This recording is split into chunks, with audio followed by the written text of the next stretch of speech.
Good morning, everyone. Welcome to the Albright stage. My name's Latika Burke. I'm a writer-at-large for The Nightly Australia based in London. Nice to see so many familiar faces. It's a lot more cosy and comfortable on this stage, I think. The Albright stage, we will be looking at a series of specific topics that we'll be drilling down on, and they are propaganda alliances, critical raw materials, Ukraine's reconstruction, and the future of transatlantic relations, so no biggie. A couple of housekeeping things. There will be translations on this stage today, so if you need them, you will find translation kits under your seat, and I can see them there already. They're all stationed and poised, but it's all right, you don't need it for the first session. Let's begin with our first panel. It's Safeguarding the Final Frontier, Space Tech and Security. And the wonderful Roger Hilton is your moderator this morning. If you could please welcome him and the guests to the stage. Thank you. Hey, Rodrigo.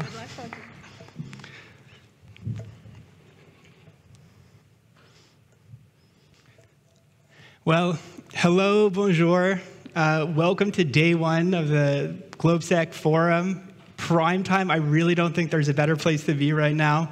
As Latika said very warmly, I'm Roger Hilton, a member of the GLOBSEC's comms department, and I'm really so privileged, as they say, to lift off with our panelists. So I'd like them to come onto stage right now. A couple of quick housekeeping options for everybody. We want to get you involved. Space is big. You guys all have big brains, so let's get you on Slido. And if we pull the questions, please just have your name and affiliation, and we're going to do our very best to cover as much material as possible and really leave with a stimulating conversation. So thank you so much for being here this morning, and let's get going. So first we have the Minister of Transport of Czechia, Martin Kupka. Big round of applause, everybody. Thank you for the invitation. Good morning. Thank you, ahoy. We have Johan Bernard, Director of EU Digital and Connectivity Public Policy at Amazon. Bonjour. Bonjour. We have Mr. Rodrigo da Costa, Executive Director, European Union Agency for the Space Program. We have Jakub Lajmon, CEO of Groundcom. Good morning. Morning. And then finally, it would be incomplete, we have Matija Rencelj, Research Manager, European Space Policy Institute. Good morning. So everybody ready to lift off? Gone to the bathroom? Oh, great. So we talked a little bit before we got on stage about it. We have a lot to get to.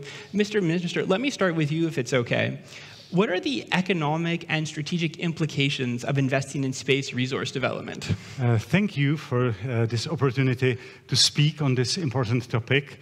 Space is no longer a domain limited to exploration or science. It's now a critical part of our national security, our technological resilience, and the future of competitiveness of our economies. At the Ministry of Transport and across our government, we see space as a strategic domain that directly impacts our safety, innovation capacity, and long-term growth. This is why we are stepping up our activities in space with a strong national vision formulated at the National Space Plan and accelerated by the Czech Journey to Space, a flagship project with a clear goal to send a Czech astronaut into space in the really near future. This is not just a symbolic gesture, it's part of a broader effort to raise the visibility of space activities in Czechia, strengthen our domestic ecosystem, and inspire the next generation of scientists, engineers, and as well entrepreneurs. And I can say that also the really very close connection between our space activities and security. It's something which we really need to follow also for the future. And for Czech Republic, it's definitely really a very serious and symbolic point that the seat of USPA, it's here in Prague. And our next proposals for the future of the EU strategy, it's also very directly based on this very close cooperation.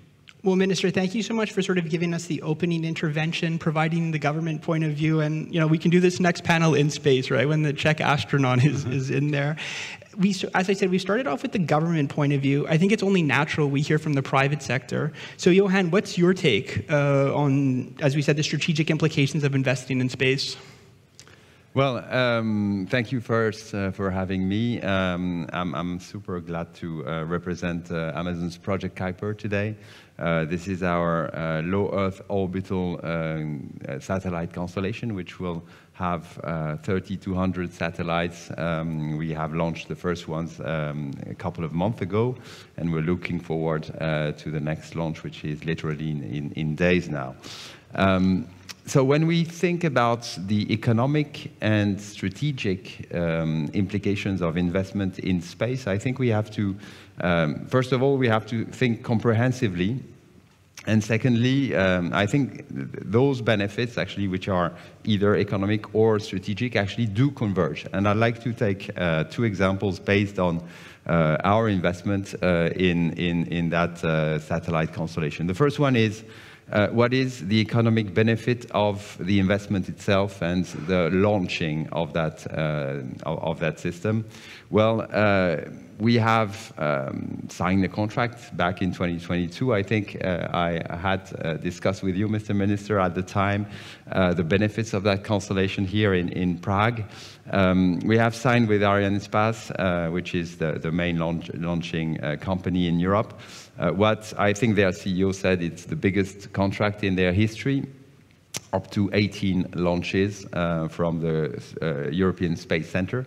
And so we have published last week a report by Oxford Economics that tells us how much it represents for the EU space industry, because it's not just one company, which is Arianespace, it's actually more than 600 subcontractors in 13 European countries, some of which are here in the Czech Republic. VZLU, for example, or OHB Czech Space are part of that supply chain. And so we have assessed the impact, and the findings of Oxford Economics are that we have announced more than 10 billion investment in that satellite constellation. More than a quarter of that goes to Europe. And that represents 2.8 billion in value added. That represents this year 6,600 jobs of engineers in the supply chain in Europe. So that's a massive economic impact, and that's also a massive or significant strategic impact, because with this contract, obviously, that funds the EU space industry. We help this industry remain on top of global competition.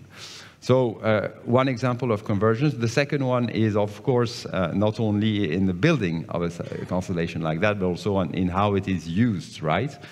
And so when we look at the use cases, we see that here in the EU, still 20% of the households are not properly connected to broadband. They are either unserved or underserved. And we see that ground-based networks can do so much, but there is an incremental cost that is growing, of course, to connecting that. And I was in Brussels last week discussing the digital decade. We are lagging behind our objectives, right? A constellation like that can connect millions of households in Europe. We have published just a couple of months ago a piece of research by Analysys Mason that shows that 3 to 4 million households could be connected through satellites by 2030, right, here in Europe, in 7 countries, of which the Czech Republic, which was in the study. And that can also save a lot in terms of public subsidies, because if you think in terms of including in broadband national plans satellite, then you can save on subsidization on fiber and reassign those subsidies to better uses. So again, convergence between the economic impact, which is positive, but also the strategic impact, because when I come from myself, I was the CEO of a submarine optical company, and in submarine optical, resilience is a factor of redundancy, right? A fisherman can come and cut your cable and you're off network. If you have 2 then you're not off network. It's the same for any communication network. So when you add a network like that, which is operated independently and autonomously from others, then you increase your redundancy, and by increasing your redundancy, you have a better resilience. And we all know, and this is in the digital decade, how important it is to have connectivity for every, not only households in Europe, but also economic activities, defense activities, etc. So I think there is a convergence between the economic benefits and the strategic benefits. So, Johan, I think you've really, made a very compelling argument for all, the connectivity and the advantages of it. For all of our audience, we've heard two views, but we actually want to hear from you right now. So get your Slido app right now. My colleagues in the back will be pulling it up. Mr. Da Costa, Jakub, any quick responses as we get the poll up before to what you've heard so far? No, maybe just 2 words from my side. Indeed, that it was said. I mean, space is becoming. Space used to be a domain of science, used to be a domain of high-tech innovation. It still remains high-tech innovation, but it's much more than science. It's really about everyday applications. We see it at EU space, and in EUSPA, we are working very, very closely and very much dedicated to the European Union space program. We see it, for example, when you look at Galileo, today more than 4 billion receivers worldwide that are using Galileo every day. You look at Copernicus, providing most comprehensive Earth observation data from across the world. Now, the new ways that the Union is following, in particular, when it comes to secure communication, which is key and crucial for our government. You have GovSatcom, on which we are working right now. You have IRIS² just starting. So all these shows the importance of space for the Union, and certainly it will be a path to continue. If we look at the key strategic priorities of the Union, space is helping on many of those. We look at the green transition, we look at the digital transition, we look, of course, and mentioned by Minister Kupka, we look at resilience, including the security dimension, and very importantly, and more important than ever, the strategic autonomy. So there you see how space is contributing to all of those. All right, for all of our audience, you can take a look at the numbers, and we'll try to come back to it a little bit later. Matija, I want to go to you coming from the think tank. You have a little bit of autonomy, a little bit of a leash to sort of say what you think. Governance and structures, what's your take on it? Yeah, thank you very much, Roger. And maybe to first bounce off Mr. Kupka and also Mr. Da Costa, I mean, it's clear that space is, for a while, no longer only a domain of science exploration. It's, applications are what drives the space economy. But in 2025, you really have to take a step back and think, well, it's no longer business as usual, right? Mm-hmm. And therefore, I think when we discuss governance, we should really reflect upon ourselves, because what is important in 2025 is speed, and it's the fact that we actually do things. And taking months or years to discuss the perfect governance, well, that would just slow us down. We have actors in Europe. We have industry that's able to provide. We have the institutional setup. We have the European Space Agency. We have EUSPA here in Prague. We have national agencies. And, might there be a little bit of duplication somewhere? Yes, but we should go for it, and we should do stuff, and we'll figure out and iron out the details as we go along.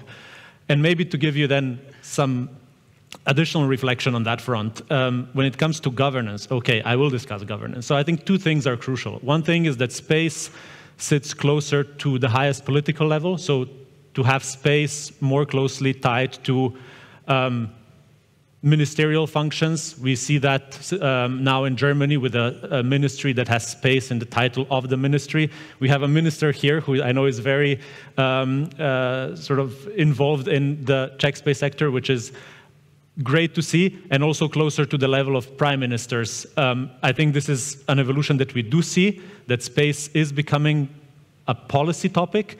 And I think the other thing is to also raise awareness across different ministries within countries. Mm-hmm. Ministries of agriculture, ministries of transport, ministries of defense. 4 or 5 years ago, a lot of those ministries said, well, what do I care? Today, they don't say that anymore. Today, they care, and today we have to also find ways to use those resources to invest in our space sector. And maybe to really make the final point, I think it's also crucial to not fall into the trap of then thinking, well, we should build infrastructures, but these infrastructures should remain sort of, fully government-owned and only benefit governments. No, at the end of the day, it's about the value that we add to the economy and the value we add on one end to European industry that builds our infrastructures, that operates our infrastructures, but also to the economy at large. We might talk about the size of the space economy. There are projections of 1 trillion in 2040. Who cares? What really values is the impact that space has across the economy, in construction, in aviation, in maritime. That's what we have to really take into account when we talk about governance. I mean, Matija, it's so refreshing to hear that sort of it doesn't have to be this perfect model, maybe not with the chainsaw, break it, and afterwards. And also for the audience, just a great point that it's such a diverse set of stakeholders, right? I mean, you mentioned farmers. Mr. Da Costa, we've talked about this before, how it just, satellite images. We saved the best for last, Jakub. We've really heard a little bit of everything. Governance, what's your take on this right now? I think when we are building such a critical infrastructure for communication or like imaging, and we are talking about how to govern also the proximity operations in space. What I'm really lacking in this discussion is how we can enforce this, because when we just have a lot of rules, however great they are, only the level of enforcement can actually show us how it will really be. So when we see actually what we would like to make, and so one thing is how to make the policy works, but that's the theory. And I think what's a critical problem here is actually the speed of implementation.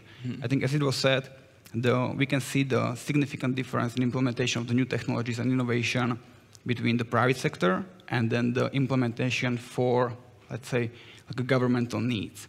And I think this gap between these two worlds is most important to fix, to actually really make it enforceable what we define. All right, so closing the gap and speeding it up, right? Making it more. Before moving on, our audience, thank you for everybody who's voting. Slido, get your questions in a little bit later. We see the results. Global Coalition with the winner right now. Before moving on, do we have any takes from the panelists on the results from the audience?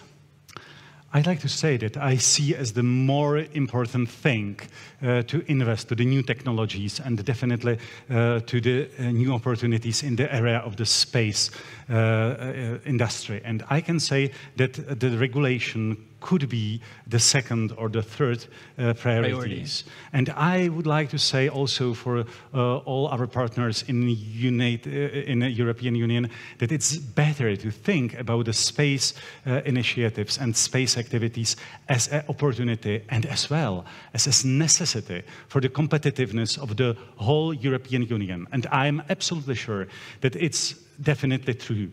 We really need to see all space activities as a horizontal issue for all specific areas, agriculture, transport, defense, definitely, and also because of our experience from the conflict, the Russian conflict in the Ukraine. It's necessary to see that the next unfortunately, possible conflicts will be more closer to the space technologies and also something like the monitoring of the Earth surface. And I can say that for Czech Republic, it's also the reason that the Czech journey to space, it's national project. It's more than the project of my ministry. It's also really a very strong tool for attracting young people for study STEM areas and also for provoking all new activities on the side of private sector. And I can say that definitely it's the key for the next economic growth. Yeah, I mean, it's great that you're sort of advocating for this foresight looking down the line, right? I mean, not right now, 10, 15 years. And of course, ladies and gentlemen, the major theme at this year's GLOBSEC Forum is competitiveness and Europe coming up. Johan, I want to come back to you. We've heard a lot of different things. Let me know if anything strikes you on the poll per se. But look, regulation, how can governments and the private sector players collaborate to drive innovation and security, right? We've talked about competitiveness, closing the gap, and a whole of government approach, right? I think the panel agrees on. So, what's your take from the private sector on that? Well, the take, I think, Minister Kupka, you said it better than me. We have to make sure that we preserve the ability to innovate also here in Europe. And I think I like also the results of the survey here, which tell us that we need international rules derived from public and private inputs, and that gathers 50% of the vote. So I think this is really what we need. We need regulation, a regulatory framework that enables this innovation and enables also to maximize the positive use cases of the investment in space. And just not to be too long, but I think that spans through space regulation itself, and we are looking forward to the EU Space Act, which is due to come later this year. I think that space regulations, these space regulations, have to take into account and embark the best practices. There are a lot of best practices. We are, for example, at Amazon, we have joined the Zero Debris Charter of the EU space, of the European Space Agency. That is a good basis for regulation, right? And there are other examples of that. So we need to embark the best practices to thrive towards international standards that enable to operate. So that's one big roadblock, let's say. The other one, of course, is to have regulation that also maximizes the positive use cases on the ground, right? And here I want to refer to the digital decade and to upcoming regulations like the Digital Networks Act, which is due to come later this year as well. We need to make sure that the positive use cases of investment in space are factored into those regulations so that broadband plans, for example, national broadband plans can embark space-based networks, so that, and so on and so forth, right? And that's how we will make sure that Europe is a powerhouse of innovation in space, and also a powerhouse of maximizing the impact of those investments. Let me just take the words, a powerhouse of innovation, and our audience, we have 26% of the people out here who aren't totally convinced, right, that it's a joint effort. Matija, you might have struck a chord saying innovation faster. Jakub, you're coming from the private sector.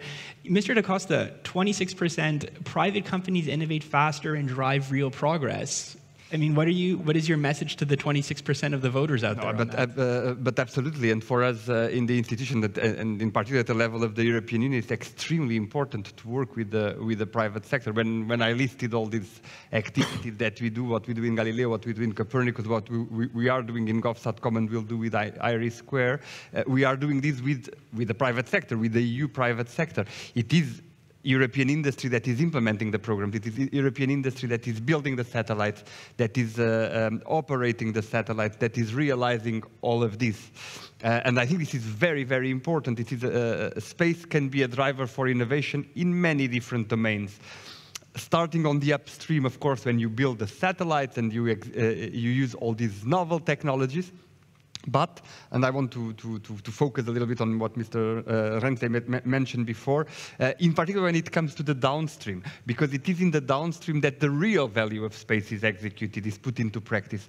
It is in the downstream that the signals, the data that the satellites are sending are transformed into real advantages, are easing the work of the agro-business in doing their farming. It is easing the work of the truck driver on driving their truck and delivering the goods, etc., etc. And space is already today in many different areas of our economy. Let me come back just to your point, the point that you mentioned before, and that was already touched upon as well concerning rules and regulation and all these things. I mean, most of the people, I think everyone, if you think of space, you think about infinity. Space is very big. Yes, it's very large. It's infinity large. However, and I don't want to enter, GLOBSEC is not the right place for the discussion about the philosophy of what is infinity or not. However, and I think this is very important, the space that we use for satellite navigation, for telecommunications, and for Earth observation is very limited. The space is very limited, the radio frequencies that we use are very limited, etc. So we are actually, even if you think that space is infinity resources, the resources that we use today to bring benefits to the Earth, they are finite. There are only few orbits that are usable. And therefore, it is important to protect that. And that is a common good. It's not only a European good, it's a common good of the world. Now, when we look at that, imagine what would be, I mean, roads are also a common good. Now, you're driving in the road and there are no traffic lights, there is no right before left, there are no rules at all. And it certainly becomes very quickly, and it was 200 years ago, the Wild West. And therefore, some basic rules had to be created. The same thing will have to happen in space as we will move forward, and therefore, this is why there are a number of initiatives, and one of them was already mentioned, the EU Space Act coming soon, that will push the world a little bit into this, and it will push the work a little bit in this sense. Now, these rules, of course, they have to ease innovation, to drive economic growth, but there needs to be certainly some common rules of acting in space, because again, despite being the infinity, the areas we use in space, they are actually quite finite. I mean, Mr. Da Costa, if I could just push back, we're not exactly in an era where making rules are in vogue right now, and they're being challenged a little bit. If I could just open it up to either Jakub or Matija about, Mr. Da Costa saying space might look infinite, but it's actually not, right? It's finite. Any immediate responses to sort of working together on shared governance, given the time we live in? Yeah, I mean, very quick. I couldn't agree more with Rodrigo in saying that.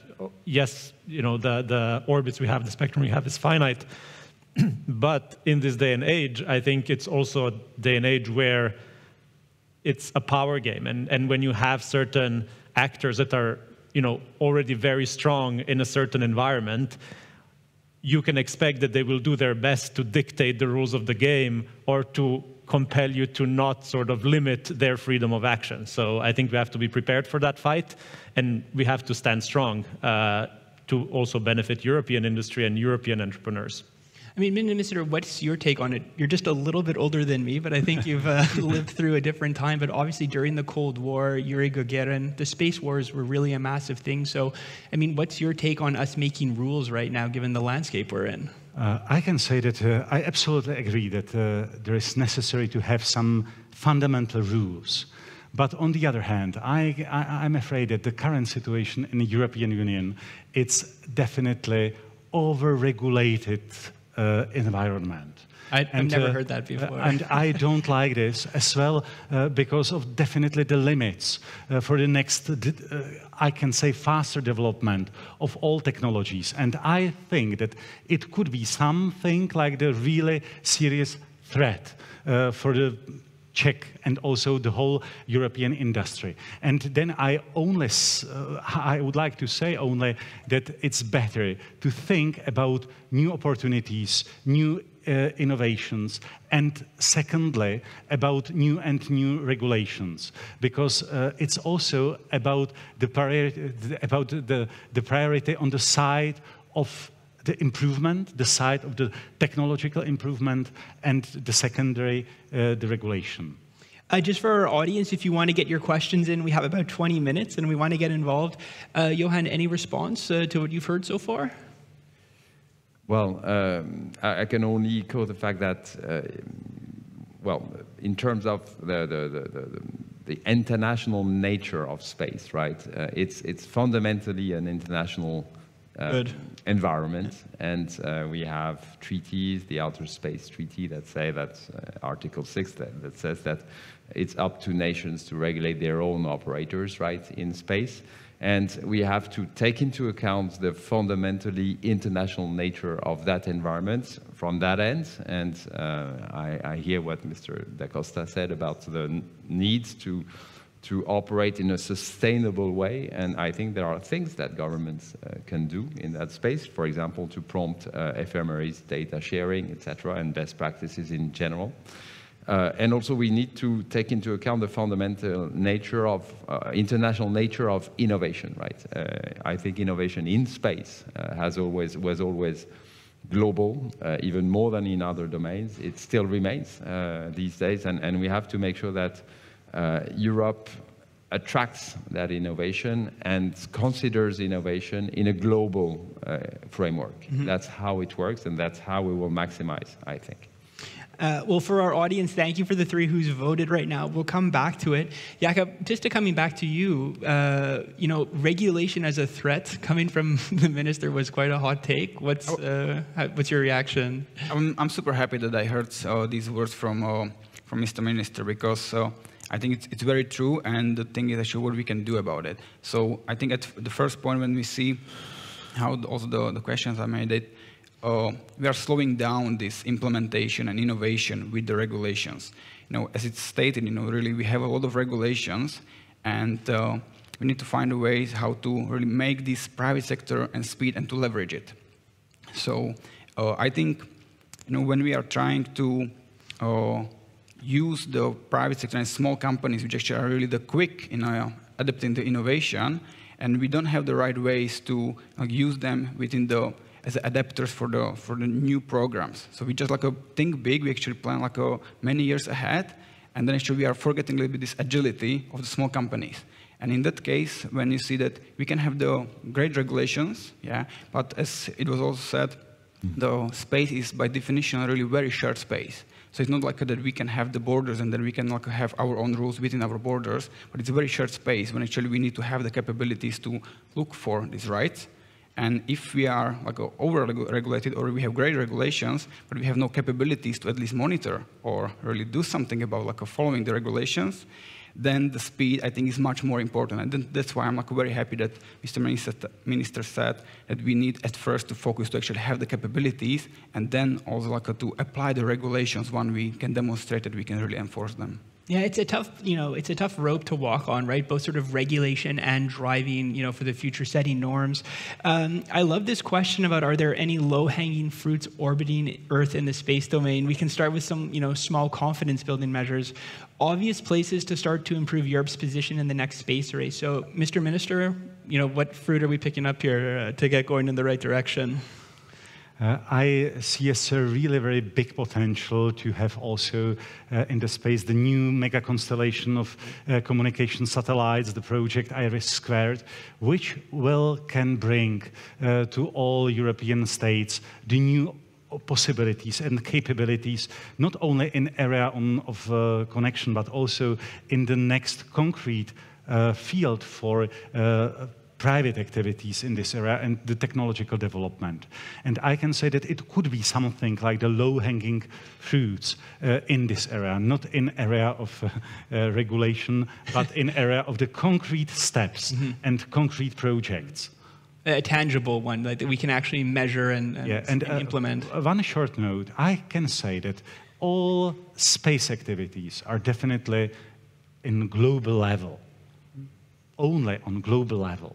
And then it's necessary to see not the concrete regulations for the European Union. Then when we would like to think about some regulation, then it's necessary to think globally. And also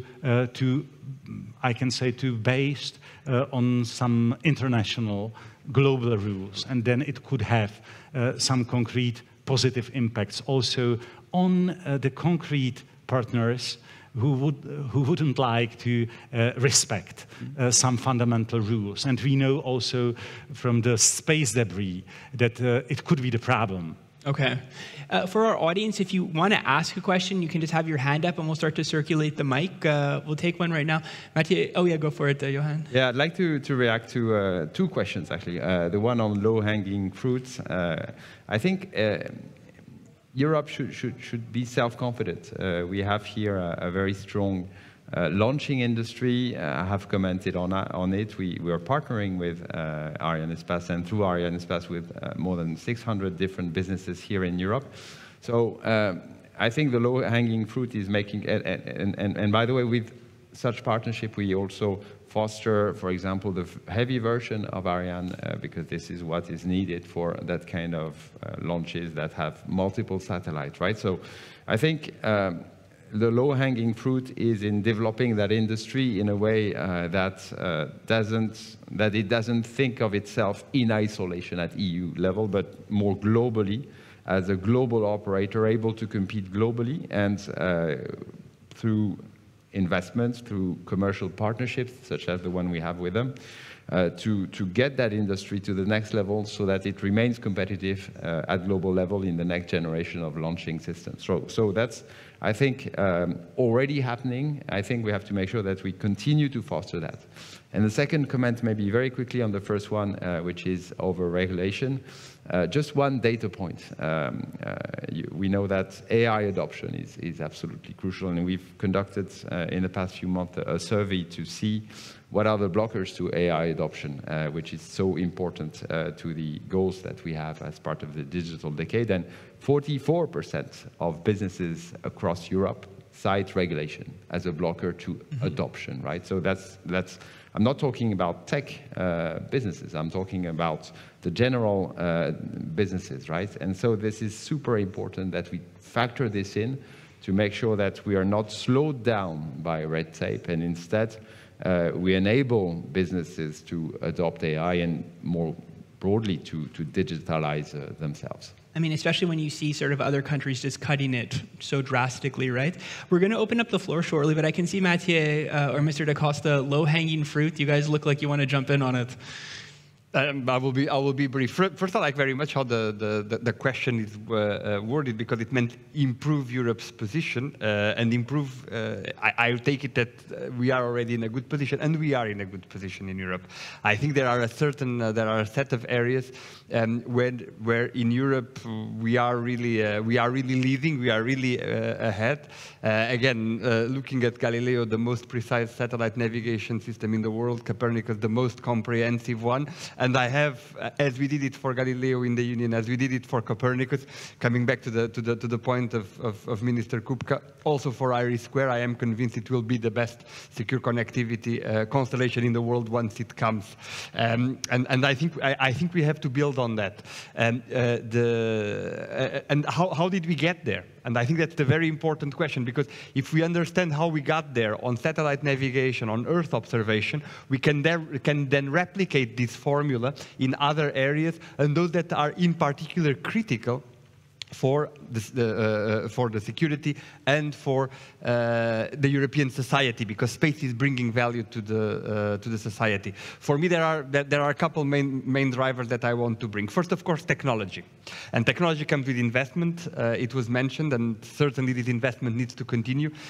Europe is investing in technology. It has been investing in technologies for a while. We have quite a lot of science as well. So it starts on the science, and then it's bridged. There is the important bridge to technology. So technology is very important. Technology, people. We need a human factor, and certainly in the space sector in Europe, we need more people to join, and it is therefore very important everything that can motivate our youth, our next generations, to join STEM, to join engineering, mathematics. These are our future workforce in space, and not only, I know, but at least I'm making the case for space. Third thing, financing. Financing is fundamental, and in particular, I mean, everyone that is in the space business knows that. You don't enter the space business for short term. Space requires long-term financing. Galileo is successful, Copernicus is successful, because we are talking about 25 plus years of continuous steady financing to bring us where we are. When we look to the future, we need to continue this path. And certainly, the discussions that will come up very soon on the future financing of space within the Union needs to take this into account. We need to have this continuous, and having this continuity, we get that excellence. We got it there. We will get it wherever we want. So, Executive Director, we have the formula, right? The people, long-term financing. Madam, I'd like to open up the floor if you want to go first for your question. Just please make sure to introduce yourself and your name. Yes, hello, and thank you very much for interesting, I think, super important discussion. My name is Eva Jovas. I'm from Latvia, but I've been working for the last 2 years in Ukraine as advisor on digital policy and cybersecurity. to Digital Minister. And I want to go back to the Minister and other colleague points. You know, when the situation changed this year, and I've been with Ukrainians working closely, and when the question comes, do we have alternative to Starlink? And Ukrainians turn to me and say, do you have contacts, and can we reach out this and that and that? We pretty quickly came to the answer that no, we don't. And I want to push the minister, which I think you really very clearly articulated the need, and there is no sort of disagreement there. What is that is missing to build that capability? I come from a small state, Baltic states. I'm super worried about that way of connectivity. We saw before the war on the ground started in a few years ago, we saw that satellites were attacked. So it's clear that connectivity and communications will be the field that will be attacked. And so what is missing for those capabilities? Where do we go as a small nations or bigger ones? How do we team up? I understand that IRIS will come to the place in probably 5 years. I hear a lot of good work from you all, but I can't understand. Do we have capabilities from Ukrainian side? The clear answer was we don't. And what is missing to get to those capabilities faster maybe than 2030? Thank you for the question. I think that it could be better for the European Union to involve more openly private sector and their investments. And when you consider, for example, the current situation in the United States of America, there is absolutely visible that it's definitely the really huge space for all private initiatives and activities. And I see as a really very perspective opportunity to better connect the governmental initiatives, the governmental projects, the European projects with the concrete possibilities on the side of private companies. And I can say to have the more open space for these PPP projects, when I can say. And it will be definitely the new journey for the whole European Union. And I can say that the question is, what is the lack here? And I know that it's, for example, the missing launch pads on the side of the European Union, and definitely also launchers. The second problem is that all these projects are really very expensive, more than in the United States of America. It's definitely true. And for the future, it's definitely necessary to mitigate all expenditures.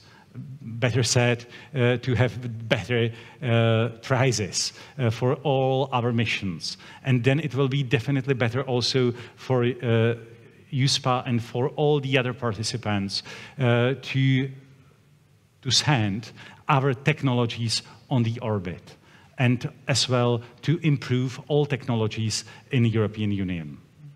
Matija, what's missing? I mean, do we even want a European Starlink? I mean, it's a valid question. Well, obviously, I mean, so two things, right? I think we need secure connectivity. There is IRIS². This is coming.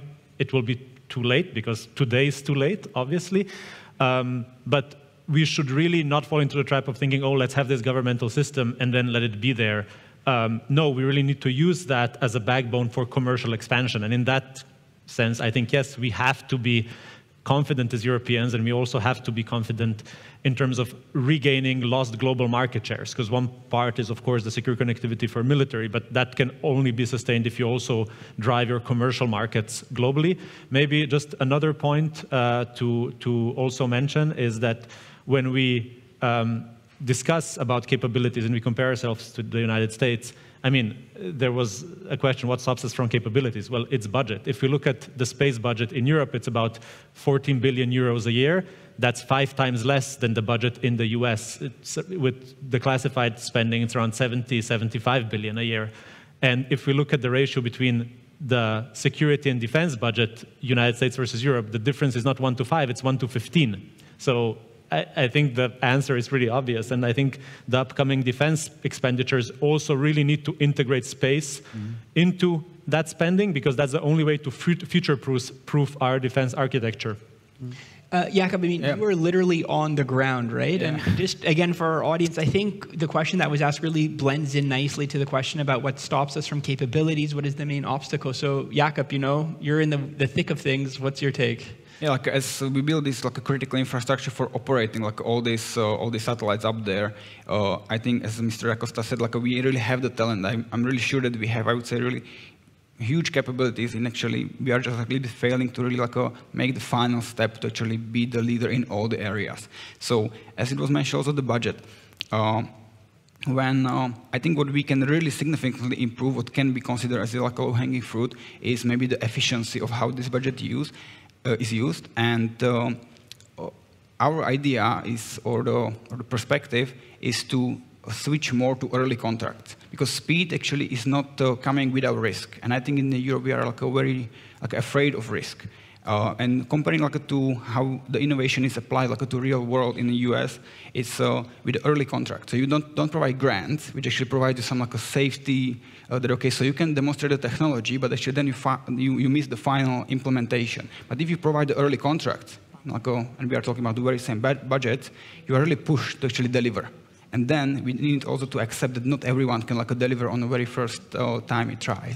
So I think this combination of aspects actually can make really use what we already have. We also see that we have a wish, as Mr. Minister said, and we also have the budget. So we have like all the pieces together just to actually make it really to deliver. And I think this is really different also when you, in general, like work for or in government and comparing like to private businesses. In private businesses, you are more pushed to deliver the result. Yeah, I mean, Jakub, you're really, as I said, right there. So, I mean, it's firsthand experience, and it's very valuable for everyone. Unfortunately, dear panelists, we have to re-enter the orbit, right? Like, our time is over. We're done pretty good. All of our panelists will be out. They'll be having coffee. They'll be networking. I'd just like to end on a quick rapid-fire session with a little bit of nuggets. So we'll go down the panel. So, Mr. Minister, you know, what is your final message to the audience on Space, the Final Frontier?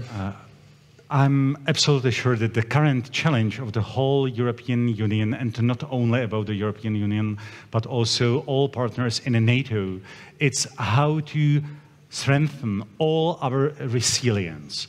And I'm absolutely sure that it should be connected with our space activities and space applications. And it is definitely the new challenge also for our discussion, for our concrete focus, because I'm absolutely sure that it will be connected with the new capabilities. It should be, and also with the new technologies in area of the space industry. And I can say that also because of the will to invest to the defense and to more resilient European Union, it will be connected, and it could bring definitely very positive message for the next development in area of the space. Johan, what's your message to the audience? Well, very simply, space-based connectivity and Project Kuiper from Amazon is a piece of innovation and investment that can contribute to the European economy. I think I've listed a few use cases and a few figures about that, but also to the resilience of the European Union. And I think we should think in terms of attractiveness to investment, because it serves these goals, which are the goals of the Union, especially of the digital decade, and which are also the goals that we have set to ourselves in terms of resilience. Mr. Da Costa. Yeah, thank you very much. I mean, from my side, certainly space already today plays a fundamental role. It plays a fundamental role in the everyday life of our citizens, both from an economic perspective, a society perspective, but also from a security perspective. And I think this is really very important. As we will move forward, I think this will only grow, and it's not only what I think, but it's what I see also in studies. I mean, the tendency is a growth tendency. As everything that is important is something that we also need to protect. So we need to protect our ability to do things in space. We need to protect our ability to access to space. And we need to work in particular with the private sector to increase the overall let's say, protection of the space assets, both from a cyber and a physical point of view. I see there's a question there going in that sense. So certainly something that from USPA side and more at large from the European Union side, we will be pushing for. Jakub, we talked about speed and innovation. You have a little time. I think my statement is only about to utilize all the capacities, talent, and capabilities we already have, and just like maybe switch more to doing and delivering, to regulating and theoretizing. All right, Matija? I can sign what Jakub said and then have my own. So I think we have to be brave and just go for it. And I think we're going to see a lot of changes in the coming years in Europe. I think the ambition is there, it's boiling, but we're going to see a lot of changes also in the industrial context, with defense and digital coming more strongly towards space. And I think, we're in for a ride, and we'll come out on top. Well, speaking about rides, to all of the panelists, thank you so much. Ladies and gentlemen, please stay in your seats because your program is continuing right away with the next session on propaganda alliances. So for all the panelists, thank you so much. For the audience who got involved, enjoy day one of the GLOBSEC Forum. And yeah, we'll see you at the next panel in space, right? Thank you.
Ladies and gentlemen, please welcome the moderator of the next session, Robin Shepherd.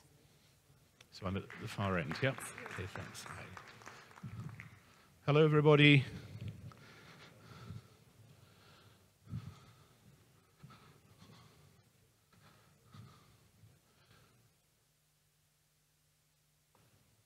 Okay, ladies and gentlemen, it's a great pleasure to be back here in Prague with GLOBSEC.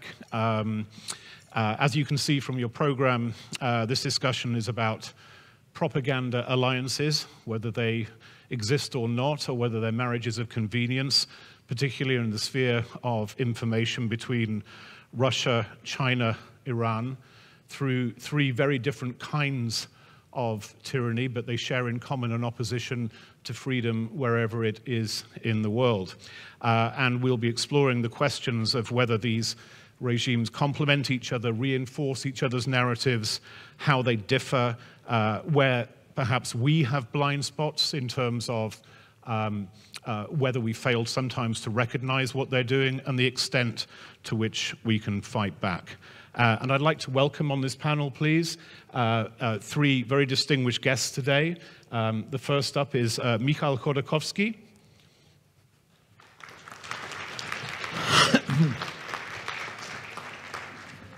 Welcome, Mikhail. Mikhail is the co-founder of the Russian Anti-War Committee. He's based in London, and Mikhail will be even though he speaks very good English, but he's far too modest, and he will be speaking in Russian and listening in English, and you will have your translation kits with you, and you can't go wrong because there's only one channel, and it's channel 1. So when Mr. Khodorkovskii speaks, please turn to that. My next guest on this panel is Maziar Bahari. publisher, journalist, filmmaker, IranWire. He's also based in London. Very good to have you here, Maziar. Maziar will be speaking in English, not Persian. Not Persian, and no. Since I... a bit of Russian, but not Persian. Since I live in the United States, I'm both an American citizen and a British citizen. I'm aware, I don't know what your view on this is, that Iranians, especially in exile, prefer to be called Persians. I don't know what your view is on this. Yeah, after the revolution, because of the hostage taking, because Iran took American hostages, many Iranian Americans, they did not want to be associated with the Iranian government, so they called themselves Persian. And Persian sounds more poetic and nicer because you have Persian poetry, Persian cat, Persian carpets. Yeah. We can discuss that all. Yeah. I agree, and welcome to you.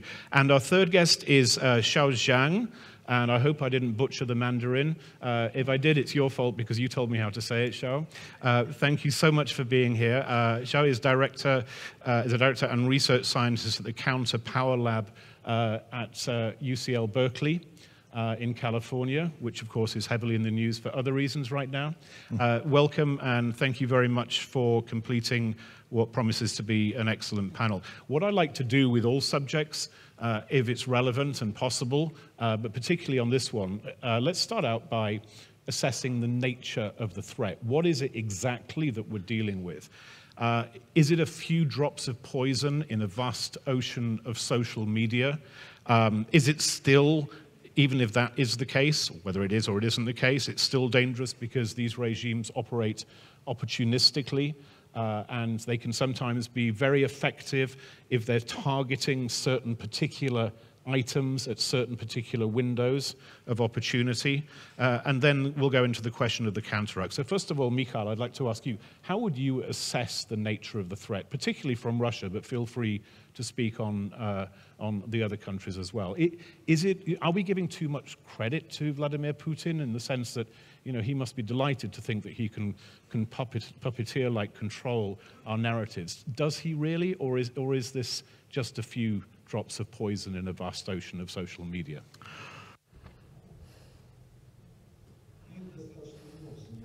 Well, we do study this topic quite a lot. We pay quite a lot of attention to it, how the Russian propaganda works outside of Russia.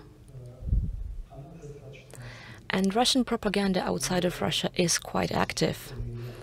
I could list a whole lot of different examples of how Russian propaganda works and where it works, including social media. But unlike the Soviet era, because back then the target, the goal of the Soviet propaganda was to spread how great the communism is, to spread the values of the communism, to spread how great the Soviet Union is. Now, the goal of Putin's propaganda abroad is different. The goal is to create chaos and instill conflict. Wherever there is an opportunity to create a conflict inside Western societies, wherever there is an opportunity to create more chaos, that's all the places where this propaganda is present.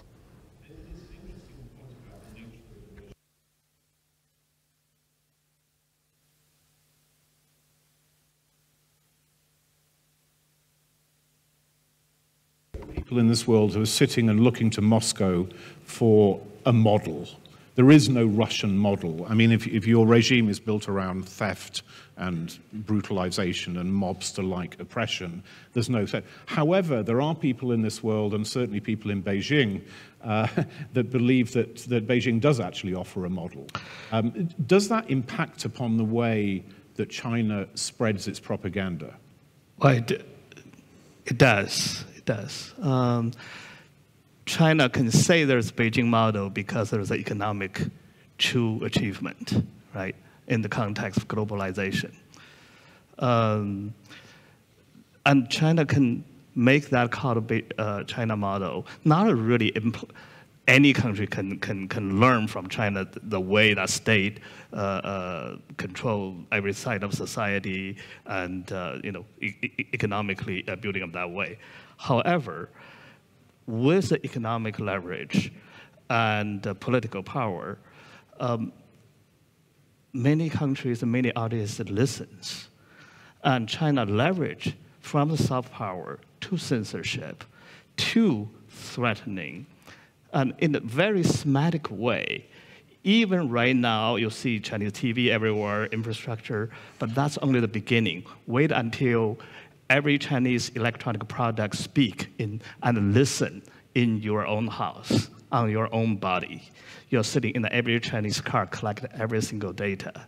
Wait until every Chinese app, AI empowered app, will have this semantic, not sovereignty that's within the China, it's a semantic power that what I call the linguistic imperialism in the AI age is coming up. It's very interesting. You mentioned that, and we'll certainly come back to it. I'm actually doing a book on the digital revolution and democracy, and I use ChatGPT-4 a lot, but I also have tried DeepSeek quite a few times, and it's very interesting. If you ask it a question like, who are the Uyghurs? Is China oppressing the Uyghurs? Very interestingly, it will give you several paragraphs which look exactly like ChatGPT-4 saying, yes, human rights organizations say that China is an oppressive regime. And then within about 4 or 5 seconds, it self-censors and reduces it to nothing and says, sorry, that is outside my scope, let's talk about something else. So the AI is not, because if you understand how AI LLMs work, you can't quite pre-program it. You have to insert a form of censorship after the event to get back to it. Maziar, there's a third kind of tyranny that we're discussing here, which is different from Vladimir Putin's Russia. It is different from Xi Jinping's China. Iran is an Islamist theocracy. Mm-hmm. Does the nature of the Iranian regime affect the kind of propaganda it is pushing? Or like the other two, is it very heavily concentrated on disruption for disruption's sake? I would say the Iranian propaganda is more similar to the Russian propaganda than Chinese, because China, I believe they do propaganda based on achievements, cooperations, investment, and then propagating based on that. For example, I was in South Africa 2 months ago. I was in Ethiopia about 6 months ago. And in both countries, you see many signs by Chinese companies, Chinese governments saying that this park, for example, was created by the Chinese government or with the cooperation, with the investment of the Chinese company, etc. So in that sense, it's the propaganda, I think, based on achievements, cooperation, investment. But in terms of Russia and Iran, it's propaganda in place of governing, in place of real power. So I was born in Iran before the revolution, and my parents were communists. So I knew a little bit about what was going on in Soviet Union. And at that time, they were saying that there was 1 KGB agent for each Russian, which is impossible. But the Soviet Union loved to have that image of dictatorship, that every Russian citizen, every person who goes to Russia is controlled. Some people were controlled. Some people were assigned by, 2 people. I was talking to Nathan Sharansky a month ago, and he was saying that, yes, he was assigned 5 or 6 different KGB, but it was not true. In Iran, it's the same thing, that in Iran, the propaganda has replaced real governing. This is a government that has really given up providing the basics for people in terms of electricity, in terms of employment, in terms of environmental issues, etc. But it's become an expert in terms of using propaganda for justifying its rule. And at the same time, because of the Shia nature of the Islamic Republic, they have allies around the region, in Bahrain, in Yemen, in Syria, especially in Iraq and Lebanon. So because of their Shia brethren, those are like a natural allies of Iran, and they use that for propaganda. So I think it's very similar to the Russian propaganda in terms of its sheer propaganda for justifying your rule. It's not like China that they really do something and then propagating it. Mikhail, you referred to the Soviet past to kind of ground the discussion of where Russia is today in many respects, unfortunately, but also in terms of disinformation. It also strikes me, or at least I put to you, that the Soviet Union was, even though it was economically far behind the United States, when it devoted enormous amounts of effort to certain things, it could achieve very successfully. Most spectacularly, of course, putting the first person in space with Yuri Gagarin, which shocked the Americans that this had happened and then forced them into the moon landings and the space race. Is Russian propaganda a little bit like that, in that if they devote themselves to very specific causes, they can have an effect, whereas a blanket attempt to say our model is better than yours is something that just has no chance of success? But are they strategic in very specific areas, and if so, which ones?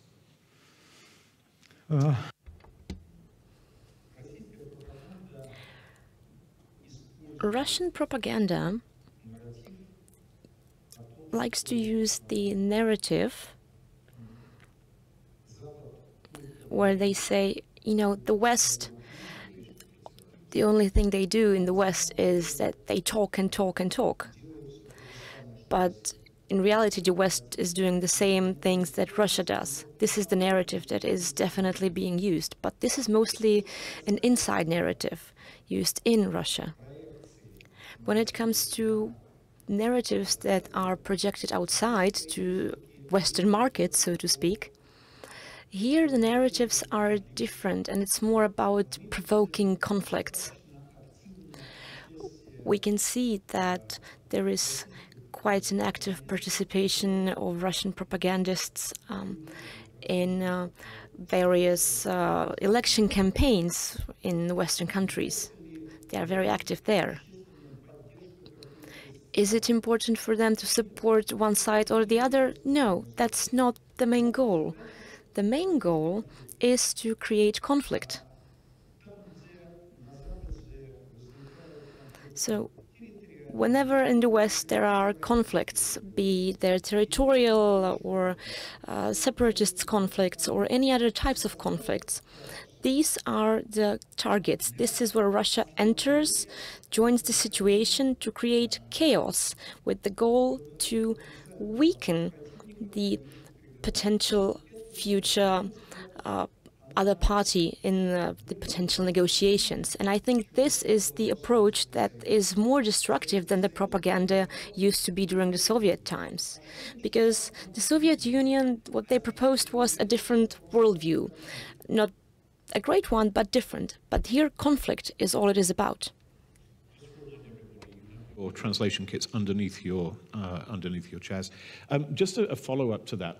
Are there instances of, I mean, it's very hard to say because there's always more than one thing going on at once, where you believe that Russia actually has had a serious impact in a given country, and that may not necessarily be in Europe or North America, it could be in the global south. Do you have in mind any cases that Russia has actually managed to achieve some successes through this strategy? No. Well, I cannot say that the effect is as huge as the Western media painted to be, or the politicians painted to be, like they saying that, yes, the effect is significant. I don't think the effect is that significant, but still, there is a certain influence created and being applied. Now we can see it manifest in how various radical forces are growing in power and in popularity in Europe. And even if you look at the previous elections in the USA, that's also symptomatic. Of course, we cannot say that, and I'm speaking about the not the most recent election, but the previous election. And you cannot say that Russia was supporting Trump. That's not what happened. The Kremlin, instead, was preparing to basically drop a bomb into the election by saying that the election was unfair. this was the main goal. And it remains the main goal when you apply it to elections in Romania, in Moldova, in Germany. You know, what just happened recently, I'm sure you followed the situation. But the goal is always the same: create distrust into the system, into the election system, into what's happening. Is that a line of intersection with how China operates too, in the sense that, yes, there are differences, as you discussed in answer to the first question, because it's a different kind of authoritarian regime. Is it also the case that sowing confusion and distrust is in China's interests, and therefore it pushes it hard, or is that something that they've tended to be surprisingly perhaps a little more restrained upon? It is in China's interest. That's why that Russian propaganda approaches, or even Iranians, are, you know, they are naturally coordinate each other to achieving similar strategic goal. However, the Chinese propaganda, if we're just limited on this word, does it differently. Russian, like, you know, he said, creating distrust. China does that too, but China do it not creating chaos at this point, but rewire our sort of, even in a quiet way, but cooperating, and at a global level, almost under the radar. We saw the part in your face, right? The Chinese TV, English TV, all over the place, and English newspapers and websites. That's only a small piece of it. The larger part of it, through all kind of ways, particularly I mentioned in this, you know, every Chinese electronic products, that, don't forget this, not only to also to the global south, to every developing country too. Remember this, China has a disadvantage in propaganda in terms of Chinese language itself that most of you know, the Western other nations doesn't, you know, not many people access to the Chinese language, and Chinese English language is a relatively limited experience in propaganda. But with AI, remember, with AI, the translation power, the vast crowd sourcing of a more sophisticated and diverse Chinese propaganda and a semantic control approach will come like a sea, like a tsunami. I'll come back in a second to this, because I was in contact, I have been, I met her a couple of years ago as well, with Audrey Tang, who I'm sure you know, Taiwan's former digital affairs minister and now cyber ambassador at large, because they have some very interesting solutions from Taiwan, which I want to come back to. But before I do, Maziar, is Iran... If you didn't know very much about Iran, you would assume that Iran is going to be putting out a lot of anti-Israeli propaganda. Well, it probably does, but is it, I mean, there's already plenty of that anyway, does Iran focus, where's the balance in terms of the efforts that Iran puts into information and disinformation? Is it very heavily Middle Eastern and Israeli focused, or is it much broader than that? No, it's international, and I would say since 1979, with the Islamic Revolution, Iranians have become masters of rehashing propaganda. So they have been rehashing anti-Semitic, Holocaust denial propaganda that originated in the West, like protocols of Elder Zion and stuff like that. Then they've been rehashing Russian propaganda in terms of, like, in the 1980s with the AIDS origin and things like that. And now they are really, sometimes they have paid agents, sometimes they have, as Stalin used to call them, useful idiots who support Iranian agenda because of their hatred of the West. And those people, especially we can say after October 7, they've become, whether wantedly or unwantedly, agents of Iran in terms of propaganda, in terms of anti-Semitic propaganda. in different languages. So they're essentially ideological sympathizers in the same way that in the Cold War there were ideological sympathizers. I wouldn't say that they're ideological sympathizers like Hezbollah is ideological sympathizer. They don't like human rights abuses in Iran, but when they see pictures of dead children in Gaza or bomb places in Gaza, they would sympathize with certain parts of Iranian propaganda, and then Iran uses those people in order to justify other things as well. So, for example, when someone sympathizes with the plight of children in Gaza, then Iran uses them in order to justify its nuclear program, which don't have to do anything with each other. You know, people are dying in Gaza. It's very sad. It's a tragedy. But what does that have to do with the nuclear program? But Iran, because of that sophisticated propaganda, because they are spending billions of dollars every year on propaganda, they can somehow merge these two through their agents unwantedly or unwantedly. Maziar raises a point that I wanted to bring back to you, Mikhail, which is the question of how sophisticated are the people who are doing this propaganda in Russia? I mean, is there like a kind of situation room or a multiplicity of situation rooms where pretty smart people are being deployed for malevolent ends?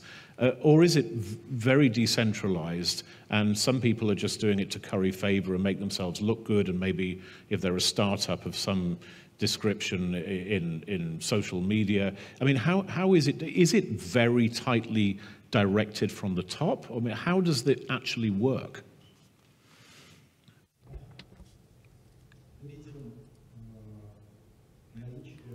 Well, what we observe is that there are many highly qualified people working in the propaganda sector. And one thing that surprises me is the fact that some of these people, before Putin took power, they were quite pro-democratic, or they projected democratic views. But they easily changed sides when Putin came in power. We also see that many narratives are trickling down through various technical means, through organizational means as well, but also through technical means. They're basically spreading and disseminating them. I could list many projects where the same narratives were being spread using specially created accounts on social media by hundreds and thousands of such specially created accounts. And this is one of not too many methods or ways that Russia and China interact that we know of, because we know of very few of them. Because this is a situation where Chinese accounts or networks of accounts are being used to spread Russian narratives or to support the spread of Russian narratives. So there are some very highly qualified, very smart people, and there are huge networks that are interconnected to spread these narratives. That's their main goal. Let's move.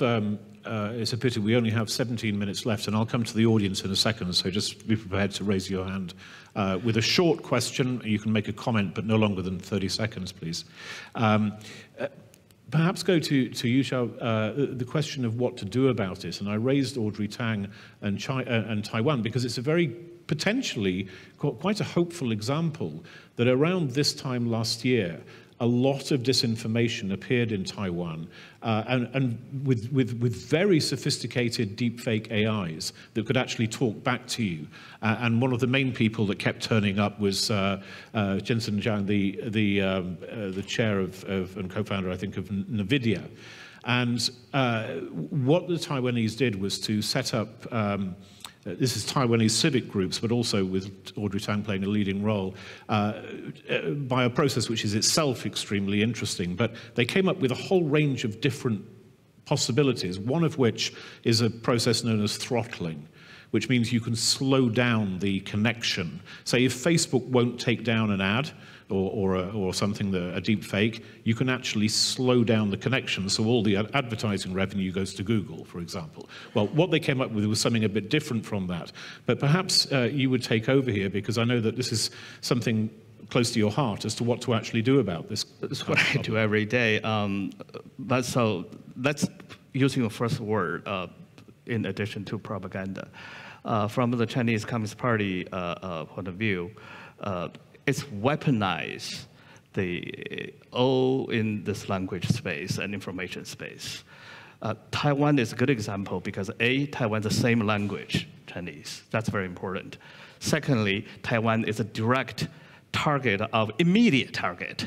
Therefore, weaponize this whole sort of linguistic control and attack, whether the human power or AI is the best example you can see. And that people in Taiwan can tell you how sophisticated it is and how massive this is, far more than now you are sitting in Prague or in somewhere experience. However, one day when you become, including Czech, okay, when you becoming a target for some reason, and when AI can level that language barrier for the Chinese propagandists and operators to do so, because they can, you'll experience how sophisticated it is. Not only diverse of views, they can also pretending your value and reach your audience, and then drop certain key facts at the key critical time.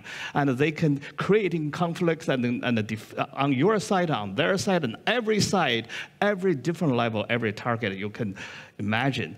That's what Taiwan is experiencing at this quasi-wartime. Yeah, and it's very interesting. LLMs, generative AI, is large language models. And one of the things, because they're based on a quite, it's not actually that complicated, but they're based on deep machine learning. And it's about the probability of the use of language. And that's how they actually work. So translation is extremely, they're very good at it. And they can do role play. Yeah. I can tell, targeting that country's middle class, liberal side, targeting the religious group, targeting the labor. AI will creating the customer that thing, which is the Chinese propaganda used to not be able to overcoming those language barrier. Now they can. Right, and it's also interesting, and I would urge anybody who isn't really up to speed, just download ChatGPT or one of the others and play with it. Reid Hoffman, who was a founder of OpenAI, and I was in touch with him a little while back, and he wrote a book called Impromptu, and he asked a kind of jokey question, like something like, in the opening parts of the book, how many, I don't know, fire code inspectors does it take to change a light bulb? And ChatGPT gave a funny answer. And then, which is what he called his aha moment, he said, answer in the style of Jerry Seinfeld. And it can do it, okay? It can do it. It's very convincing. Are there any questions from the audience? Please, there. Have we got a microphone? There's a lady here. She's very close. We can't hear her. Okay, thank you. Thank you for your position. I am Irina Tarasova. I am from Ukraine. I am advisor of General Zaluzhny from 2023 and the beginning of 2024. And we worked inside army with our defenders, with propaganda too, with strategic communication. Now we continue work in our NGO as named International Alliance for Human Resources Readiness. And now I want to focus that we have very powerful changes between propaganda, Russian propaganda, and between Ukrainian and European narratives. I think the main changes, and we worked with this, and we have our position about it, it is about values. I think the values, it is the main changes, and the main, I don't know in English, I think changes, okay. Okay. If you're okay as a Ukrainian saying it in Russian, I'm sure Mikhail will understand. Okay. And I think the main changes is our values. And if we talk about information, if we talk about propaganda, I think that we can focus and we should focus all together in joining about Russians stealing land, stealing our time for read this information, for react for this information, and so on, and for propaganda in general. And I think Ukraine and Europe together in join, we focused on protect and defense our position, our values, and share it. Thank you very much. It is not about question, it is much about position. And I think that I can talk a few words thankful for AE representatives and AE workers. And I want to add that I think my important and the main question is what can we do now about information readiness in Europe? I think the best practices, the best experience should be joining. Thank you. Thank you for the question. Mikhail, I think that almost takes us back to where we started, and it strikes me about the nature of the regime we're dealing with. I mean, there's barely a person on the planet who believes a word Vladimir Putin actually says. And if there is one person, there's nobody who actually supports his values apart from him and the people around him. In other words, he's almost got to lie about the lying. There's no point in trying to present a Russian model. It has to be, and this is perhaps to get to the core of the modern Russian state under Putin, it has to be dishonest. Because if he was honest, what's he going to say? Yes, I'm a dictator. And how about having a dictatorship in your country? I mean, to what extent, therefore, and coming back to the question about Ukraine, is our best defense to focus in on our own values, our own democratic values, and in a sense almost not forget about Vladimir Putin's propaganda, but strengthen ourselves first, and then he can say whatever nonsense he wants to say, frankly.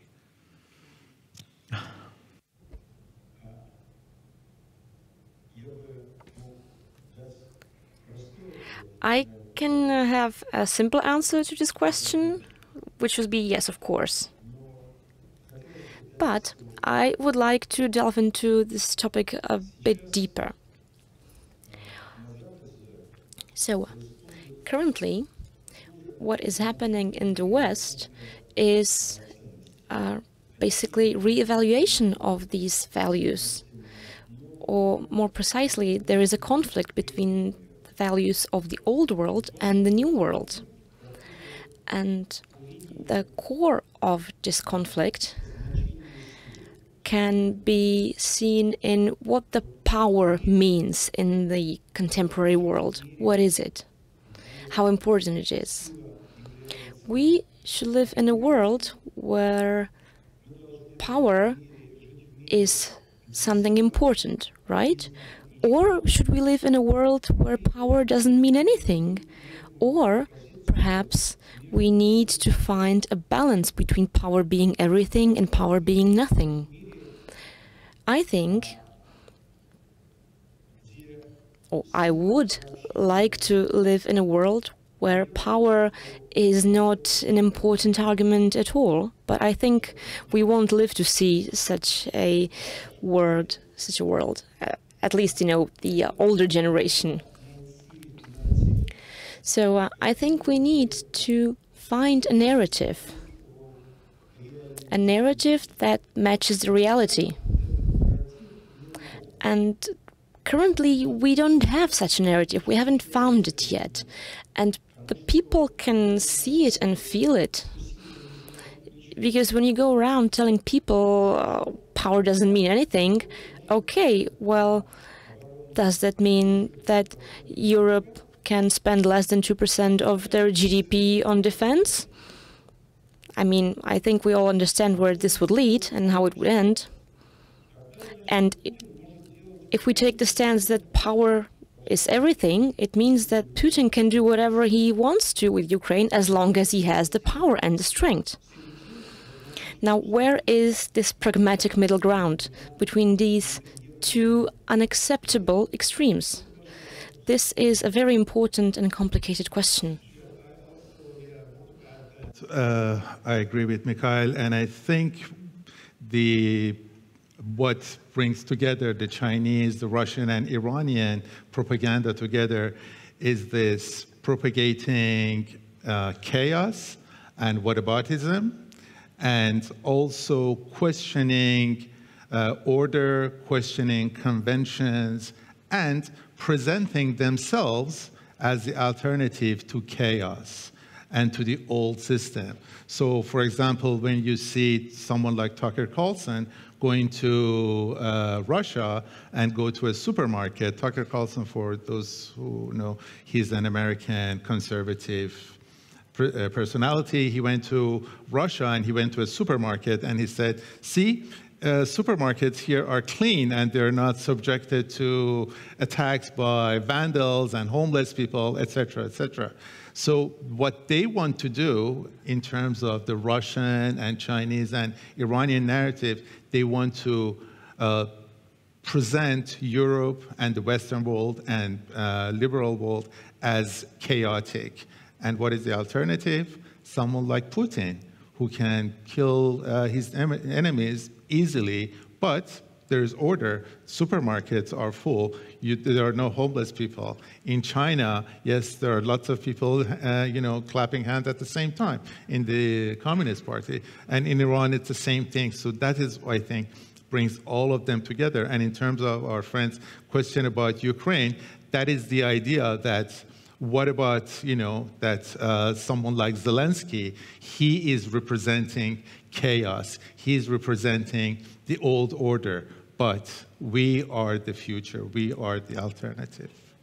Yeah, I will bring you in, but I think probably a friend of yours, Lobsang. Lobsang, we only have a few minutes left, so I know you can ask great questions. Can you ask a great and short question? I'll try. It's propaganda essentially means battle of narrative, right? And then they win through internal validation or external validation. So there's censorship, they control everything. Internal, you can't do anything about people inside Russia, China, or in Iran. But external validation, right, that's problematic. That's we could do something. For example, China has banned Facebook, YouTube, Instagram, and Twitter. But the Chinese diplomats, they use all these tools to spread propaganda around the world. For example, when China was imposed 146% tariff, right? There's Ronald Reagan speaking against tariff. The video suddenly came out of nowhere of 1987 speech, which was spread by Chinese, right? Now, every Americans are watching Ronald Reagan speaking against tariff, right? But they don't know the source is Chinese. Now, how can we have reciprocity? You don't allow Facebook to have access, and why should you have Facebook access? Other point is elite cooptation. So they co-opt journalists and intellectuals and politicians, businessmen outside. They speak for this regime, and people inside China or Russia, Iran, are watching Americans, Europeans, praising, the regimes. That external validation helps propaganda becomes more effective. For example, Jeffrey Sachs sees everything America quite wrong, and everything about China is quite right, And then when Chinese people watch inside, say, oh, Nobel laureate, praising China. And he doesn't speak about Tibet or, Hong Kong or Uyghur, Jeffrey Sachs. But he speaks about China's success. And America is supposedly jealous of China. That's why, they're imposing tariffs. So how do we tackle this external validation, especially elite cooptation? Thanks. And I should point out that Lobsang was the leader of the Tibetan people in exile, and he's currently at Harvard Law School, I think. I would say investment, because I was in another session prior to this session, and a Hungarian journalist was saying that Orban's government spends $1.2 billion every year for propaganda. And Hungary is not a big country. The Iranian government, the Russians, they spend billions of dollars. And at the same time, we see that the American government is shutting down VOA and Radio Liberty. So I think investment is very important. And one thing that Mikhail and we were talking before that, is the use of local languages for propaganda. In the past, before AI, it was not possible to address Urdu-speaking, Bengali-speaking, Arabic-speaking populations within Europe or the United States, North America, in their own language. Right now, with the advanced with all the progress in AI, Russia and China and Iran, they can target those people through community channels, through websites, through radio channels, etc., in their own languages, so they have a better understanding of Iranian, Chinese, or Russian propaganda. Thanks, Xiao. And also, this will be your last word, so make it count, and I'll get back to Okay. One quick question in addition to what you're already going to say. Is there any mileage, and perhaps I'll also come to Mikhail as your final point, is there any mileage in President Trump essentially saying to the Chinese, we're not cutting the tariffs with you until you stop this propaganda? Let me say this. Okay, I'll come back to President Trump. Let's say I agree with one that for democracies, we need not only security issues, but defense. We need narrative offense. And this offense in full power with technology, with the ambition, including Europe. Right now, on the AI side, it's only US and China. Europe should catch up. You must. Now let's come back to, well, before I talk about President Trump and President Xi Jinping, let's talk about President Václav Havel. Havel once said, the center of power is identical with the center of truth. And I believe that. The key of totalitarianism is to dissolve the distinction between truth and falsehood. Unfortunately, now look at the United States. President Donald Trump, every day, every tweet, is he dissolving the distinction between facts and falsehood? I think so. And there's many other leaders to do so. There is also a distinction, okay, between Trump and China. That after all, US has institutions, term limits, and can provide meaningful constraints. But in China, when that dictatorship, President Xi Jinping, who actually, by the way, happened to be my childhood neighborhood, so I couldn't believe a neighbor boy become the biggest dictator in the world. The party is a law, the lie is a law. But it's not within just China. Now, finally, I come to the rising Chinese digital totalitarianism is a true threat globally.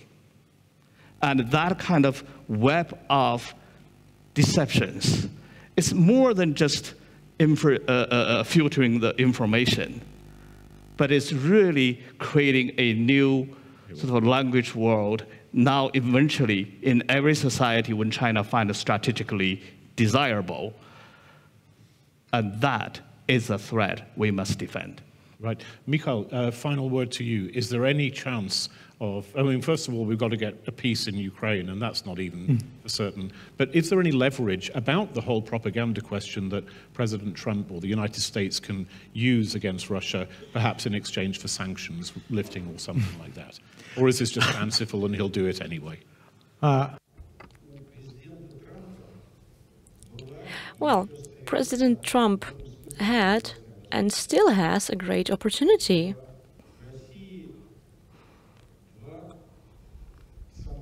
In Russia, there are two people who are very popular currently. Number one, it's Putin, and number two is Trump. Just a few months ago, I would have said that even Trump is more popular than Putin in Russia. Now, the question is whether he wants to or whether he can use his authority and the opportunities, the possibilities he has to target Russian population, because he has more opportunity there than in his own country. Does he want to use all that to do the right thing, or does he not want to do the right thing? That's the question. It's the question of whether we have the will. Ladies and gentlemen, please join me in thanking the panel for an excellent discussion. Thank you. And if you could leave your translation kits underneath your seats, and there's a panel immediately following, so, and it's also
Ladies and gentlemen, please welcome the moderator of the next session, Patrick Tucker. All right. Good afternoon. Hello. Hello, everyone. I'm Patrick Tucker. I'm the Science and Technology Editor at Defense One. Thank you for joining us for this session, The Tech Revolution in Global Security, AI, Cyber, and Autonomous Dominance. And I love that this session and GLOBSEC this year takes place in Prague because we're very close to the anniversary, and then we're going to introduce the speakers. But just a little bit of kind of an intro. Who here is familiar with a Czech playwright named Karl Čapek? Raise your hands if you are. It's okay. It's okay. Karl Čapek, 1920, wrote a play called Rozum's Universal Robota. And this is the origin, etymologically, of the word robot. It's from a Slavic word that means slave.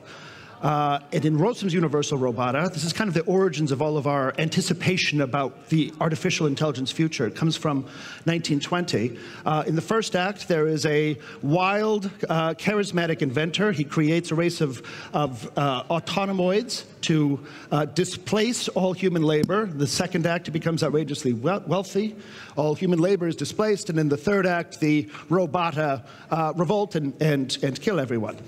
So that is the future of artificial intelligence that we've all had in our brains for a very long time, and we bring that projection to our understanding of artificial intelligence as it's actually happening now. But the folks that I'm going to speak with here today are going to outline a very alternative future for artificial intelligence that is being created here today, one that actually enables human beings rather than replaces them, one that is a tool that is going to create new capabilities within human operators, and one that is a subject of a tremendous competition, tremendous race between democracies, autocracies, and the free world. So please join me in welcoming our guests, Omran Sharif, Kathleen Hicks, Alexander Kimshayan, and Richard Helmberg. Please join us.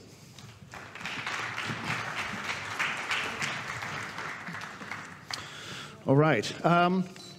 So let me start with you, Omran. Omran is works at the UAE and manages a lot of digital transformation there. Tell us a little bit about what you do in the UAE first before we get into it, and then we'll go down the line. First of all, thank you for having me here. And my main role is within the Ministry of Foreign Affairs currently. My background was in space program, but about 2.5 years ago, I was appointed within the Ministry of Foreign Affairs as an assistant foreign minister dealing with critical and emerging tech and advanced tech. Mm-hmm. And my main job here is to kind of try to ensure that the UAE has access to the best technology mm-hmm. and the best know-how, and make sure that we are part of the global effort when it comes to emphasizing responsible behavior and the proper deployment of such technologies. Wonderful.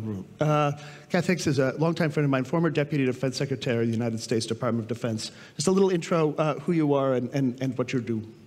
Sure.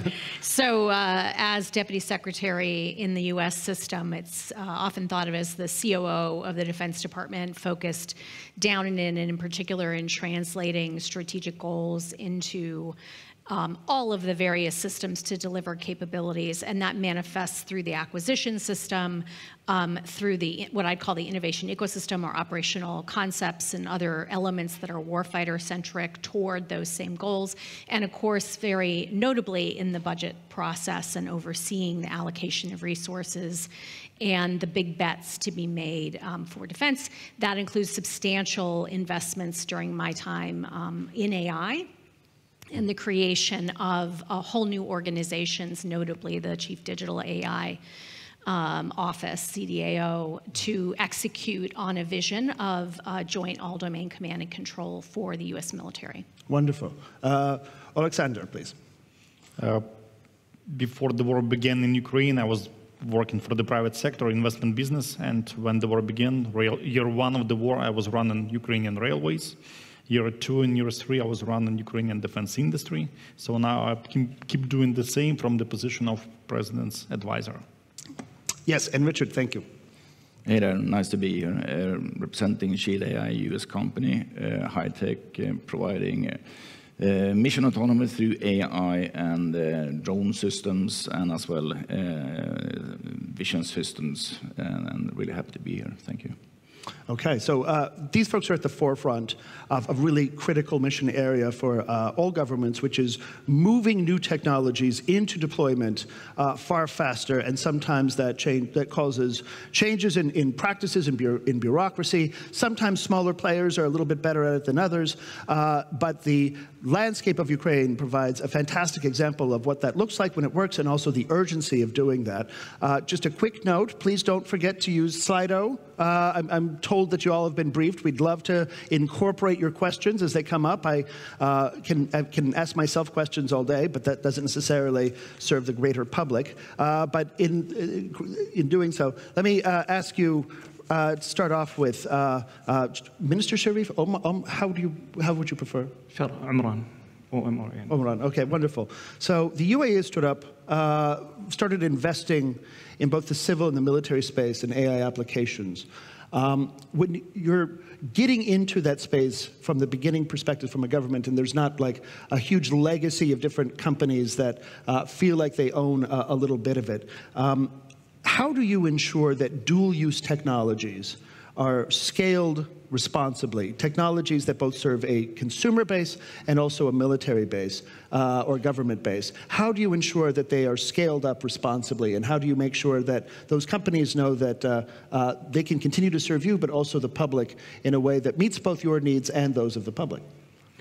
It's a very, very important question that I think till this day no one has a very clear answer for. Mm-hmm. However, we've done it in the past when it comes to critical and advanced technology, in which globally countries got together and were able to govern that technology. Today, we are dealing with a new set of challenges, and we're talking about a technology that is probably much more accessible than the technologies of the past when it comes to being dual use. So the way that we work together will have to change. The way that we approach it will have to change. Domestically, we're working on our internal laws and rules and guiding principles, but then that cannot be detached from the global effort. And with the current very polarized geopolitical environment, sometimes it's a little bit difficult, but that's also a big risk. So the way that we're doing it currently is that we're trying to be inclusive of our partners. The UAE is playing an active role in trying to converge the global views when it comes to technologies such as AI and other emerging technologies. Yes. And by doing that, we're trying to reflect that also within our domestic landscape and our guidelines and rules and ethics and rules to govern that. So the idea is not to over-regulate, but to regulate smartly, to emphasize responsible behavior, to bring transparency, and to make sure that we get the most benefit out of the current technologies. One thing I want to like to highlight is that in the past, it was very easy to say everything is, like this is civilian and that's military. Yes. Today, that's, I think, impossible. Yeah. Everything is dual use. Literally everything is dual use. So our approach to things should change. And now also when it comes to AI, we're not just talking about a transactional relationship with international partners, but we're talking about a strategic relationship. Why? Because we're talking about sovereign capabilities. Yes. We're talking about sovereign data. In the past, I would just procure a system, use it, put my sovereign data in it. Today, that has to be customized for my demography, for my needs, taking into account my values also and my cultural elements and the structure of my society. Right. So that requires our partners to be, international partners, to be much more engaged strategically. And the language has to change when it comes to how we define things, thresholds, and so on. Yes. In a nation that has 200 nationalities from different parts of the world, different backgrounds, different cultures, living there, and with the minority of the citizens being part of the population. Our setup is very different than a country that is the majority are the citizens of a specific nation that come from a specific background. Right. So our thresholds will always be different. Our interpretation of extremism will be different, and how we deploy it will be different. Yes, exactly. And you bring up something that I think is very important and will remain a theme as we discuss here, and that is the obligation of makers to be strategically engaged with their partners in a way that defense contractors in the past certainly were not. You would have a defense contractor that would go to a program executive that would go somewhere and they would create we would respond to requirements that existed and would be formal and not move very quickly, and then over the course of 10 years you would get a jet that cost $90 million. And that's the rapid pace of technological change is, as said, democratizing. And so there are unique, exquisite capabilities that all militaries may wish to have, but increasingly the space of advantage that you get from trying to build something specific for a military is vanishing because of the democratization of technology.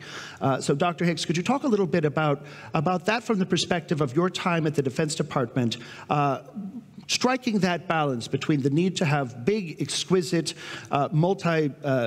huge multi-billion-dollar programs and platforms to create military dominance, but in an environment where the democratization of technology rapidly erodes any advantage that you get from programs like that?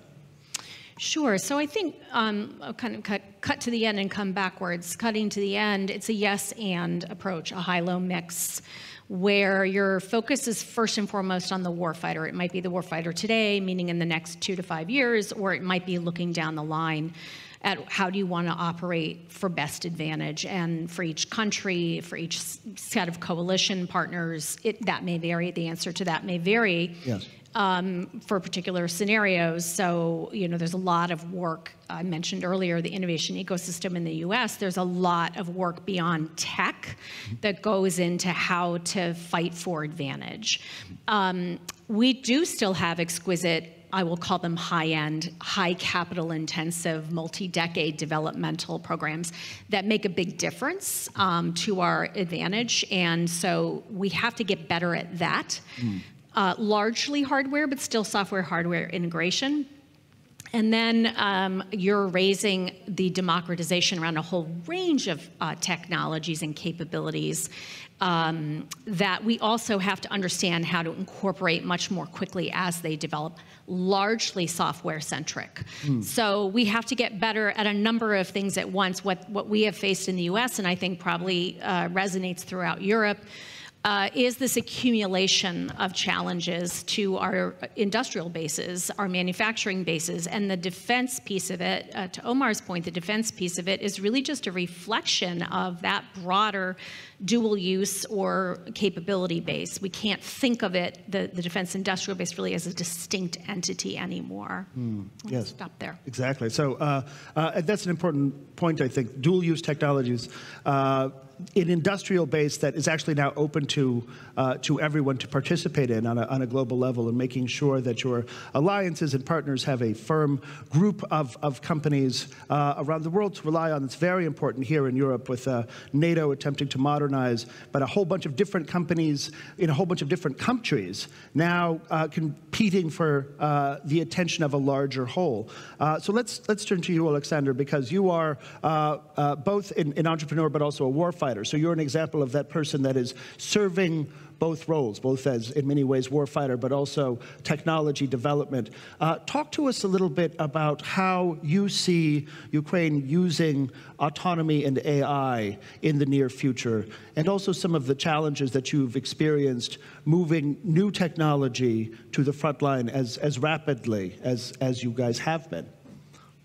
Well, actually, AI is part of all unmanned systems we use at the front line, and we try to integrate it in aerial, naval, ground systems. And since recently, we've been using autonomous targeting for strike drones, for kamikaze drones. And the last probably thing we are still waiting on the front line in scale is the swarm of drones. And that's something that will give us even bigger change on the front line. We don't have excess personnel on the front line. We don't have excess material on the front line, so we have to be smarter.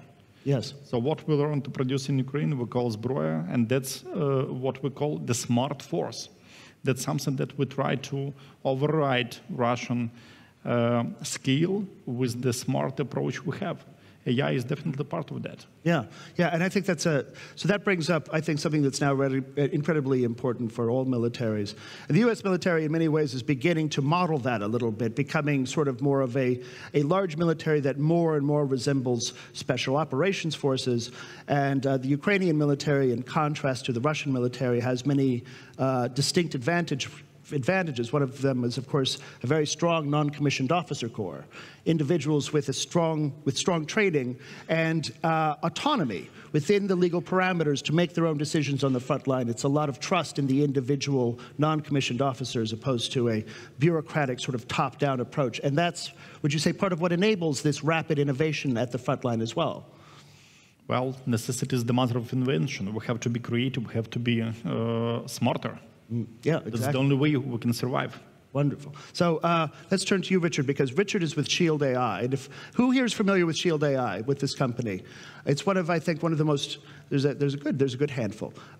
It is, I think, one of the more interesting and important drone, they don't just do drones. They're an artificial intelligence company, but in terms of what that looks like in terms of a thing, there are drones. And very early on, you guys were very active in Ukraine. Brendan Singh, who's one of the co-founders, tells a story about exactly what we're talking about here. You brought a system called the VBAT. It's got a propeller at the bottom and little wings, and it kind of looks like a hood ornament, frankly. But it's an incredibly important system. It allows you to take off vertically, go towards a target, and you were using them on the front lines, and you were testing them with Ukrainians. And the story that was told to me, not just by Brandon, but by some others that were there, the Ukrainians told you at a certain level, which we'll not talk about, we're going to jam the GPS. Above that level, you should be able to use the GPS to hit a target. And we'd like to see if you can do that in training. And what was discovered is that actually the Russians were jamming the entire GPS spectrum, critically important for the way all drones that we today interact with as consumers operate. And the drone took off in the wrong direction and was safely recovered in a field. But within 24 hours, your folks on the ground, working with Ukrainians, talked back to headquarters and came up with a patch that actually adjusted for what the Russians were doing. So you kind of reinvented some aspect of that in a day. That's the type of innovation that I think a lot of people in the Defense Department would say, how does that happen so quickly? And yet it happens. It happens all the time in bits. So talk to us a little bit about that, about how you're seeing the need to both have people on the front lines with warfighters, the risks there, and how you see that innovation cycle beginning to accelerate between maker of thing, warfighter, and target. Yeah. It's been mentioned earlier today that you need to have support and you need to work very closely between the industry and the end user. If you cannot do that, you're not going to survive in this dynamic war as we see today. We learned our lesson. 2022, we delivered the first system to Ukraine, and we failed on deployment because we didn't have an in-country support in place. We didn't have the tight collaboration with the Ukrainian armed forces as we should have had, and the system in general was a bit too immature. 2024, we went back, we have learned our lesson, and we have produced a much more mature system. We had a full in-country support that could work very closely with the end user to provide updates when needed. And we have learned as well over the last 6 to 8 months here that we need to have people that can assist because, for example, EW and jamming can change over day.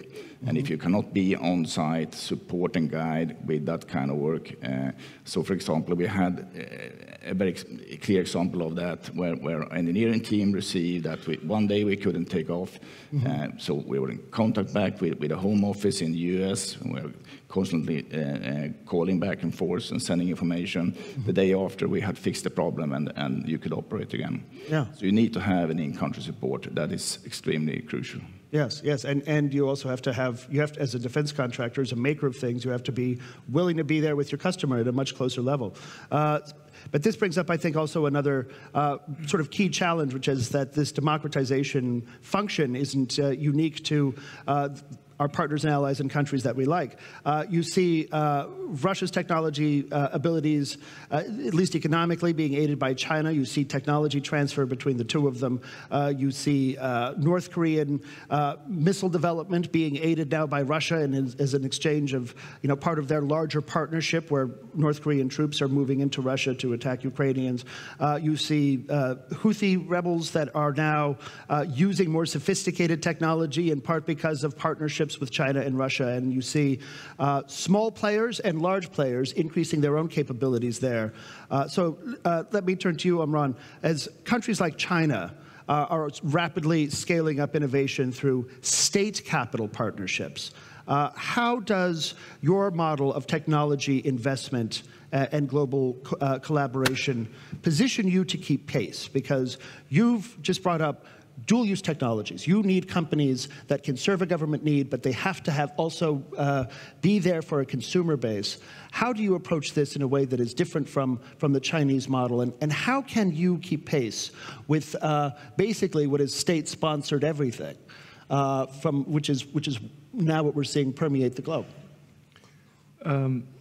So when it comes to the UAE, of course, we have the government involved in certain initiatives, but then also we have the private sector leading certain initiatives. But let's just go back to the question of technology and capacity building. Yes. So when it comes to technology, UAE has 3 red lines. The first red line is our sovereignty. The second red line is our credibility. The third red line is the trust that we put in our partners and the trust that the partners put in us.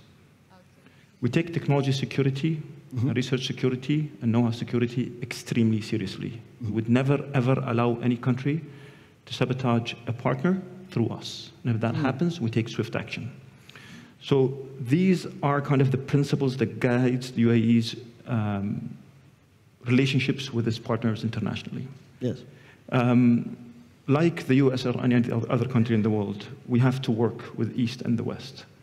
But then we've demonstrated over and over that we take our credibility and the trust that our partners put in us very seriously.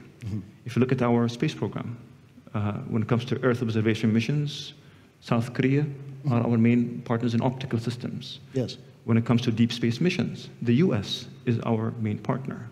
When it comes to radar satellites, Finland is our main partner. When it comes to our nuclear program, South Korea and US is our main partner. And today, similar models we're demonstrating in areas such as AI. And then if you go to defense, the UAE is a signatory to an agreement there's an agreement signed between it and the US on defense technology security. So it's not something that we've not done in the past, it's something that we've demonstrated over and over and over. Sometimes, when it comes to the aspect of dual use and how kind of the line between military and civilian is becoming more blur, export control becomes much more challenging. Yeah. And that's when the question of the multilateral export control regimes come into play, and what its role in governing the governance. So what I can tell you, even though, let's say, UAE is not formally abiding or adhering to, let's say, something such as MTCR or WASNAR, but our rules, guidelines, laws mirror the guidelines of regimes such as MTCR, so on. The reason why we're not joining, there are different reasons. Unfortunately, sometimes countries use that as a political pressure, which no other country would accept to be used against it. Or sometimes it goes as simple as when you read the guidelines in English, it's very different than what is written in Arabic. Yes. So I think we need to rethink also, like from our experience, for us to be able to work in the future with emerging and critical technologies such as AIs and other. Because today we're very reactive about AI, but we're not talking about politically. We're not talking about quantum. We're not talking about genomes. We're not talking about nuclear fusion. Those technologies will change the geopolitical landscape. And I don't think politically people understand that. Yeah. So to address that, we need to rethink the way that we work together and how we govern Yes. And control those technologies and the research around those technologies. Yes, and I think this brings up something else that's really important, which is influence over standard setting. And that sounds very dull, but believe me, it's actually incredibly important when you're talking about how to keep an alliance together in terms of the daily stuff that they use and buy. And NATO, in many ways, is a standards organization, everyone adhering to similar standards. And the US played a very leading role in helping to establish parameters by which startups around the world could understand rules, could build their own enterprises and deal with different countries and companies based on a set of, based on US influence over how to do that and make money. But you've also bring up quantum, and which will be better enabled through artificial general intelligence.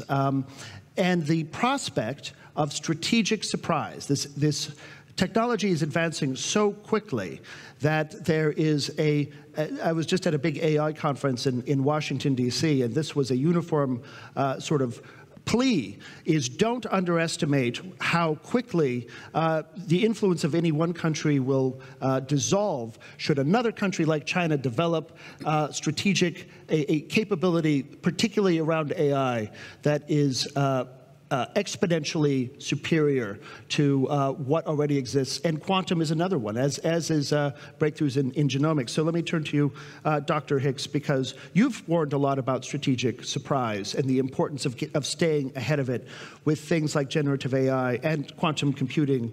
With all of that accelerating, what are you concerned about right now when you think about strategic surprise, the United States and allied partnerships' role in that competition right now? Are we still in the best place to capture it?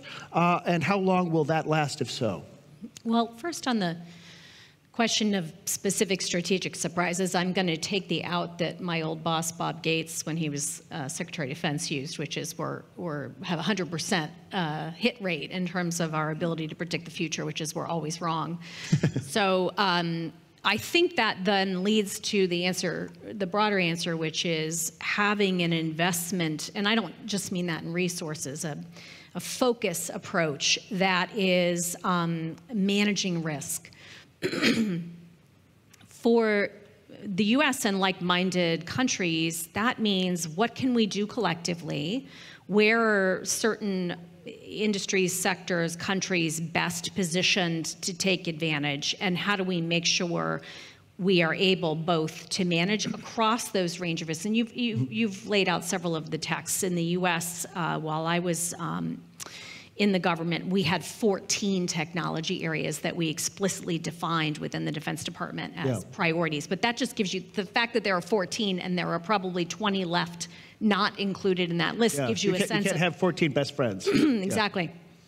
So don't tell any of my 14 best friends that we just said that. So you have to be able to manage across that. But back to your really the key, I think, question in there is how do you make sure you don't lose the opportunity? And that means playing to your advantages. Our advantages are free minds, free people, free markets. That is not the China model. That is not the Russia model. They have a statist approach of civ-mil fusion, and that's not the way for us to go. There are some advantages they can get out of that. I think those are temporary, and they're overcome by the model that we have. It means working collaboratively. As I said, if we look at ourselves together, we are so much more capable. Think of how much we're learning from the Ukrainians right now. Yes. Think of how much others, let's pick the UK, is working with Ukraine right now. That ability to be more than the sum of our parts, we have to leverage that opportunity. That includes universities, research labs, government funding, and of course, those great innovators in our private sector. So I think if I were to look at a strategic miss, it would be if we miss that opportunity to be what we can be collectively. Yeah. Well, let me turn to you, Alexander, because she brings up a very good point, and that is all of the things, companies like Shield AI, the things that they're taking away from their experience working with Ukraine, and Ukraine is very open to letting folks come on over and try things out, and we'll help you fix it. And I think you've contributed a lot of very important intellectual property to major U.S. defense contractors for which you have not been properly compensated. But if NATO allies want to help more effectively. And this is something that I think NATO leaders realize is incumbent upon them. What are the, aside from that conversation about rounds of 155s, et cetera, what are the technological or industrial capacities that they should be investing in and potentially transferring, working with you on the front line, giving you to help defend Europe? At this point, I would say, as I mentioned in my previous speech, that we still need the swarm solution, coordinated attack solution. That's something we didn't find across our partners. That's something we tried to find in US, in other nations, but we haven't found that.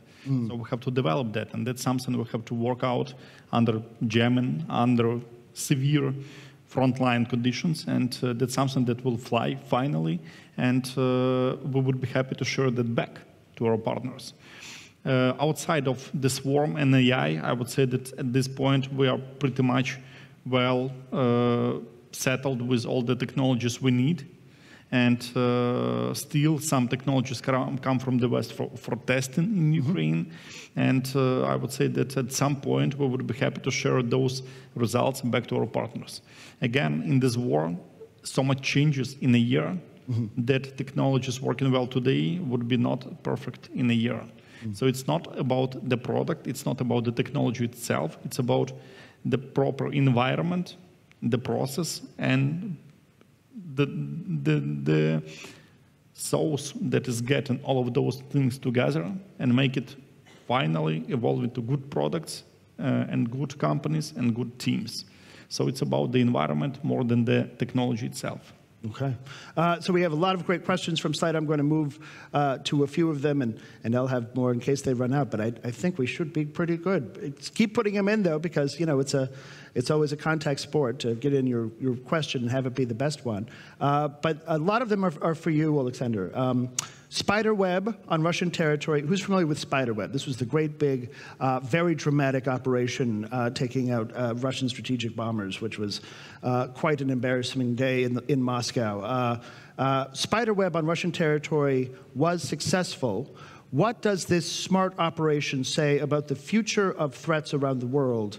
And how high-tech was it? And I'll actually open that up to anybody, because you all have to think about what it means that this military was able to get at the heart of the strategic capability of a much larger military and do so at tremendous economic scale. But I guess that goes first to you. What does that say about the future threats around the world, and how high-tech was Spiderweb?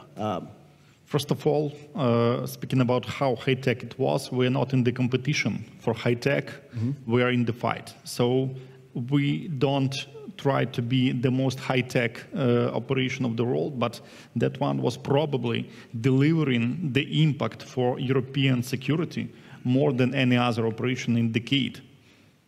We got 1/3 of Russian strategic air fleet out. So it's not about being the most high-tech, it's about being the most efficient. If that's FPV drone over 2,000 kilometers from the front line, it's fine. We are fine with that. I'm sure that this operation would be researched and written down in details, and people will learn from it. And I'm definitely not the one to speak more about how this kind of threats should be addressed by other countries, and how we can make the world more safe, considering this kind of threats we have. In Ukraine, we don't think about that now. Whatever we get in our hands, we try to fire it to Russia to make more Russians good Russians. So it's all about that.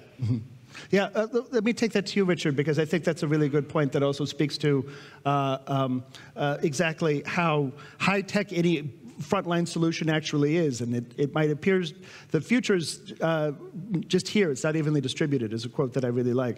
And the other part of that operation that I mentioned before with Shield AI and the drone that you fixed in 24 hours, after 24 hours, it played part in an actual Ukrainian operation and took out a Buk standard missile launcher, a $90 million piece of Russian military that, and believe me, they put more protections around that than they do than their conscripts conscripts. So you also have been hitting high-value, contributed with the Ukrainian forces, hitting high-value targets at very low levels of investment very rapidly. How do you see this? How does Operation Spiderweb, how replicable is that from your perspective right now at a larger scale? I can just talk about our VBAT in that sense, but it's used every day today, and of course you need to have a rather amount of high tech in a system today being used in this war. You need to withstand heavy EW and GNSS denied environment. You need to be able to fly at a certain distance to hit the target, which is far away from the front line. And that is really what we have succeeded to prove, that we have a system that can fly 100 kilometers inside Russian-controlled area.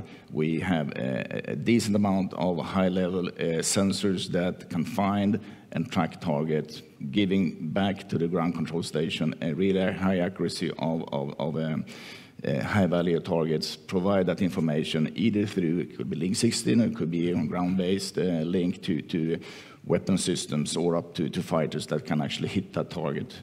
And you need as well to have systems that can be on station for a number of hours.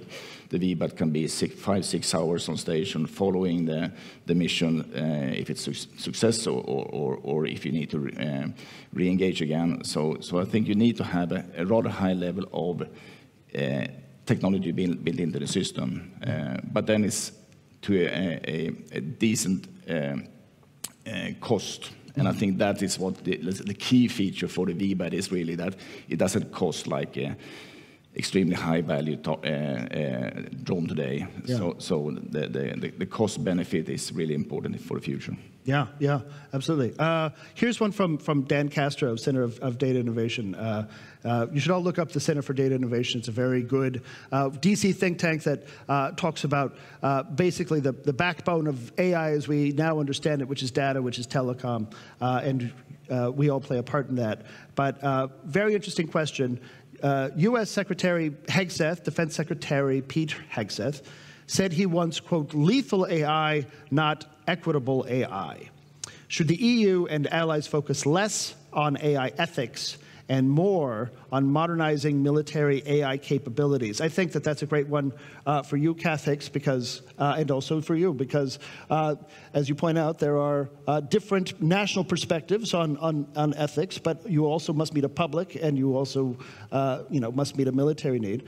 And the Defense Department has a very long list of AI ethics principles that really was put in place actually under the first Trump administration, and was really instrumental in helping bring on board Silicon Valley partners and partners like the French, the Europeans, not the French, the Germans. No, not the Germans, the French, sorry. But a lot of European partners to partner with the United States on AI collaboration within the military construct. So, yes, what do you think of this notion that we should have lethal AI and not equitable AI? It seems perhaps like a false choice, but talk to us a little bit about this. Should the U.S. lessen its focus on AI ethics, particularly in military contexts? What would be the cost, or how might that work? I think I'd start by postulating that I have yet to see a use case where the U.S. approach to autonomy and to the use of AI has in any way inhibited where the tech is. The tech is developing, and the way in which the rule set develops, I think, is still open, and it should be. That said, the way to think about this is, there's always going to be human judgment at this point in how that the on the loop, off the loop is the wrong way to think about it. But in warfare, there's human judgment, and that's where we are today. And the state of autonomy and of AI can live within the way we have framed it and allow us to make maximum use of it. We're constantly in the US, and I'm sure other countries do the same thing, looking at use cases to try to understand, again, where that edge is and if there are some tricky situations. And I think we're going to have to work our way through that, just like any other kind of approach inside warfare, whether that's a system, whether that's the way in which we think about civilian casualty, et cetera. There is nothing specifically unique in this case other than potentially the power of the technology we need to best understand. So that's what I would say. The U.S., I think, does have, and as you pointed out, a long-standing and begun really in the first Trump administration, and we doubled down on that approach to AI that we think brings in more partners. I'll say again, I think that collaboration approach really is an advantage to us. Traditionally, the adherence to the Geneva Convention and other ways of war that demonstrate both that we can use our advantage in warfare, but that we are just in the conduct of war, that has proven out, I think, advantageous to us, not just an inhibitor.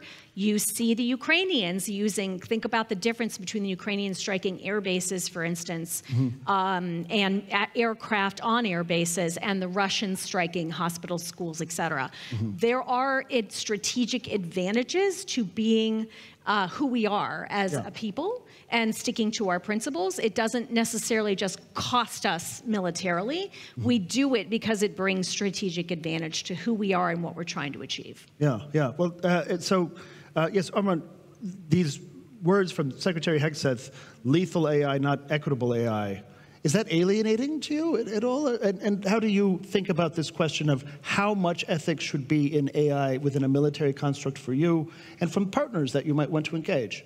So I'm not sure if we can say, I mean, when we talk about equitable AI, we mean ethics 100%, because I think in this context, maybe, again, I don't want to put words in Secretary Hicks' mouth, but I mean, I think these are separate issues. Like when you talk about lethal AI versus equitable AI versus AI ethics, I think these are three different topics. And I think in this context, I think it was more about focusing on AI for defense, okay? And I think all of them have to happen in parallel. When you talk about ethics, you cannot ignore ethics.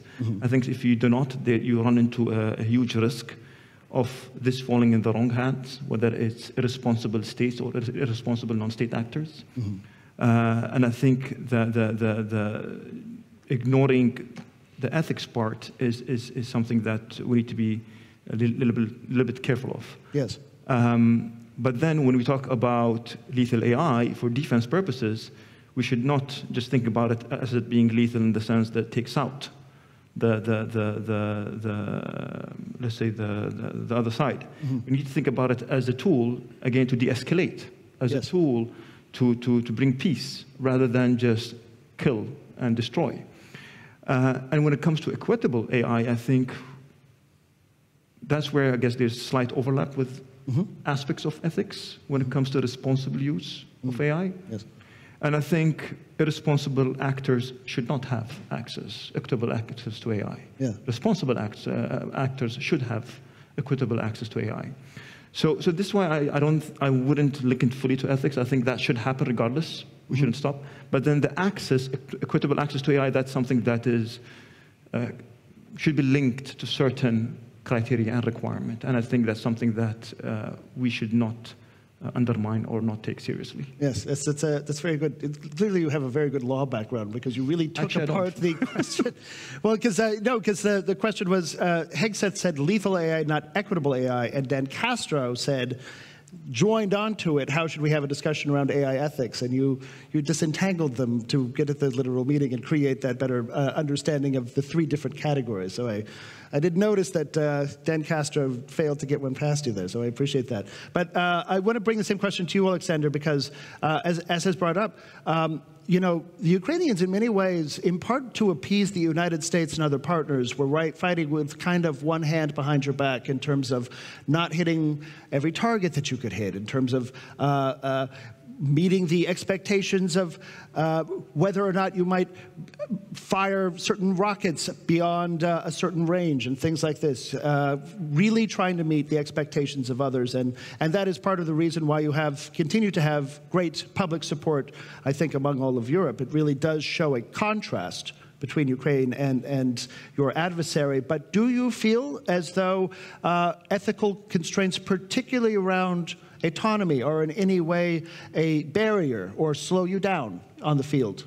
No, we don't feel those slow down because of ethics. And again, ethics is not the domain for Ukraine now. Whatever we can, we use to get the Russians out. At some point, we will get back to thinking about making our products and making our technologies working well in the peaceful world, but not at this point. Yes, and I think it just showcases again, you know, like this is something that's needed for people to stay together, for partnerships to actually happen. And if you're going to have partnerships with people that don't have a sound ethical basis, then those are your friends. I don't know what to tell you, but go ahead and enjoy their company, because that's not going to be fantastic later on. Here's one that I think is very... If I can interject, just again, it's not actually effective. Yeah. The Russians they haven't in 10 days taken over Ukraine. Right. In fact, they're more than 100 times behind that schedule. So there is a tendency to frame up, if you have no governor on any technology or capability, you're going to be more at an advantage. And I'm not convinced that that has been proven here. Yeah, yeah. Well, and I think it also speaks to that question of how are you making the AI? The U.S. And other partners have always had a kind of approach of human-machine teaming. So human beings working with an artificial intelligence entity, working together, the operator's capabilities are lifted up. Their intent is still there. And Western military leaders like that because it leaves human command and control, and if somebody screws up, you can fire them, as opposed to someone bureaucratically pressing a button and realizing a lot of effects without actually an understanding of what's happening on the battlefield. That is a contrast that speaks to an approach to AI as well as an approach to the military in general. And I think one is clearly showing to be superior. So the political landscape in the U.S. threatening the leadership of U.S. technology. Is the political leadership in the U.S. threatening the leadership of U.S. technology? Yeah, I'm just going to say what I said before, which is I think there's some inherent advantages across the organizations and countries we're representing here. And if you're going to make the most of the moment, you need to be able to take advantage of them. Obviously, that includes strong government funding and focus on innovation, but it also includes that ability to partner effectively across both countries, to coalesce together, and not only the private sector, but our university systems, our labs, et cetera. And those who are innovating have to want to work with you on their products or their services. So you want to make sure that that opening that's been created around defense, and Patrick, you mentioned that earlier, in terms of companies wanting to work on defense, in large part because of what they've seen happen to Ukraine, and also in part because of what they've seen the Chinese do throughout the Western Pacific, but most specifically around Hong Kong, and then how they've treated their companies in terms of IP and other issues. That's a comparative advantage that we have. It's not necessarily going to endure on its own. We have to continue to make the case that we're the place to invest that innovation. Yeah, yeah. Please. Yeah, I'd just like also to jump here and just talk about, in general, political leadership in AI, whether it's the US or any other country. I think when it comes to technology, emerging tech, and AI, I think we really have to, all of us, take a step back and not be emotional about things. We need to understand that countries have their national interest. And each country have their own tools and means to translate those national interests into policies that serves their national security needs, national security concerns, and so on. I think countries that understand that early on, and the ones who are able to navigate with that, are the ones who are going to get the most out of it, of these opportunities. And I think sometimes, countries need to think about whether they should think too much about regulating and putting kind of systems in place to protect, or should they be focused more on putting the resources into running faster than other nations? Yes. So I think this is where the political leadership in AI and other emerging tech will come. It's the ones who know how to navigate well, the ones who understand their partner's national interests and not being emotional about it, and then the ones who are able to run faster than others rather than putting systems in place, overdoing it. I think that's a really good point. It's a good note to end on. There's any administration, you like them one day, wait 5 minutes, they might change their minds, and there's a lot of things that this administration can do to increase technology leadership. There's a lot of bureaucratic barriers that people have been trying to push away for 40 years that there's always an opportunity now. And I think that that's what we're getting a sense of. There's tremendous opportunity right now, in part because of such smart people being in control of such capabilities that in a way that has never been possible before. So, ladies and gentlemen, please join me in thanking our panel for this wonderful conversation. And yes, thanks.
Ladies and gentlemen, please welcome the moderator of the next session, Robin Shepherd. Thank you. Yep, let's go.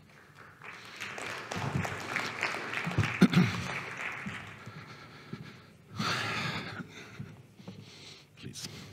Thank you very much, everybody. I'm sure other people will be coming in from lunch.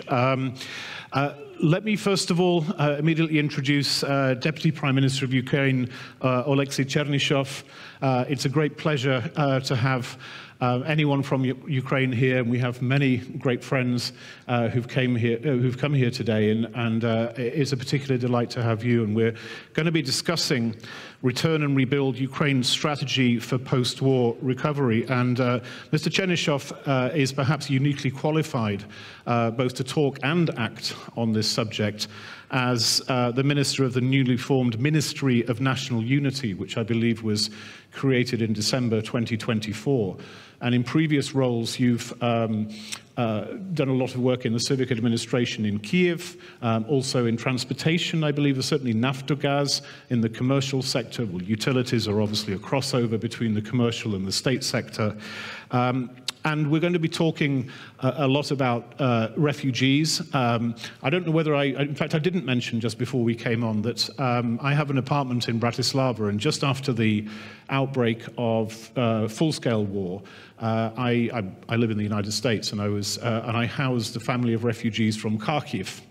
And so I have a tiny bit of personal experience of how refugees come into a country outside Ukraine and then become dispersed both within the local communities. Slovak and Ukrainian are very close languages, but also some went into Germany, some went to the United States. And it's something that a personal experience can help me visualize when we're talking about refugees.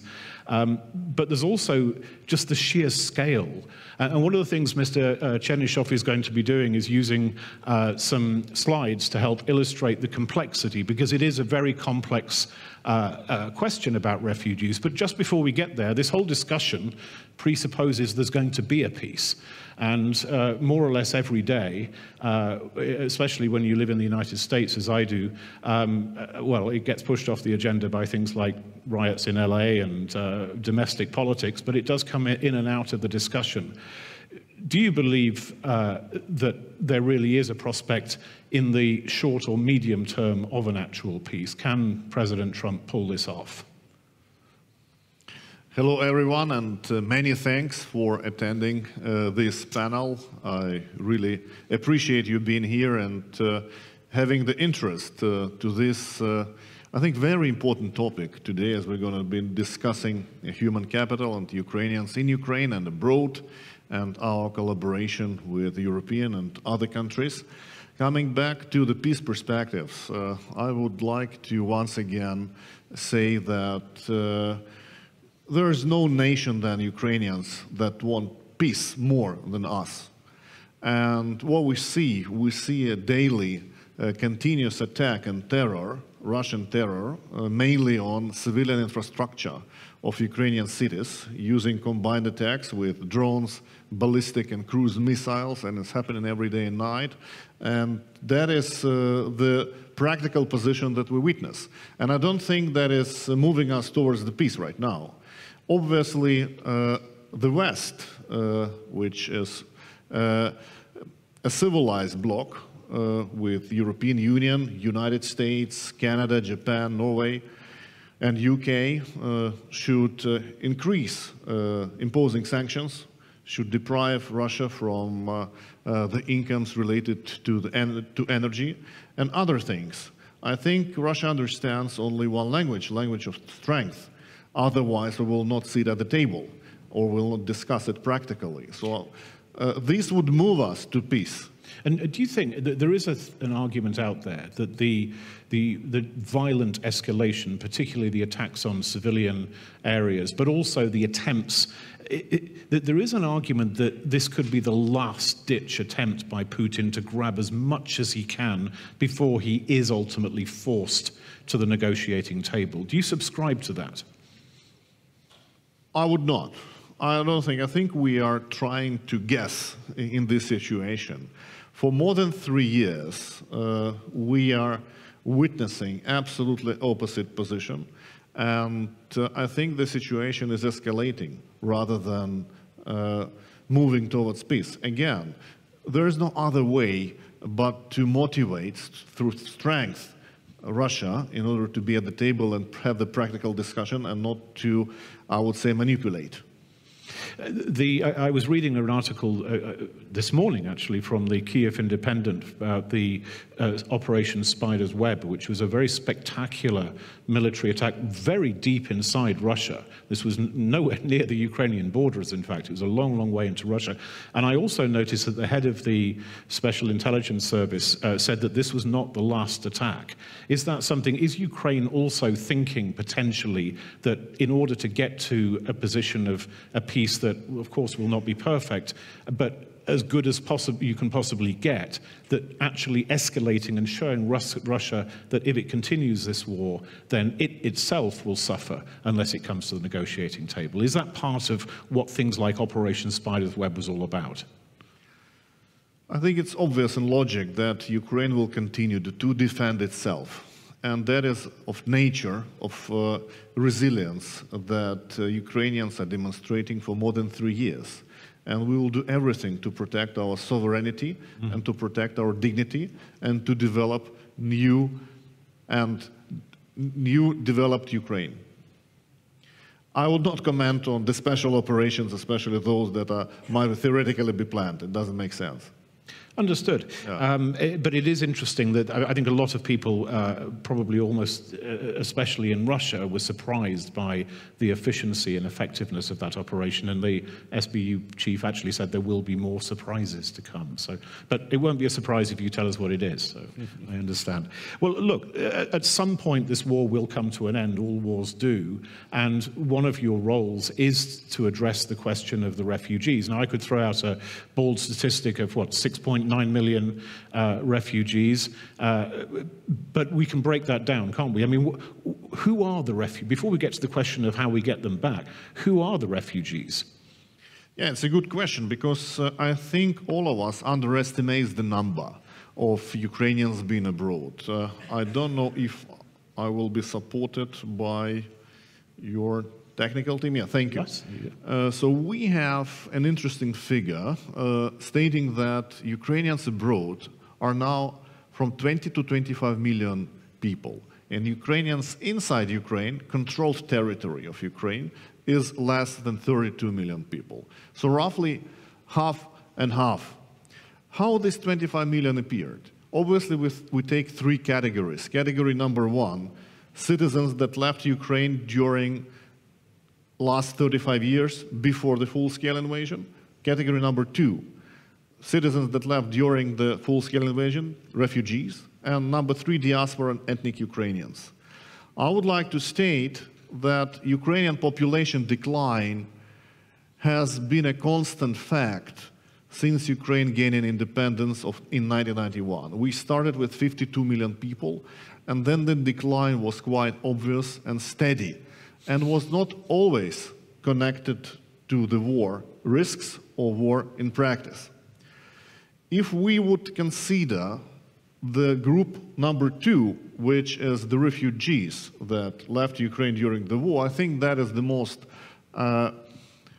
practical group that might consider coming back. And we take a look at the European perspective, we see the countries where the Ukrainians relocated since 2022, and it's about 5 million people. You see that 60% of Ukrainians are based in 3 countries, Germany, Poland, and Czech Republic. And being here in Czech Republic, I would like to admit that Czechia remains the country with Ukrainians being the biggest national minority here in this country. And I think if we would calculate in the GDP perspective, I think the Czech commitment is very serious, if not the biggest, So that is the situation, and once the stable peace is reached, some Ukrainians would consider return back home. Our polls, and we conduct some polls and surveys in these countries, show that a number of around 30% of Ukrainians will consider coming back to Ukraine within the first half a year after the stable peace. Another 30% of Ukrainians most probably have decided to stay in Europe forever. And there is a group in between, 40%, that will monitor the situation, will monitor the development of the country, and they will decide later, in 1, 2, 3 years, depending on the success of Ukraine. And I think we should concentrate on that. Understanding that population decline has been a Ukrainian problem for years, I think once Ukraine is successful after the war, as the reformed country, reformed democracy, economically stable and developed, then obviously people will make their choice and they will come back for new jobs, for better infrastructure, for recovery, and so on and so on. So I think when I'm being asked, how are you planning to get Ukrainians back, I'm always answering, we cannot make them come back in any kind of artificial or any kind of other model. The only way they come back is successful Ukraine. If Ukraine is successful economically after the war and integrating into the European Union, people would love to come back home. People love being home. It's normal, but they don't want to be during the war. I mean, it's essentially a soft power argument. It's the power of attraction.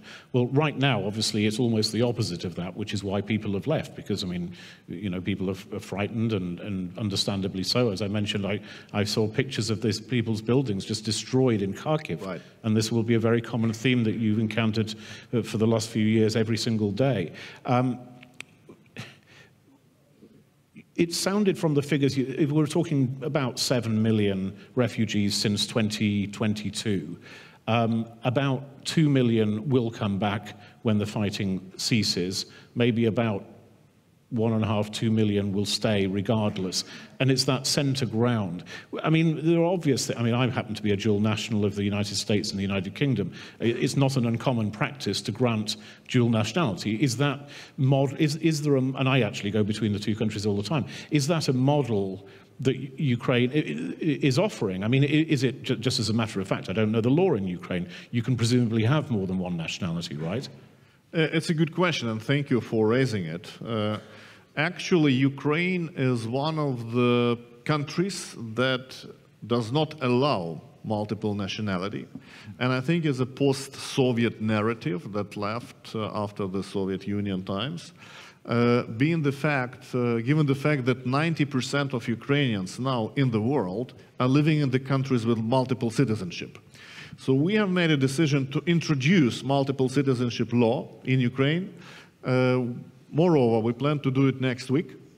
And I think that is a clear answer to us, how to link connection between Ukrainians. First of all, we will grant citizenship to Ukrainian diaspora, mainly the Canadians, Americans, and other continents.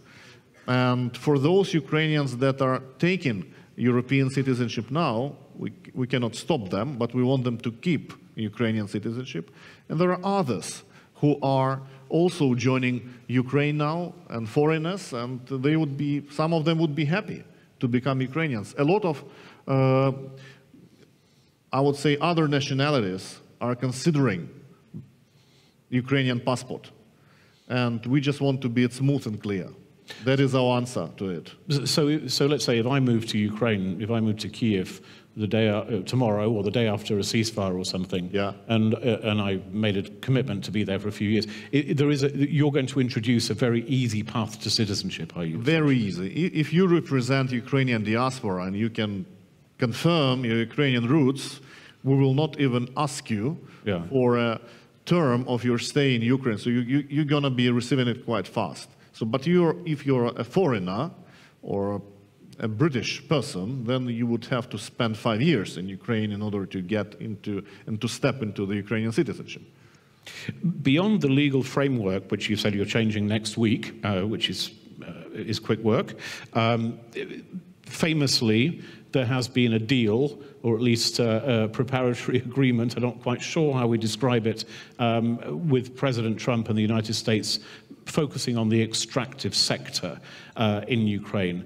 How big a deal is that going to be in terms of boosting the Ukrainian economy since, and we'll talk about other issues as well, but since that is very much a headline issue that Ukrainians in the diaspora can see. Is that going to be something that creates a lot of jobs for Ukrainians, a lot of wealth for Ukraine?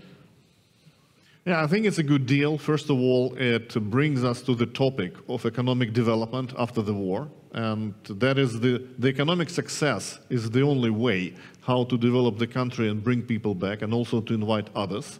And we should concentrate on that. We should develop it further. I would like to share with you another information. If the war would be over today and Ukrainian government would plan doubling the GDP in 10 years, which is quite optimistic but reachable parameter for the countries after the war, we would be experiencing a deficit of at least 3 million workers, 3 million people on the labor market. So that is the challenge we are facing.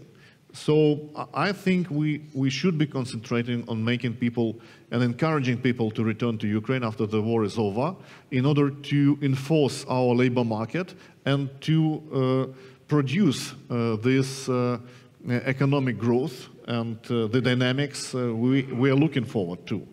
So the mineral deal is great. We should exercise it. We should develop it. We should make more deals like that because it's about setting up the environment for better business and for economic angle.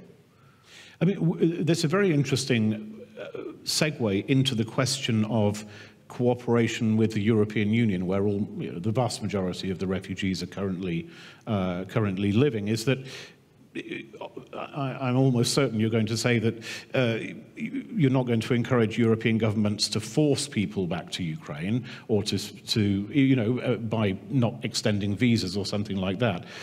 And yet, if you have such a shortage of labor, there's surely at least a little bit of an incentive not to make things so easy for them to stay abroad that they don't actually come back.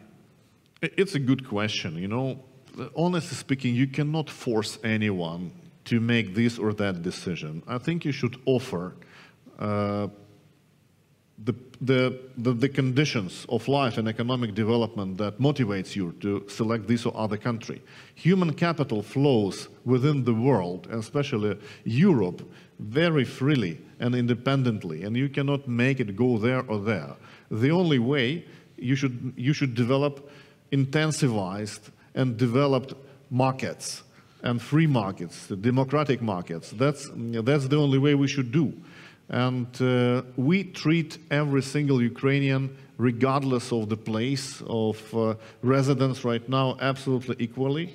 We would be happy to support his or her decision when to come back, whether to come back at all, whether to integrate.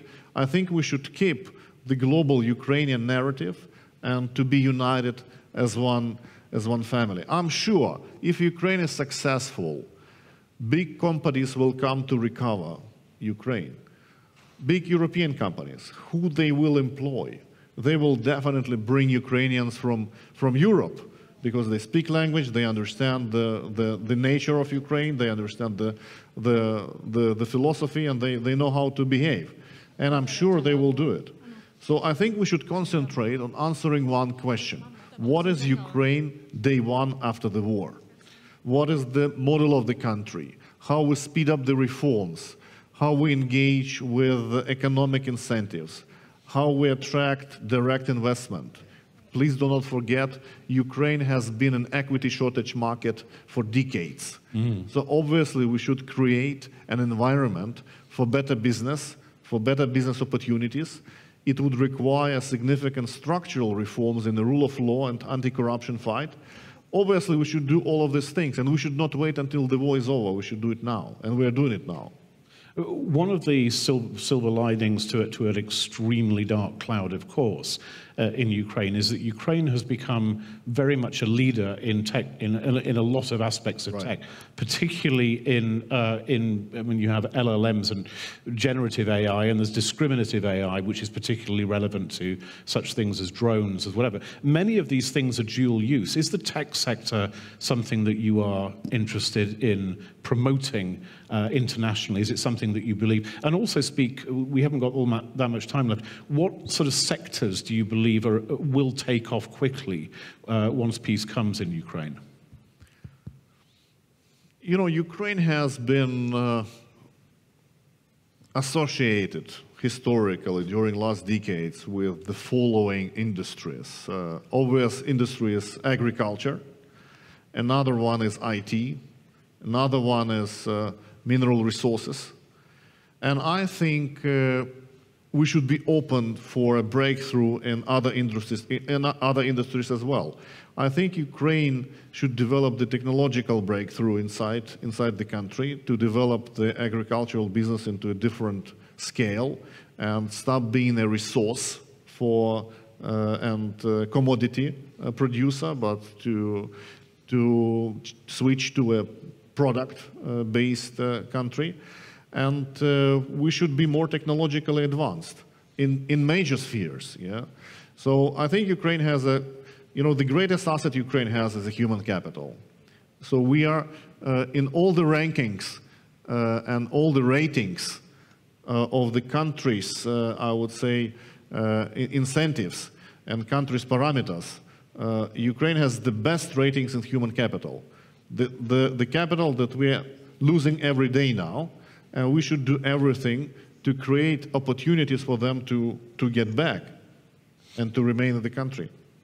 And if you had to, I mean, if there is let's assume this is all predicated upon them there being a peace, but if there isn't, I don't want to finish on a down note, but if we don't actually get in the short or medium term to a ceasefire, do you anticipate further refugee migration away from Ukraine? And that also, the consolidation in countries in which the Ukrainian diaspora already lives, of those new lives where they have kids at school and speak new languages and have jobs and have essentially started new lives? There are many challenges. Obviously, when the family is out of its home country for more than 3 years, the integration appears to be quite fast. You cannot resist it. And to be honest and objective, we are still having tens of thousands of Ukrainians that are leaving Ukraine. And definitely the peace is the only solution how to stop it. There's no other way. And the sooner we get it, the sooner we will be able to redevelop the country, to start recovery, and to finalize reforms, and to be on a track to the European integration. I think the future of Ukraine is very much dependent on the speed and pace of our European integration. And the sovereign Ukraine very much dependent on its European choice. Well, let's hope that there is both a just peace and a quick peace. Mr. Chernyshov, thank you very much. Please let's show our appreciation to our guests. Thank you. Thank you very much. Thank you very much.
Ladies and gentlemen, please welcome the moderator of the next session, Scott Young.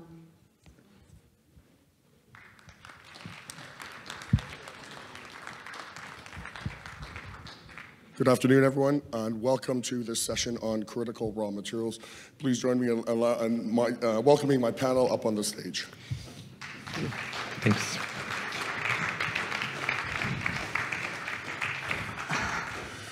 All right, our discussion is around critical raw materials and some of the geopolitical choke points and challenges that we have in sourcing them. I'm very pleased to be joined on stage by David Aloen, the Deputy Minister for Strategic Industries of Ukraine, Juan Bartolomeo, who's the State Secretary of International Affairs with Argentina, Karel Elot, Senior Partner with McKinsey, and Peter Pudil, who is entrepreneur, investor, founder of BPD Partners, and the chair of the GLOBSEC US Foundation. Gentlemen, thank you so much for being here on stage for this discussion. Sorry, I should introduce myself. My name is Scott Young. I'm the Director of Strategic Initiatives at Eurasia Group. We're a geopolitical risk advisory firm based in New York, and we're ready to go. I'm going to start by saying the obvious things so that my panelists do not get to do that, and then we'll get right to it with you, Karel. Critical minerals are important. We know this. They are indispensable. They are upstream of basically every industry that will define the 21st century. Some of them are fungible, some of them are not. And really, there is one actor on the other side of the world that is willing to put its thumb on the scale when it comes to critical mineral processing, refining. And this week, we saw it with the US-China trade deal in London, rare earths as well. Karel, let's start with you. I'd like you to describe the magnitude of the problem when it comes to critical minerals. Is China going to be dominant? If so, for how long? And does the West have a chance? Yeah. So that's really the good question, maybe also to start with. It's obvious that the gap is big, right? We're all very clear on that. And the gap is, of course, big because when you look at China, China has started with their go-out policy over 25 years ago, and then with the Belt and Road Initiative, which is 12 years ago. So this is a long time in the making, a lot of work and investment that has happened. To give you an idea, there is like, from 2020 to today, Chinese companies have invested around $160 billion in sub-Saharan Africa, right, to build something there. So the gap is big. But your question is like, you know, can Europe catch up? I think clearly Europe needed to wake up, which has happened. And then I think the conference says Europe needs to step up. And I think that's probably the right way to think about it. Because the playbook of the Chinese of going outside of China to secure minerals is a playbook that the Japanese had already used before them, right? Like the Japanese mining houses even today. are very strong and go beyond Japan. And I think if we think about, your question was also like, can the West, right, catch up? Well, I think the West is not the West, right? There is a difference between Europe versus North America. North America also has Canada, which has a long history already in mining. And we can learn from Canada. The starting point in Europe is worse than in the US. I think if you look in lithium, we don't have any local domestic lithium for the demand that we have. The US has already 25% as a starting point. So we cannot, take the West as one. We need to look into the details. The important thing to learn from China is demand. Having demand is very important. So this means that we need to make sure that, like in Europe, we don't just solve a problem for minerals, but we need to have these downstream industries that are competitive, that need this material and will be successful in paying the price for it to domestic industry. And so there is a lot of things to be accelerated. I talked about Canada. Canada and Australia, for instance, typically the time to permit is 2 years, maybe 3 years, right? In Europe, the time to permit can go to 15 years, right? The US is also a bit better than Europe in this. So there is real homework to be done when we talk about actions and talk about step up. And we need to get the funding. We need to get the right de-risking of the chains. All very obvious. Maybe let me finish with saying one more thing, which is like when we say, can we catch up, right? There is certain areas where we cannot probably catch up. If you look at where the lithium is already today, do we really want to catch up there, or do we want to do what China has done, is to define where we want to win in the future, right? And invest in these technology developments. So that, I think, is something important, is like when we step up, let's step up to be strong in the future rather than trying to fix something that is maybe not fixable anymore at this point in time. And a last thought would be also Europe. Europe is a continent. I was listening to some of the speeches this morning, and people talk, yeah, in Europe, we don't have the energy that allows us to industrialize Europe. But, there is not Europe energy. There is different countries, and some parts of Europe are good for energy, right? So this is exactly how we need to start thinking, and I think if we step up with granularity, we can clearly close the gap or work on closing the gap, the right gap. Thanks, Carl. And I was just reflecting as you were speaking about the permitting timelines, that we're only 3,500 hours into the second Trump administration. It feels like it's been longer, but it's been just over 100 days. Petr, I'd like to come to you because you're involved with the GLOBSEC US Foundation. You just released a fantastic report on the challenge that Europe and the US have when it comes to critical mineral and raw material supply chains. My question for you is, do you think, to pick up on Carol's last point, do you think Europeans are willing to do the hard, dirty work of extracting, processing, refining, and producing critical minerals? First of all, I'm optimist, so we have to, as a Europeans, to close that gap and do whatever is possible to be less dependent. Obviously, what the report showed to everyone, that Europe is much more dependent than US regarding critical raw materials. But I think that we have to think about this strategically, as Karl perfectly mentioned. We shouldn't play under the Chinese playbook. So it's an absolutely naive idea to believe that we can catch up with Chinese regarding all lithium-based technologies. So we should be very carefully observing what are the technology of the future, what is the next generation of technologies like sodium-ion batteries, and to really do a proper assessment if we could be competitive in the long term with Chinese or anyone else on the globally, and to bet on that technologies. Otherwise, I think that we would copy the example of Northvolt and other promising startups which bet on the competing at the same technology basis. And the other thing is, obviously, so it's a demand side. So we should really be focused how we consume these critical raw materials. We should perfectly design the specific policy tools for particle critical raw materials, because there is no silver bullet like a playbook. It's very different if you talk about copper or germanium. It's a completely different market. But with mining, I think that the European Commission identified some critical projects, but with full respect, even if all of these opportunities would be materialized in the upcoming years, we still should be in a very critical position.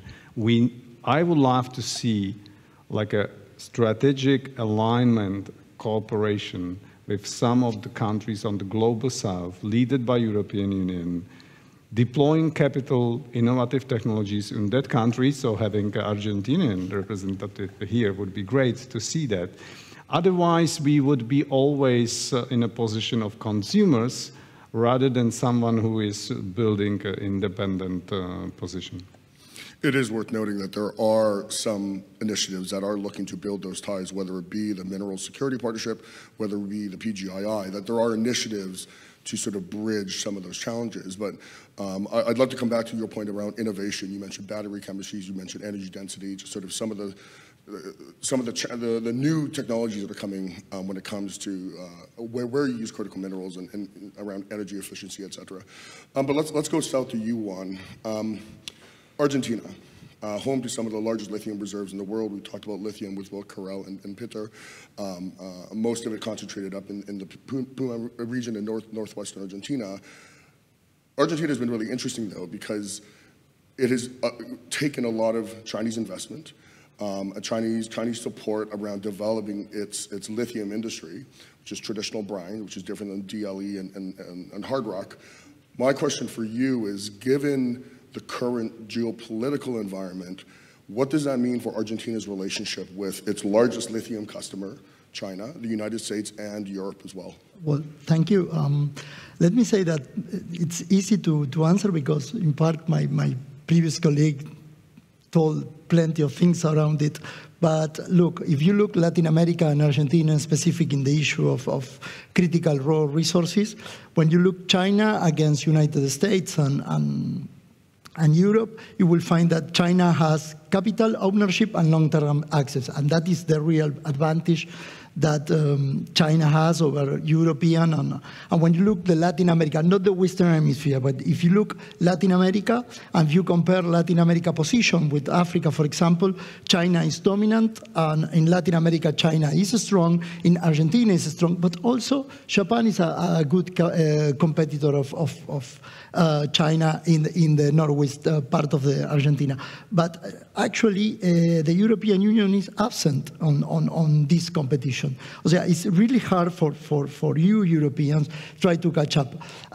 In part, the reason that explains that is because China moved faster, looking some sort of partnership, doing aggressive memorandum of understanding against this idea of shared values-based partnership that Europe proposed, which is not fit well with the political institution that managed Latin America in the last 20 years. When you look the populist wave that Chavez, Nestor Kirchner, and another political leadership in Latin America faces, they were quite smart in use the Chinese relation and the Latin American resources and Argentine resources in order to gain political advantage inside Argentina and everywhere in Latin America. When you look the Western Hemisphere, United States remains strong, but we usually think that Latin America is part of the old Monroe Doctrine kind of a mindset in the United States. That mindset still remains, But to be fair, Latin America is quite open now to foreign influence and to foreign investment, like China in Venezuela, in Iran, in Colombia, Russia in Venezuela and in other parts of Latin America. So it is interesting for all of you to know that this idea of we belong to the same global south, it's quite incorrect, because in this issue of critical mineral, the global south, for example, Africa and Latin America, we have plenty of different interests on that. And China has the opportunity to secure through the Indian Ocean and extending sea line of communications the position of the critical raw material. But when you look from a transatlantic perspective, the European and the Americans are able to disrupt the Chinese sea line of communication when you look at the raw material. So I will start in that sense, and I stop here, and I'm still waiting. Great, thank you. David, let's come to you. We'll bring it a little bit closer to home here in Europe. It's not just about critical minerals, the magic rocks, as we call them inside Eurasia Group. There's also chemicals, there's also other specialty raw materials as well that are essential for a well-functioning economy, well-functioning society.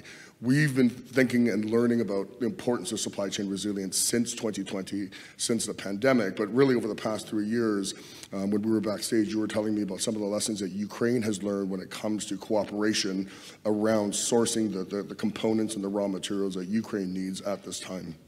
Could you elaborate on that? Yeah, sure, thank you. So since the full-scale invasion, we were first to change our focus on within the strategic industries, on the main strategic industries that we have in our country currently. It's the defense industry. And since then, we have learned a lot of lessons, because like the industry development and scaling up of the production was going like in parallel together with the constant challenges and bottlenecks that were appearing. And we were learning from those experiences that we had.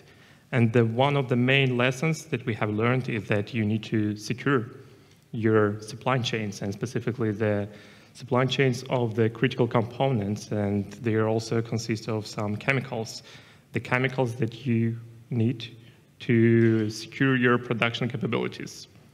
Because like without some secured supply chains, you will face the shortage of the so needed weaponry. And this is initially we're standing mainly for conventional weaponry. To produce like some artillery rounds, you still need some chemicals. You need nitrocellulose, nitroglycerin. You need to produce powders. If you can produce powders, then great. If no, you still also need some supply chains, and you need to secure them. So the issue of supply chains and critical components and chemicals specifically, this is the challenge that is faced around all the world. So there's a global shortage of nitrocellulose and nitroglycerins and other chemicals. And this also was coming together within the financial issues that our industry have faced. So all this brought us to the decision that were needed to be done in order to diversify like the supply chains. We have worked together with our partners and already have some successful stories, both within the scaling up the industrial capabilities to produce those chemicals in Ukraine, and also in cooperation with our partner nations in their countries. So the main lesson that we have learned is, once again, that you need to secure them. And the defense industry currently is not only like the industry that is helping us to resist the aggression from Russia, it's also a significant part of our economy. For the last 2 years, the third part of our GDP growth came directly from the defense industry. So accordingly, we see our defense industry as one of the main driving forces of our economy. And in order to keep this industry going and running with a high level of production capabilities that we have currently in Ukraine, we are engaging even deeply with our partners and fully understand that we need to have a strategic view on the special chemicals specifically. Great, thank you, David. I just want to, Karel, I want to come back to you, and while as we do the second round of questions, I just want to remind the audience that we do have the details about Slido. If you do have questions around these topics, please get them up there, and we will get to them at the end of the conversation. But Karel, I want to come back to you, and we talked, and Peter, maybe you want to jump in on this one as well. We talked backstage about the money piece and the price volatility, and the fact that right now, for most critical raw materials, critical minerals, for the minerals and metals that are big enough, the market infrastructure sits in China, in Guangzhou, in the Guangzhou Futures Exchange. And as we look at the challenge of whether it is important for the West to expand and build on its own supply chains, whether there needs to be alternative market infrastructure. I'm wondering if you could speak to the market piece underlying some of the bigger metals and minerals, and then Peter, if you could speak to how some of them are not big enough to warrant markets. Karel. Yeah, also a good question. If you look at the Guangzhou exchange, right, it's of course an attempt to put a price on lithium, but and of course the reason why people want, and especially want futures is for making investments. You don't want uncertainty. Right, so you want to somehow like have a way to hedge or have a way, right, to reduce the volatility and de-risk your project. Now, if you look at specifically lithium on that exchange, you know, we need to still go to the fundamentals of the market. The fundamental of the market in lithium is that there is the top two buyers, right, like who are the big battery producers. CATL and BYD, they have like almost a third of the market in batteries globally.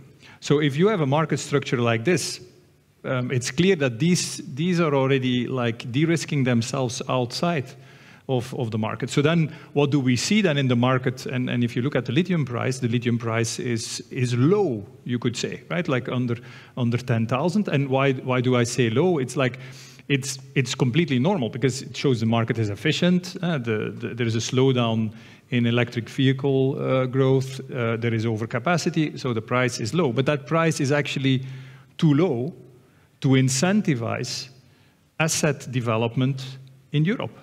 So maybe when you look at it with European eyes, you say like, well, that futures exchange, I don't like too much that price because I want my project to be in the money. So again, I think if we go back to the fundamentals, we will need to look at each one of the different critical materials and look at like, you know, what is the situation. In terms of like global demand, where is that demand? What is actually captive? Like CATL has a cross shareholding with CMOC, the Chinese mining company, private, both of them private companies. So we'll need to go into the market fundamentals and then look at ways to de-risk. And I think again, de-risking will be to make sure, as you were saying, Peter, make sure that you are betting on the right technology, that like you are innovating your way to scale, right? And through this, you create then like an end-to-end ecosystem, a value chain that has the size to do more de-risking among different companies in the value chain or in the ecosystem, rather than to say, oh, we need to have like, yeah, we need to depend on an exchange to de-risk ourselves, right? That is, we know that is complicated. So I would really say like back to the cost curves for the different commodities, looking at like what is incentive pricing for capacity additions, and then again, if we want to incentivize developments in parts of the world where currently it is not, the project is not in the money, but we believe it's important for geopolitical reasons, security of supply reasons, we need to find the way to make that happen. But I would say, like, you know, as somebody from the business world, eventually we need to be competitive, right? We need to be super competitive, right? And that is what makes us nervous when we see some of these large Chinese companies being very competitive, right? And now, like, I would say, flooding the Chinese market with like cheap solar, so that like they are like breaking all their targets and have new records of like renewable energy installation, because they are very competitive. Thanks. And Petra, let's pick up on that point though. Is there ever going to be a market solution for some of these minerals and metals? And Corey, you're actually alluding to one of the challenges of this discussion, which is we're making generalized statements about anywhere between 30 and 50 minerals and metals, and you can pick and choose lithium and cobalt to make one argument, and then you can pick and choose dysprosium and terbium to make the completely opposite argument. So it is one of the challenges of this discussion, but we're going to make our way through it. Petra, to you though, I'm curious whether there is a national security dimension here where the decision to rely on a single non-market actor, let's call it China, or like a one-man OPEC, for sourcing high-performance magnets, like samarium cobalt magnets, or is that something that we can just leave up to the market? Because right now, I think everyone in this room would know that 99% of heavy rare earth elements are extracted, processed, refined, and separated in China. And those magnets are essential for advanced defense systems, something that is top of mind for Europe. So I'm curious whether this is something that we can just leave to the market, or whether there's a national security imperative that supersedes that. Yeah, well, I think that we have to define what strategic autonomy means. And doesn't mean that you need to build a bakery to feed entire world or entire city, but you need to demonstrate that you have a capability to scale up that. And if you talk about these small elements, rare elements, they are simply essential for defense and many other things. And China is completely dominating that. And using as a tool, look, that's what President Trump motivated to start to negotiate the tariff deal, because China implemented the export license policy.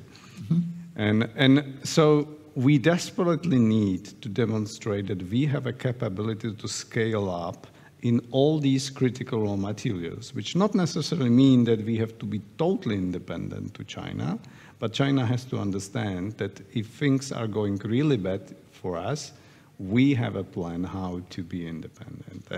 And not having some like a policy incentives, like a stockpiling, contract for difference, whatever de-risking mechanism is essential, because market will not step into the shoes of governments to fight with China in the benefit of society. That's not the way how the capitalism works. But at the same time, I would be very much worried to like incentivize with various subsidy schemes. Subsidy is good for research and development, but we are in the stage where we need to scale up particle solutions in Europe and US, and there is a lot of like a policy mechanism. Most of them are described in our report, which could be utilized. But I think that we should be also like a very much focused on the demand side, you know. We should really incentivize to market to reduce the consumption of these materials, which are really rare, and we are paying a cost for that. Not only what is driven by market, but even the policy cost, because we have to negotiate some trade deals with Chinese and others just to be in a position that we have access to that material. So there are external costs which we are paying to the fact that we simply somehow overlooked what is happening in China 20 years ago. Thanks, Petra. I see that we have some great questions coming up on Slido. We'll get to them in just a second, but one, Petra mentioned capacity building. I'm curious for your thoughts on what efforts Argentina is undertaking when it comes to boosting its critical mineral capacity, not just in terms of lithium extraction, but also in terms of moving down the value chain, in terms of keeping some of those jobs at home. How important is that for Argentina? Or is Argentina happy to just be lithium miner. Exactly. No. We just started as the recent presidential tour to Europe ended with two important agreements, one in energy with Italy, the other one on critical mineral resources on France. Actually, France and Germany are in the northwest part of the country doing some exploitation, and we are making some market reform. But the important thing that Argentina fits in this moment fits quite well in order to answer and to close the gap that my previous colleague mentioned, because China, even if they have an important position in Latin America, they cannot weaponize the raw material as they can do it in their own country or even in Africa, because Latin America has better institutions and better strategic autonomy, if you like. And also, if Europe wants to step up, it must look again to Latin America, because when you think about the broader picture on Latin America was an important part of the Ally strategy to defeat Germany, for example, in the First and the Second World War. And it's going to be part of the same strategy if we think that the war is going to be in a larger conflict in the near years. So Argentina is open its market. It's good to do business right now, especially in mining, because also mining has a role in our own defense modernization. So, and we are looking for not only for European partners, but also for a more smart type of partnership with Europe, because Europe from time to time try to impose a kind of partnership that not fit, as I said before, fit well with the institutional landmark of Latin America, and the Chinese are quite clever in adapting there to us, even if they are not playing hardball with us. So it's interesting how they move previously and how the European missed the opportunity in early 2000. Great, thank you. Last question to you, David. We spoke a bit about the operation that Ukraine pulled off a few weeks ago when it came to drones. Drones need batteries, batteries need critical minerals. What advice would you give European policymakers when it comes to securing their supply chains and when it comes to sourcing the raw materials for the defense sector? What advice would you tell other European countries that are looking at what's happening in Ukraine right now?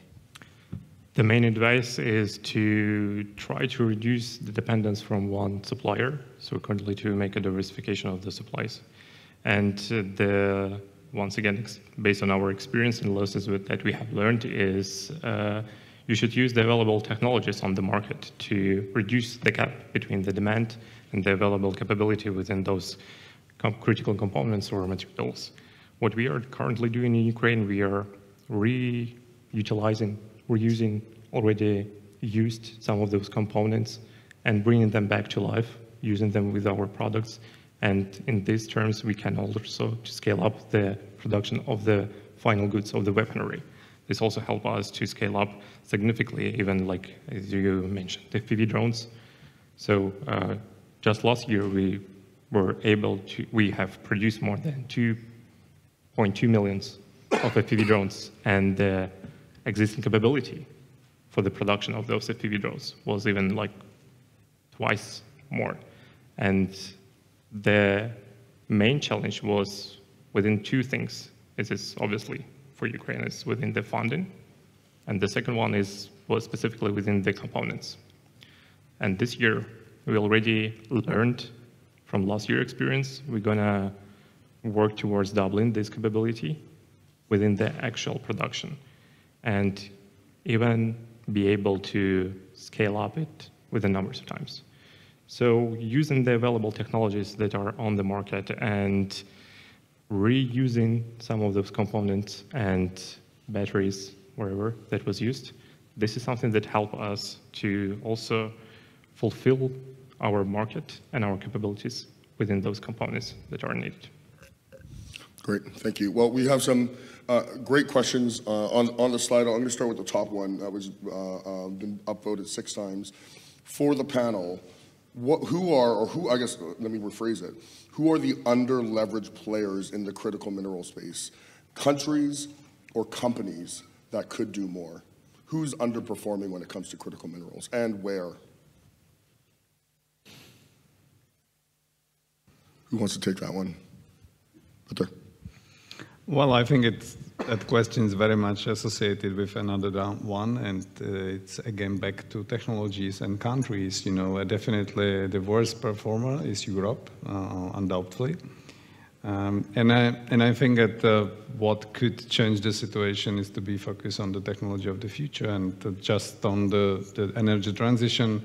It's definitely sodium-ion, because we look what is happening in China. CATL and BID announced a massive investment into that technology, which is not based on lithium, which is based on sodium. And Europe it's a superpower in sodium. Germany is the biggest producer of sodium. So we as Europeans should bet on something which we have here, which we have a leverage to deploy for our industry, and not to be dependent fully on imported critical minerals, which doesn't mean that we don't need LFP licenses from China for some period of time, definitely yes, but in the long term, we should definitely play in the technologies of the future. Using ice hockey language, we definitely lost the first period, and we have to change the game strategy for the second period. Does anyone else want to come in on that? I would also add to that question that there are different choke points, right? It's not just, because we're not just talking about extraction. It's deposits, it's extraction, it's processing, it's refining, it's separating, it's taking oxides and turning them into actual usable products. And the scale of Europe's ambition, to your point, Peter, is pretty high. Under the European CRM Act, which was passed last May, Europe has said that they want to reduce its single source supply dependency from what is above 90% for lithium and manganese and rare earth elements to 65%. And when I hear 65%, I do the math on, well, that's 48 to 60 months between now and 2030. Europe has identified 15 strategic projects. The scale of the ambition is phenomenal. I think the question is whether Europeans are willing to do the work required to get from the current status quo, where lithium prices are very low, to your point, Karel, to one that is a little more resilient and a little calmer for the Europeans. So I think that is the real question, is admiring the problem has never been Europe's problem. Europe has always been very good at identifying what the challenge is. Diagnosing it, great, best in the world. It's whether it is willing to get the deposits that Europe has under its ground out of the ground and turning it into a product that can be used for advanced computing and clean technologies. The next question, actually, to segue to that, which technologies, if any, does the panel believe are the most promising when it comes to mitigating the bottlenecks for critical minerals? Well, I think when you think about technologies, we typically think about maybe the supply side, because we're now talking a lot about the supply side, but we can also do what you were saying, Peter. We can first think about the demand side, right? And then there's extreme examples when you say, okay, I go from lithium ion to sodium ion. Okay, I don't need lithium anymore over time. And that's an extreme example where the lithium has gone for a part of the market. But you can now actually also, like for instance, do lithium together with silicone to reduce the lithium content in the battery. And that is a more gradual thing, but that is a good example of something like if we in Europe are good at application research, application development, we can also reduce our demand. Or if with the rare earth, we can go from rare earth motors to electromotors that don't require so much rare earth. This is a choice we have. But again, it's application research. It's not like, oh, we need to secure minerals here or this. We can already reduce our demand and be smart on that. So that's on the demand side. And of course, on the supply side, it's also how can we get more out of what is already there. For instance, when we think about brownfield expansion, and we have certain plans, how can we do that more efficient? How can we, with the same capital expenditure, get a bigger expansion? right? Or how can we, for everything that is in the money? Because part of the problem is there is some of the projects not in the money, and then you will not find funding and so on. But like for the ones that are in the money, how can I accelerate the development to develop the pipeline faster? Or how can I get more out of circularity? Because that's also a way to reduce the primary demand. So there's, on the technologies, I would say this is not just, oh, let's find some mining engineers and like that will solve it all. No, right? Again, this is end-to-end. And we need a lot of smart people across the chain and money, right? So throwing money at the problem is my takeaway from that, Kirill. Also, and does anyone else want to come in on that? If not, I'm going to exercise the moderator's prerogative, and I would answer that question by pointing to geothermal, which doesn't require any critical minerals at all, and it doesn't apply to everything, but it's a renewable energy that you can redeploy oil field services to access energy source that is good for stationary grid storage, et cetera. So that would be my answer to that question. I'm conscious of time, and I know we have to get to the Western Balkans in just a moment. My closing question for the panel, and I'll start from at that end, Peter, and come down the line, and it's also a question for the audience. And so we're going to have a Slido. It'll go up on the Slido, so we'd be very, very interested to hear the audience's perspective on this as well. The question is, which actors or developments, when it comes to critical raw materials, when it comes to critical minerals, when it comes to critical components, who are the actors that you watch, that you're looking at when it comes to future developments? Who are you watching? Is it China? Is it MOFCOM? Is it the European Commission? Who are you watching for future indicators of where this topic is going? So Petr, I'll start with you, and we'll come down the line. I think that I'm closely watching what is happening with smelting, and if there is a technology which can avoid the smelting of copper and some critical minerals, that would be a miracle for the West, because then we will not need to send the material to China to be processed. That's so there's a couple of companies which are developing the technologies, and if they are successful, that would be a miracle. Yeah, I think, of course, you see China there. Of course, we all will watch China, but like what I would really say is like, let's look at the companies, right? Let's not just look at geopolitics and what countries are doing, but like what are the companies in these countries doing, right? Like what are the technologies that are getting funding? What are the startups? And this is, I think you need to watch in China, right? Like your point around sodium ion batteries. Well, let's watch there what CATL is doing, for instance. So that's a company, right? And what choices they make. But here in Europe also, let's look at the startups. Let's look at companies. My message would be, let's look at companies. Great. Go on. So besides everything that was said, I will add the European American legislation on critical raw material, because for us it's quite important, because it give us not only the temperature, but also the idea of where we can develop a functional partnership with the United States, with European, and that for us as an Argentina is important. That will be my answer. Thanks. David? What I'm personally looking for, like in the countries, it's mainly Asian countries, China, obviously, but on the other side also the processes that are ongoing currently in US. So this is main two focuses with this topic. Thank you. And my answer to this question would be separators. The processing and refining part of the supply chain. It's not, deposits, we find them everywhere. Extraction, that's not the hard part, even though there are questions around financing, to your point, Kirill. And downstream, we know the applications. The choke point primarily is when it comes to who is willing to process, refine critical minerals from raw feedstock into actual oxides, et cetera, usable products or raw materials. Great, and you can see you can see China and recycling being the two dominant answers when it comes to what the audience is saying. There's also a big finance piece here when it comes to money, so financiers, investment firms, VCs, and interesting to see both Australia and the US get a mention. Australia probably the most advanced processor and mining economy in the Western world. Thank you very much. Please join me in thanking my panel, Petr, Karel, Juan, and David for your contributions to this topic around critical materials. And don't go anywhere. We have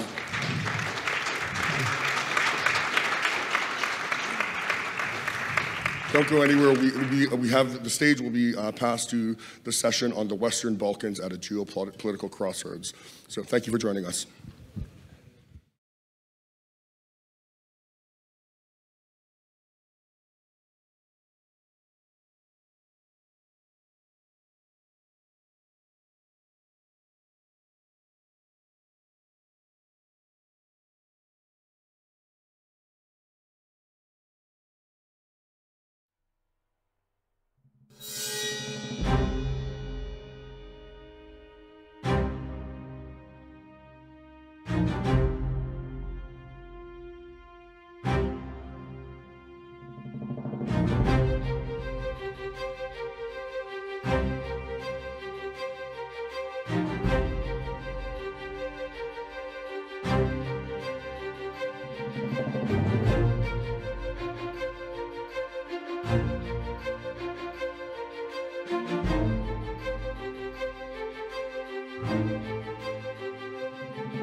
Ladies and gentlemen, please welcome the moderator of the next... Dame i gospodo, pozdravite moderatora naredne sesije, Terija Martina. Thank you. Hvala. Hvala mnogo svima. Dobar dan. Ja bih morao da kažem da mi se strašno sviđa ova prostorija. Divna atmosfera, sjajna za jedan razgovor koji ćemo voditi, koji možda neće biti baš opušten kao što je ova prostorija. Dobrodošli, dakle, na još jednu diskusiju na GLOBSEC forumu. Ja sam Terija Martin i razgovarat ćemo o Zapadnom Balkanu. Gospodo, sjednite. Govorit ćemo o Zapadnom Balkanu koji je na geopolitičkoj raskrsnici i razgovarat ćemo o perspektivi regional tensions. Now, as we all know, the Western Balkans have lived in the shadow of It is. Demokratska transformacija je u mnogim slučajevima zastala. Nacionalizam i istorijski revizionizam se pojavljuju na različite načine. Evropski uticaj je vrlo pod izazovima i treba da se pitamo da li je Evropska unija zaista neizbježna destinacija za region ili je to samo jedno obećanje koje je potpuno propalo. Šta zapravo Evropska unija i partneri mogu da urade da se protiv toga bore i da razgovaramo o tome kako globalna dinamika ponovno oblikuje Zapadni Balkan. Velika mi je čast što imam tako izuzetne paneliste, istaknute lidere u diplomatiji. Interesting and important region. Ladies and gentlemen, we have with us, going from here to the other end, Christian Schmidt, High Representative for Bosnia and Herzegovina. He holds one of the most politically sensitive positions in the region, charged with overseeing civilian implementation of the Dayton Agreement. Next to him, Milo Đukanović, former president of Montenegro. He's been a central figure in Montenegrin politics for over 3 decades, monitoring and shaping, it must be said, every stage of the country's post-Yugoslav development. Quite remarkable. Please note that President Đukanović will be speaking with us through an interpreter.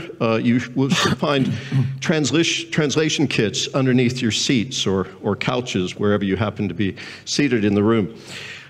Next to him, Sebastian Hartmann, Parliamentary State Secretary at the German Defense Ministry. He has 1 foot in the Bundestag and 1 foot in the Defense Ministry, the Minister of Defense. He represents a key EU voice in this discussion. Next to him, Stevo Penderovski, thank you, former president of Northern Macedonia. He has led one of the region's most consistently pro-European nations and navigated extremely difficult compromises, it must be said, to advance EU integration.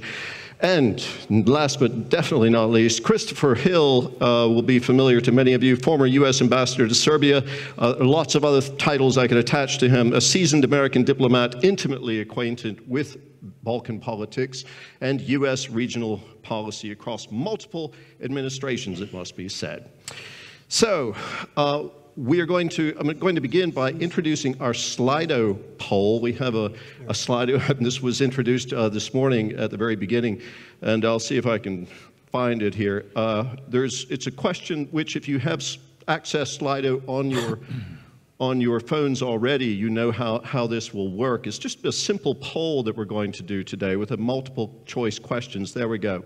And the question is, let's see if we can get it up. Okay, we have it up on the screen. So if you don't yet have this on your phone, you can use that QR code to access it.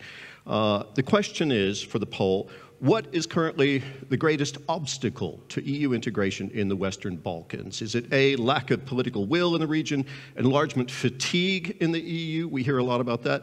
External influence from wherever, ethnic nationalism and unresolved conflicts, or yeah, okay, that's what we ended up with these. Very good. Plus, rule of law and democratic backsliding. These things move. Marvelous.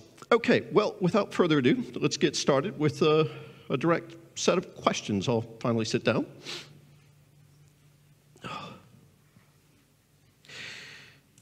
So, let's start.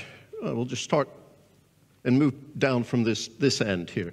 Christian Schmidt, so please be patient, Mr. Hill, Ambassador Hill. Start here with Christian Schmidt. The political situation in Bosnia and Herzegovina remains, let's say, fragile. You know this better than anyone. Do you believe that the current institutional framework, as it now stands, do you think that can hold, or do you see us approaching a structural breaking point? Thank you. If I would not believe that there is an opportunity to use the da se koristi ta struktura, ta dejtonska struktura amendments to come along, I would not be able to contribute anything to the country. I think it is. I think that this is now the edge where we have to see that the, let me say, the tradition of defining one's interest and trying to find any part of this implemented should be changed to the understanding there is a joint necessity to sit together and to go ahead. Now, exactly we have in these days the expectation that the preparation for European Union negotiations are made. This is not yet the case.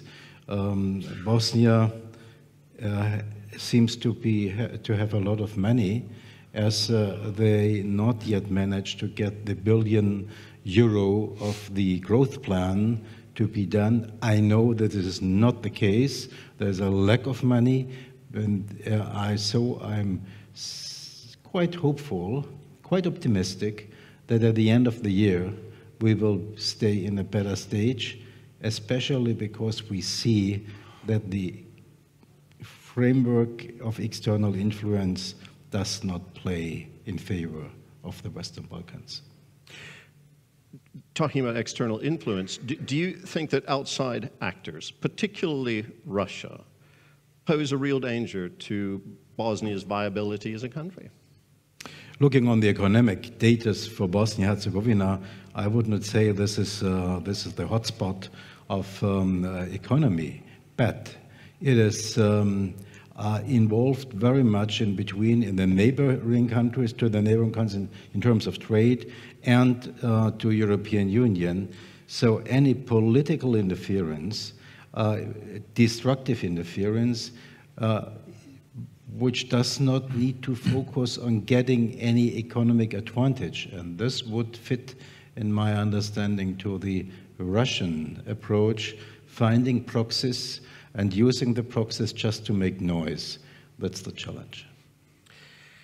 Milo Đukanović, you've long argued that the EU must not abandon the region, but is Brussels not losing influence because it's hesitating to act decisively in the region when democratic norms are threatened?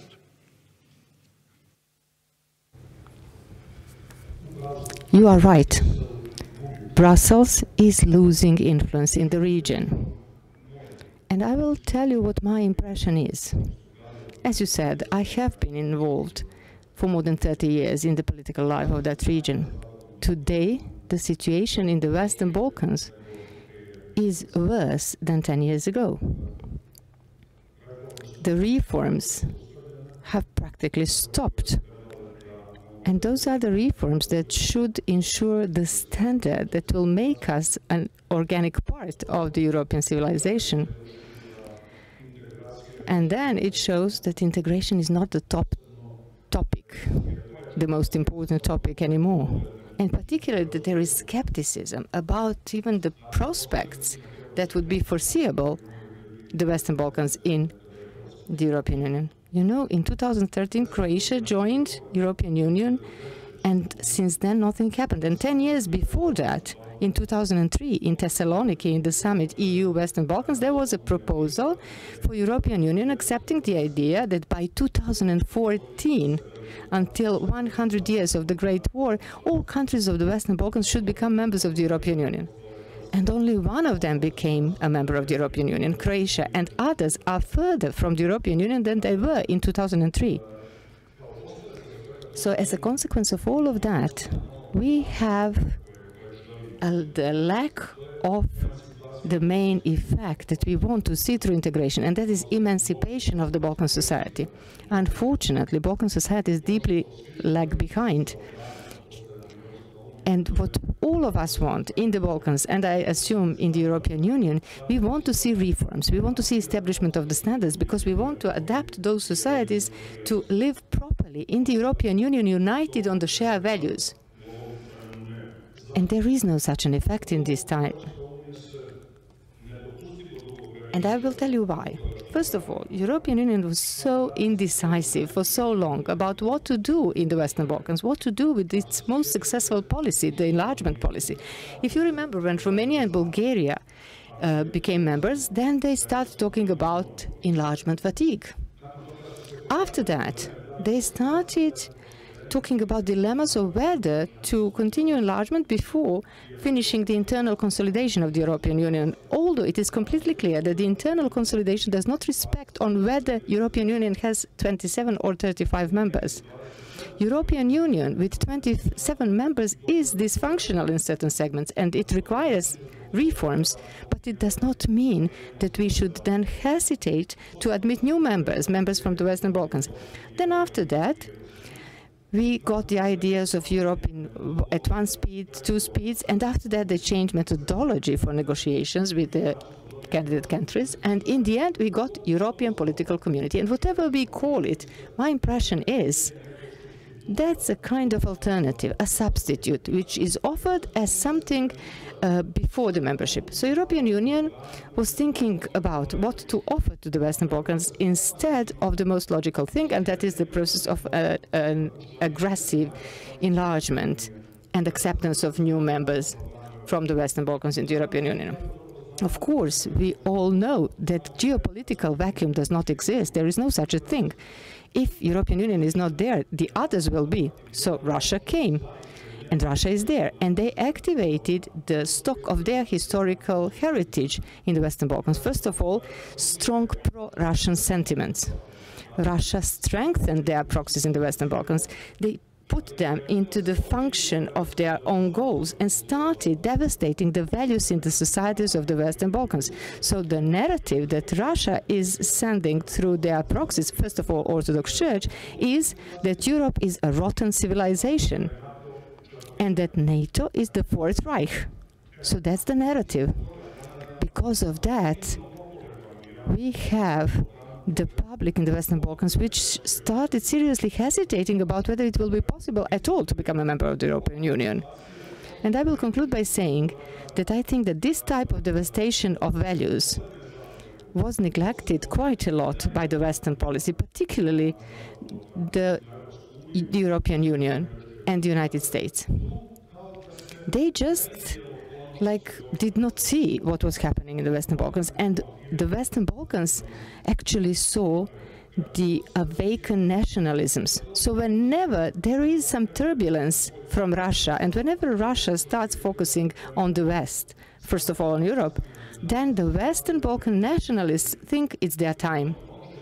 So what we thought was buried in blood in 1990s, the blood in which we buried former Yugoslavia, now woke up again. And now we have again nationalistic narratives in the Western Balkans, which threaten stability of the region and European prospects of the region. And the experience learned us it is a threat to European stability. That's my brief answer to your question. Thank you. Much. That puts a lot on the table for us to digest at this point. That the Balkan countries, except for Croatia, are further away from EU integration than they were in 2003. Sebastian Hartmann, Germany has traditionally supported enlargement in the region, but we've seen shifting tones in Berlin and Paris over the last few years. What is Germany's message to the Western Balkans and to skeptics within the EU? Thank you so much for the question, but also in the reaction of we have heard already, to make it clear we cannot differ between the stability and security of the region of the West Balkan from the European security. It's also what we see if we look in the past, and we are seeing in the history of our country and of our whole continent. So let's make it clear, it's part of our strategy that Germany took part in the KFOR mission, in the Eurofor Althea mission, and we are doing our part of our responsibility to help to bring it to more stability. And if I may add the point to European Union and the European position, it's not only a question of economy or stability of a region, it's also a question of a political goal, because it's the choice of personal freedom, of a liberal society. And of course we are challenged by Russia, as we already heard, but we are showing a clear path that any country can join the European Union. And we want to ask them to do and go their way also. and to continue this way. But I don't get that impression, sorry to interrupt you, that's really accepted or believed from what we've just heard, that any country can become a member of the European Union, or do you think that's still, operative? Yes, it has to be, but on the other hand, it's also a question of the stability in the region, and that is why we're showing presence in the region, because we don't want to have a fall back in the history. We don't want to have a bloody next step, to say it clear. But on the other hand, we are doing a job. We have formed a commissioner for defense, for example. We are spending more money on defense than ever before. We are setting up a European defense industry. We are spending a lot as European countries on the Ukraine war, and we are doing that to prevent any escalation in the region. So I think if we see the new European Union, it's a changed European Union. We are confronted with the new challenges of our time, and we are doing it in our way. And I think the narrative of the Russians shouldn't be accepted. This is an illiberal society. We see on the other side an illiberal society. What we offer is freedom, stability, security. And we are doing it as a German state also. Last week, there was a decision of the German parliament to say, okay, in favor of the decision the United Nations will make, and Christian Smith already said it, we are doing our part in sending our troops also for more than 26 years. Okay. Out of time, we're going to just keep on moving here. Stevo Pendarovsky, North Macedonia made enormous sacrifices. I mentioned compromises earlier for the EU path. It changed its name, among other things. That's what made headlines mainly. But what message does the continued stalling that we're seeing from Brussels, what message does that send to your country and others that are still in the waiting room? How do you see it? I think that my opinion in this regard shouldn't differ from the opinion of everybody else coming from whatever country of the Western Balkans 6. Then this is certainly a discouragement, a very strong sign of discouragement for everybody who would like one day from the Western Balkans to be full-fledged member of the European Union. Even for the countries who are now at the very early stages of that process are not from the Balkan region, from the Western Balkan region. I'm meaning these three countries from the Eastern Partnership, starting with Ukraine. If that was the reason for freezing the European path of my country towards Brussels, after 20 years of becoming the candidate country for EU membership, out of only one reason, bilateralization of the dispute with our eastern neighbor, which all of a sudden become a European or pan-European problem, then everybody knows, not only in the Balkans, even in the heartland of Europe, there are certainly no single country which doesn't have any problem with its neighbors, about history, about the borders, about what common heroes, and so on and so forth. So that's the main reason why in the latest polling, when I was speaking or asking the Macedonian citizens, what do you think about the integrations, or does it at all still attractive topic for you? As average people living in this country, only 32% of ethnic Macedonians said no. We wouldn't like to see that. We have been in the high 80s, high 90s in favor of the EU membership. Today, we are at the bottom of the Western Balkan list. I'm not quite sure about Bosnia and Herzegovina, about the latest polling, because they're divided along the ethnic lines, and one percentages are one in Republika Srpska, and in the Federation are completely different, I suppose. But we are today on par with Serbia. Between 30 and 35% of the people living in the country said, okay, we might continue, why not? And I'm not trying to say that everybody should be blamed on the European Union in the past 20 years, of course. We have been quite bad in delivering the reforms. We have been especially bad in delivering reforms, in not delivering reforms, in going into clear autocratic regime in the period 2008-2016 especially. In the then reports, progress reports by the European Commission, we have been dubbed as the captured state. So it was up to the domestic political leads, I'm seeing the dividing views of the auditorium. Then, yeah, more than 20% are saying that local political leads doesn't have the political will to go towards the European Union. There is some truth in that as well. But all in all, if you are really interested as the EU, as an organization, to make out of that organization a global strategic player, you should not, as I would like to repeat it, you should not go into the bilateral problems and importing them into the heart of the European Union. You are not going to expand the European Union. You will not expand that community of democratic nations and values if you are looking into any particular bilateral dispute which can be found, as I said, virtually in each corner on the European continent. And why today it seems to some people that Ukraine and Moldova are with higher chances to become in the foreseeable future members of the EU, and why there are some, let's say, traces of optimism in the Western Balkan region that Montenegro and Albania especially are the front runners and might complete the job by the end of this decade. That is only because of the Russian invasion in Ukraine. The complete strategic paradigm has been changed in Brussels only because of that. Put aside what the EU bureaucrats are telling to you or to me or to everybody else. They have changed that strategic paradigm because for the first time on the European continent, we saw a devastating war, one country attacking another country in our backyard, in essence.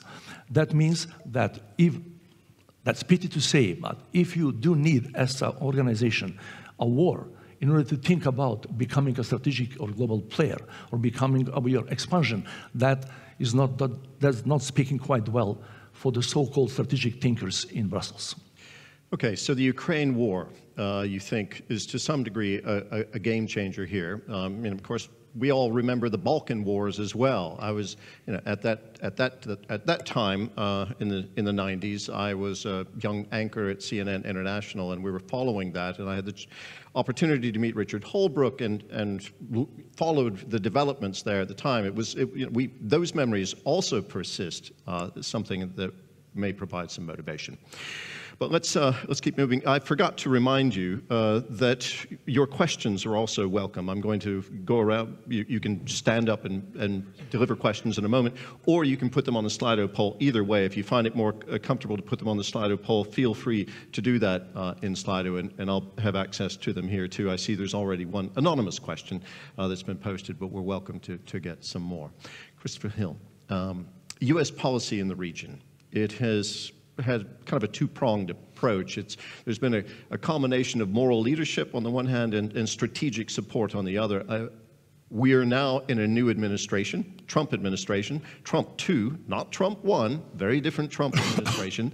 Do you expect, moving forward with the Balkans, continuity or disruption in the U.S. approach to the Balkans? I think to ask anybody what will happen in the Trump administration tomorrow, let alone in the next couple of years, is really an unfair question. I deal with this every day as a news anchor. I have no idea. It changes from morning to afternoon sometimes. Let me lay out some issues that I think should result in greater interest in the Balkans on the U.S. side. First of all, I must admit, as an American diplomat, I speak for almost all of my colleagues who believe that the best solution for the EU is just to accept them all and not worry too much about this report card issue of these clusters and chapters, which inevitably gets into a problem of sort of the bureaucratization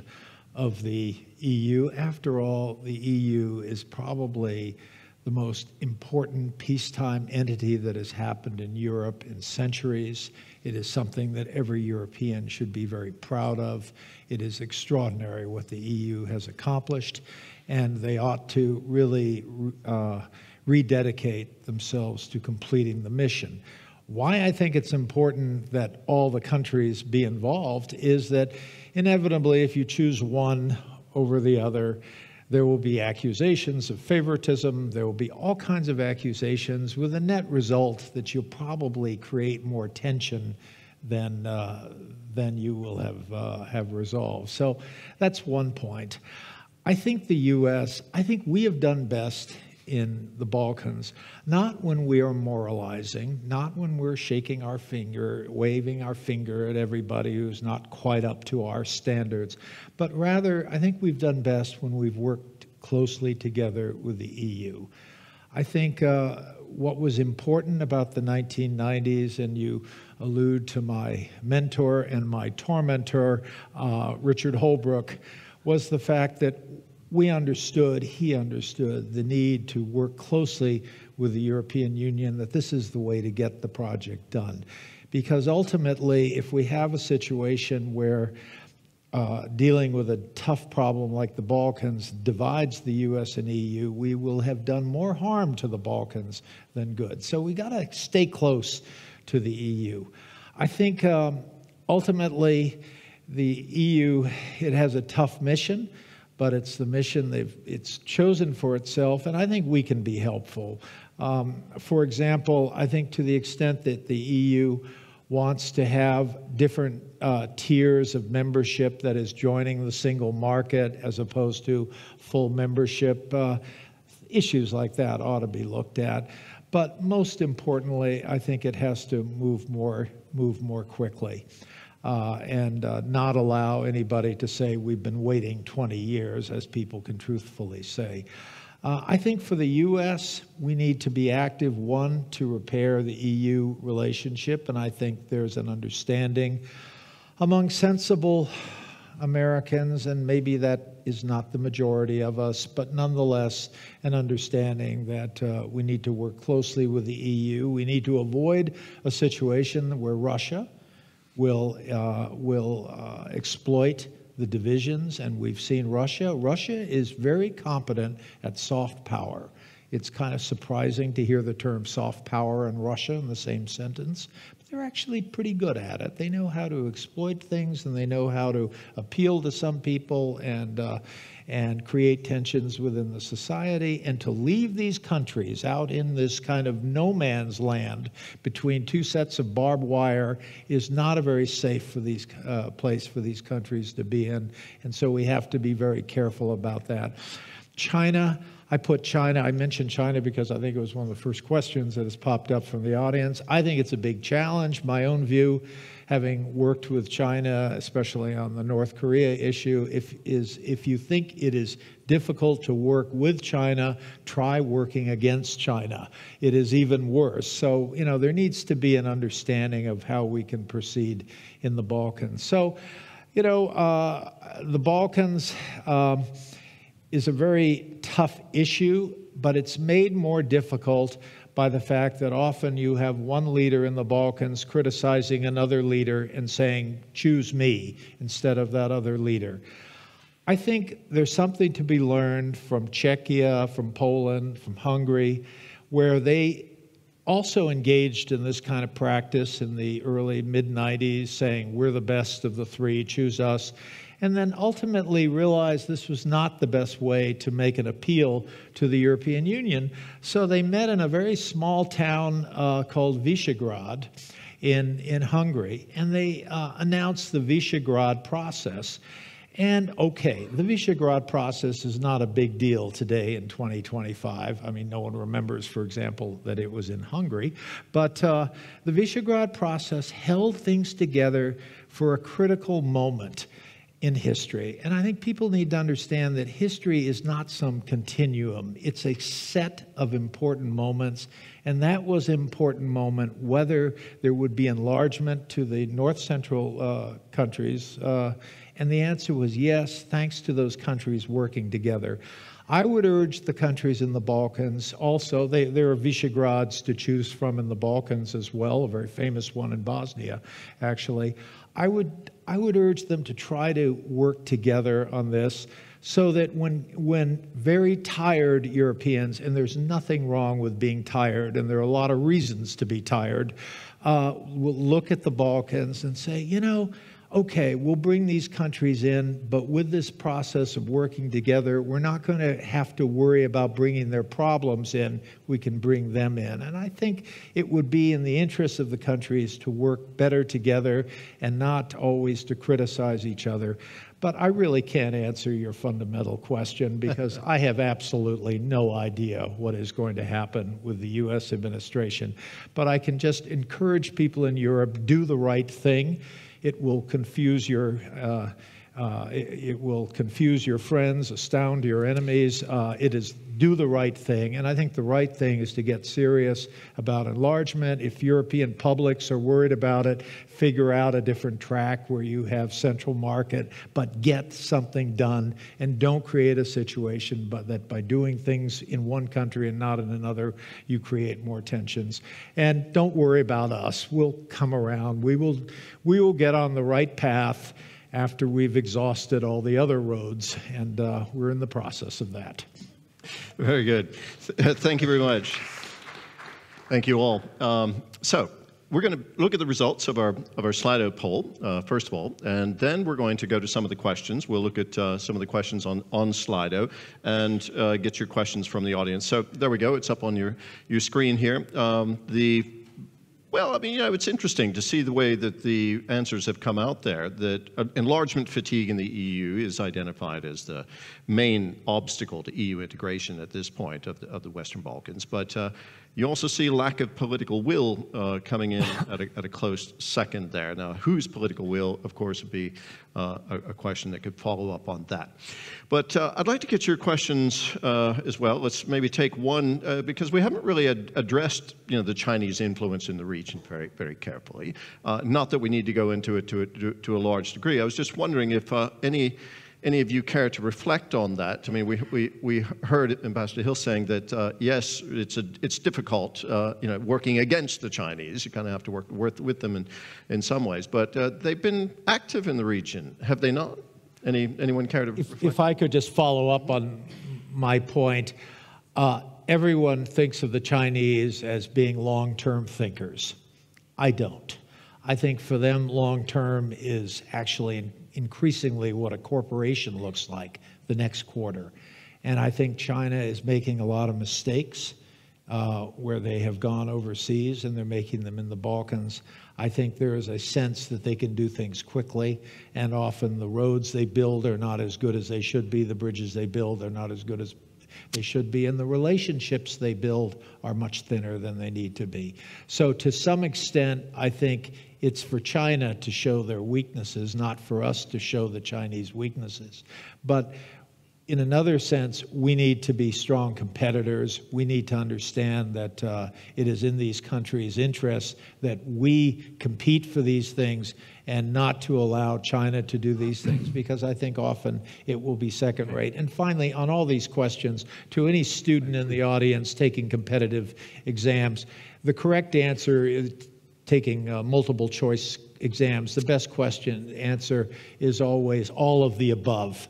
And I think all of those reasons apply to why there are problems in the Balkans now. Okay, I'd like to bring in Milo Đukanović again here for just a moment. Sorry, I don't want to spend too much time on China. Okay, if you want a very quick follow-up. Very quickly, I would like to address the point in the question, whether the China is a threat to EU integration. Okay. In my view, no, because Chinese are not exporting values, their values. They are only economically penetrating the region, unlike Russians who are coming to the region with their values, which are certainly not democratic ones. Milo Đukanović, just one quick question. Is there, in your opinion, I mean, you know this, still a functioning pro-European consensus within Montenegro's political establishment?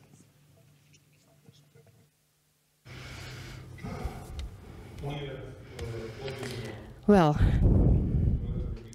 it has been under a serious question mark because of what the state policy in Montenegro is doing in the last 5 years.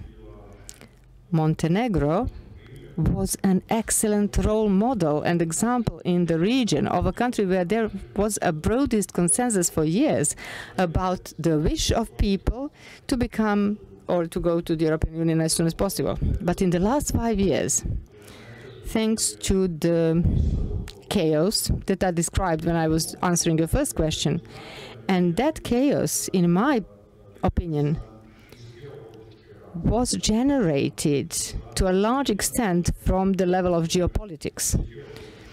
Most of the problems in the region, in my opinion, are generated from geopolitical level. So our current politicians do not find their waves, and that led to hesitation. And I'm certain, regardless of the opinion polls, I am certain that the support to European integration is on a decrease. You know, Montenegro cannot be in a bubble.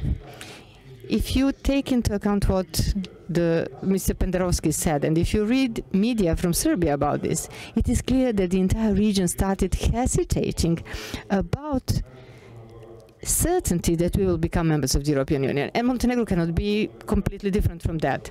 But I will be brief, as you said. Central issue is how to get out of this. I don't want to be a pessimist. I have never been a pessimist. I think that there is a way out of this. And the way out is to reactivate the best policy that the European Union has ever had. And that is the enlargement policy. And then European Union shoot itself into its foot. When European Union has to complete the enlargement process without many experiments. That policy, enlargement policy, was good while it was based on clear standards and clear rules. Meet the standards, you will become a member of the European Union. And today you can hear different rationales. What concerns me is that in the last couple of years, we could hear the administrative and technical approach to the enlargement as the most dominant one.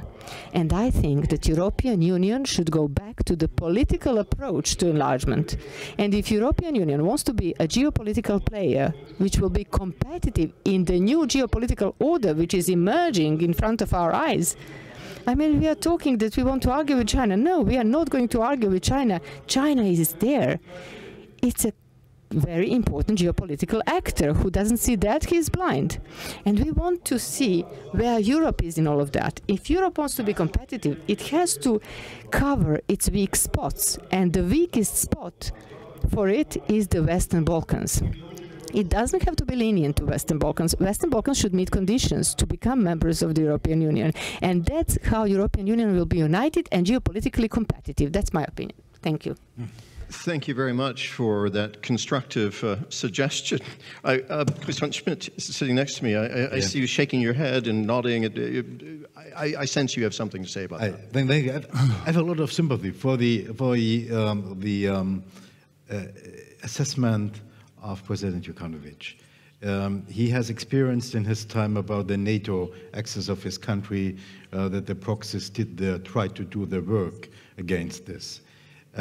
He has represented a country where I think the general mood is to become member of European integration. So that is why they are now. But what is the answer if you say, come on, friends, if you want to become member of European Union, you have to get merit-based approach. Acquis communautaire, 100%, think like this, and now start working.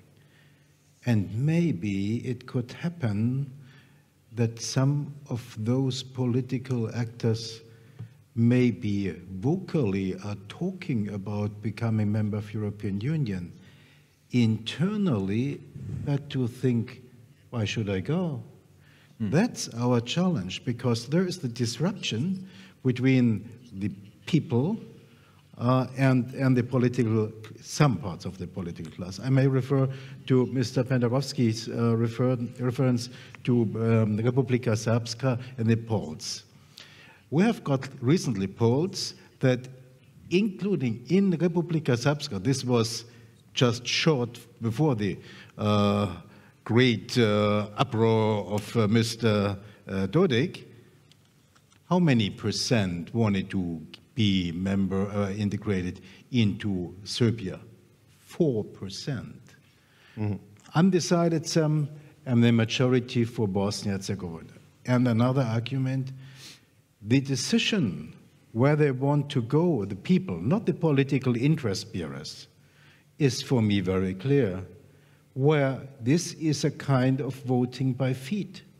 We have, and I'm talking about Bosnia-Herzegovina because it's front runner, unfortunately, with losing people. Do they go? Where do they go? From Banja Luka to Moscow? I haven't heard about this. They are just trying everything, understandably, to come to European integration. So that's the message. The answer in the Brussels, I see indeed we have to rethink. And I say this now, moderator, not in my competence now, but as a former member of the Ministerial European Council. So I'm allowed to say this. Absolutely. We have to think what is in a situation when in some countries, I would exclude some where I have a broad common sense for European integration, but what is the way if we have a geostrategical interest to have the whole region embedded in a European integration in terms of stability and somehow economic stability as well, not only security stability, then what can we offer? So we feel that the way chapter and cluster is necessary, important, but maybe we come to a situation that we are getting lack of tools. Should we rethink about having a step-by-step approach? It could not happen that some countries are waiting for 20 years since 2003 Thessaloniki, and now we would say, come on, we'll look a little bit, maybe next year. I think young people are making their decision now. This is the political challenge for the region and for Bosnia-Herzegovina. And if I'm allowed just to say 2 sentences about Bosnia-Herzegovina and the special situation, which cannot be compared to other countries. This is, sometimes I feel it's forgotten why, including my position was created, done by wonderful Dick Holbrooke, because Dayton is not the idealistic draft and a consent of the paradise in future.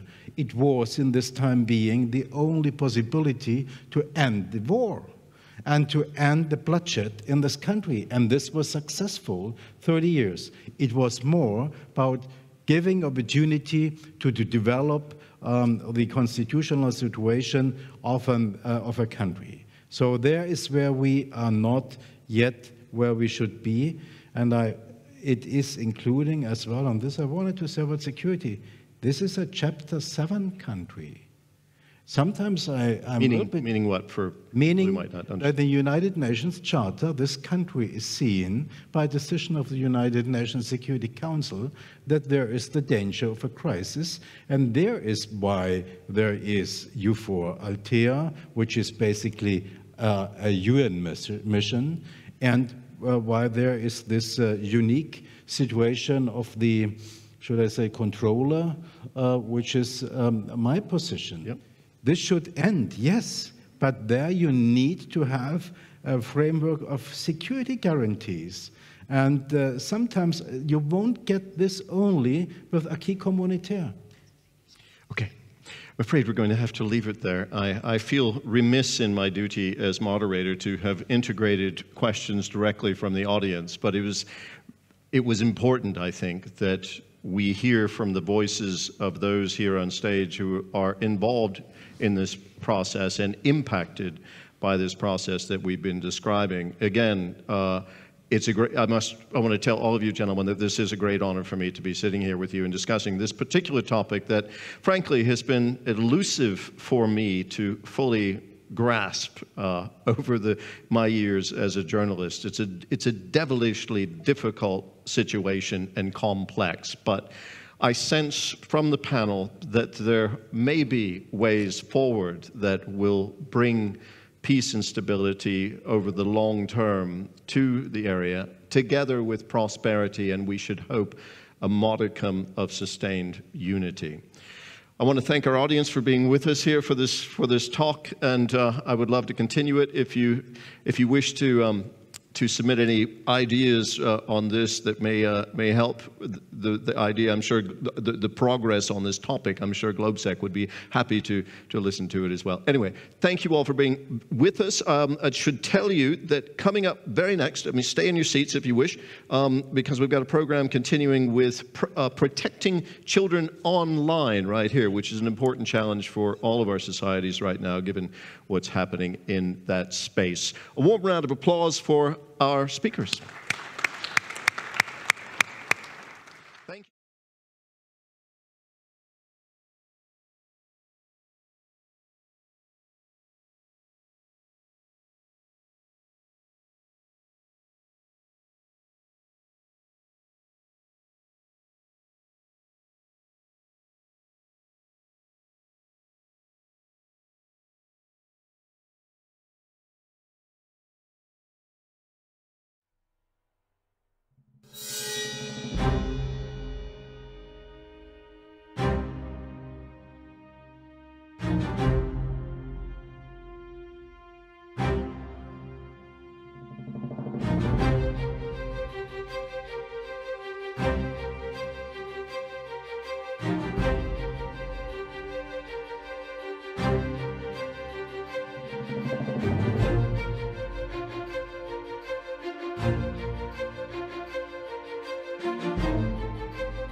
Ladies and gentlemen, please welcome the moderator of the next session, Thomas Seifert.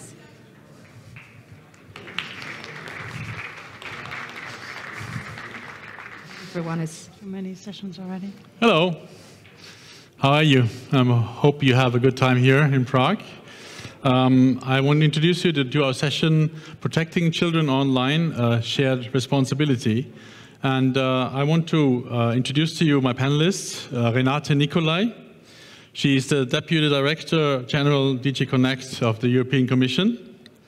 And she leads EU digital policy enforcement, and child protection online falls under her portfolio. Then we have Veronika Cifrova-Ostrihonova. She's a member of the European Parliament, and she's from the Slovakian Renew Europe Party. Former journalist, a public figure. And then we have David Wilden. He's a managing director and head of government relations and public policy at YouTube. And so he is from the industry. He knows what he's talking about. I suggest we sit down and get ready for our debate. And also, I want to encourage you all to also be part of that of our debate here. We have prepared Slido. I think you see the QR code, and you can always kind of pose questions there. And we will also bring up some interactive features. I hope you use it. It's very useful for an engagement with our audience. I'll give you some context. I should also remind you, because we're talking about social media here, so I should mention that we have a hashtag. That's GLOBSEC Forum AB, and that's also where you can, that you should use the hashtag as well. I just want to give you some key points of what we're going to discuss here today, and that is, as I said, child protection and the online space. And what does it mean? What are we actually talking about? And we should talk about the following. And then one thing is, of course, these apps and these websites and everything else has an addictive design. We all know that. I mean, who of you does not use any social media? And with that is also, I mean, YouTube and so on.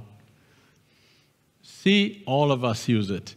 And some of you will admit that maybe you'd spend too much time with this. And because it's designed that way. The next one is a question that we all want to talk about is, and again, it's in the title of our discussion, shared responsibility. Who actually has the responsibility for protecting children online? Is it parents? Is it schools? Is it governments and the European Union? Or is it the industry? Is it the platform providers? So who is that? We will talk about that. Let's bring up first our first slide that I want you maybe to have a look at. We have prepared a word cloud. So if I may ask you to just use your Slido and bring up some ideas and some words. When you think about what people use social media for, what comes to your mind? And it could be anything. I just said to my colleague here on the panel who's representing YouTube that I just used it the other day for looking at my camera because I had some issues with how do I actually use it. So there's a lot of use cases for that. So here we have already the first words coming up. Connection, sure. Who of you uses Instagram? Okay. Who of you is on TikTok? Yeah. Who of you is still on Facebook? Who of you is on Threads? Who of you is still on Twitter? A few. Who has switched to Blue Sky? And I could go on, and we see it's part of our life. And here we have it. So connection comes up. That makes a lot of sense. This is what this is all designed for. It's called social media. So we have connection, but also we have boredom, I see here. We have communication, instruction, information. Oh, information just got one more. Self-display, of course. Instagram is the ideal place for narcissists. Communication, yes. Mindlessness. And we will come to a guy who actually, when it comes to mindless scrolling, is now a techno-ethicist who invented the infinite scroll. We will come to that maybe later as well. But I want to already jump into the discussion with my panelists. And Renate, I have a question for you. And the European Union has some landmark rules and landmark legislation, and it tries to help create a safer space, not only for children, for all of us. And from the Commission's perspective, what do you think are the key points that the EU has to offer for us as consumers, as parents, as people who are concerned about the safety of children, that you have there that can help us enforce this protection? Yeah, I think what comes to mind is the Digital Services Act, which is a really, important milestone in completing a regulatory framework that, will help us to have a safer online environment that goes beyond minor protection online, but where minor protection online is a very important aspect of.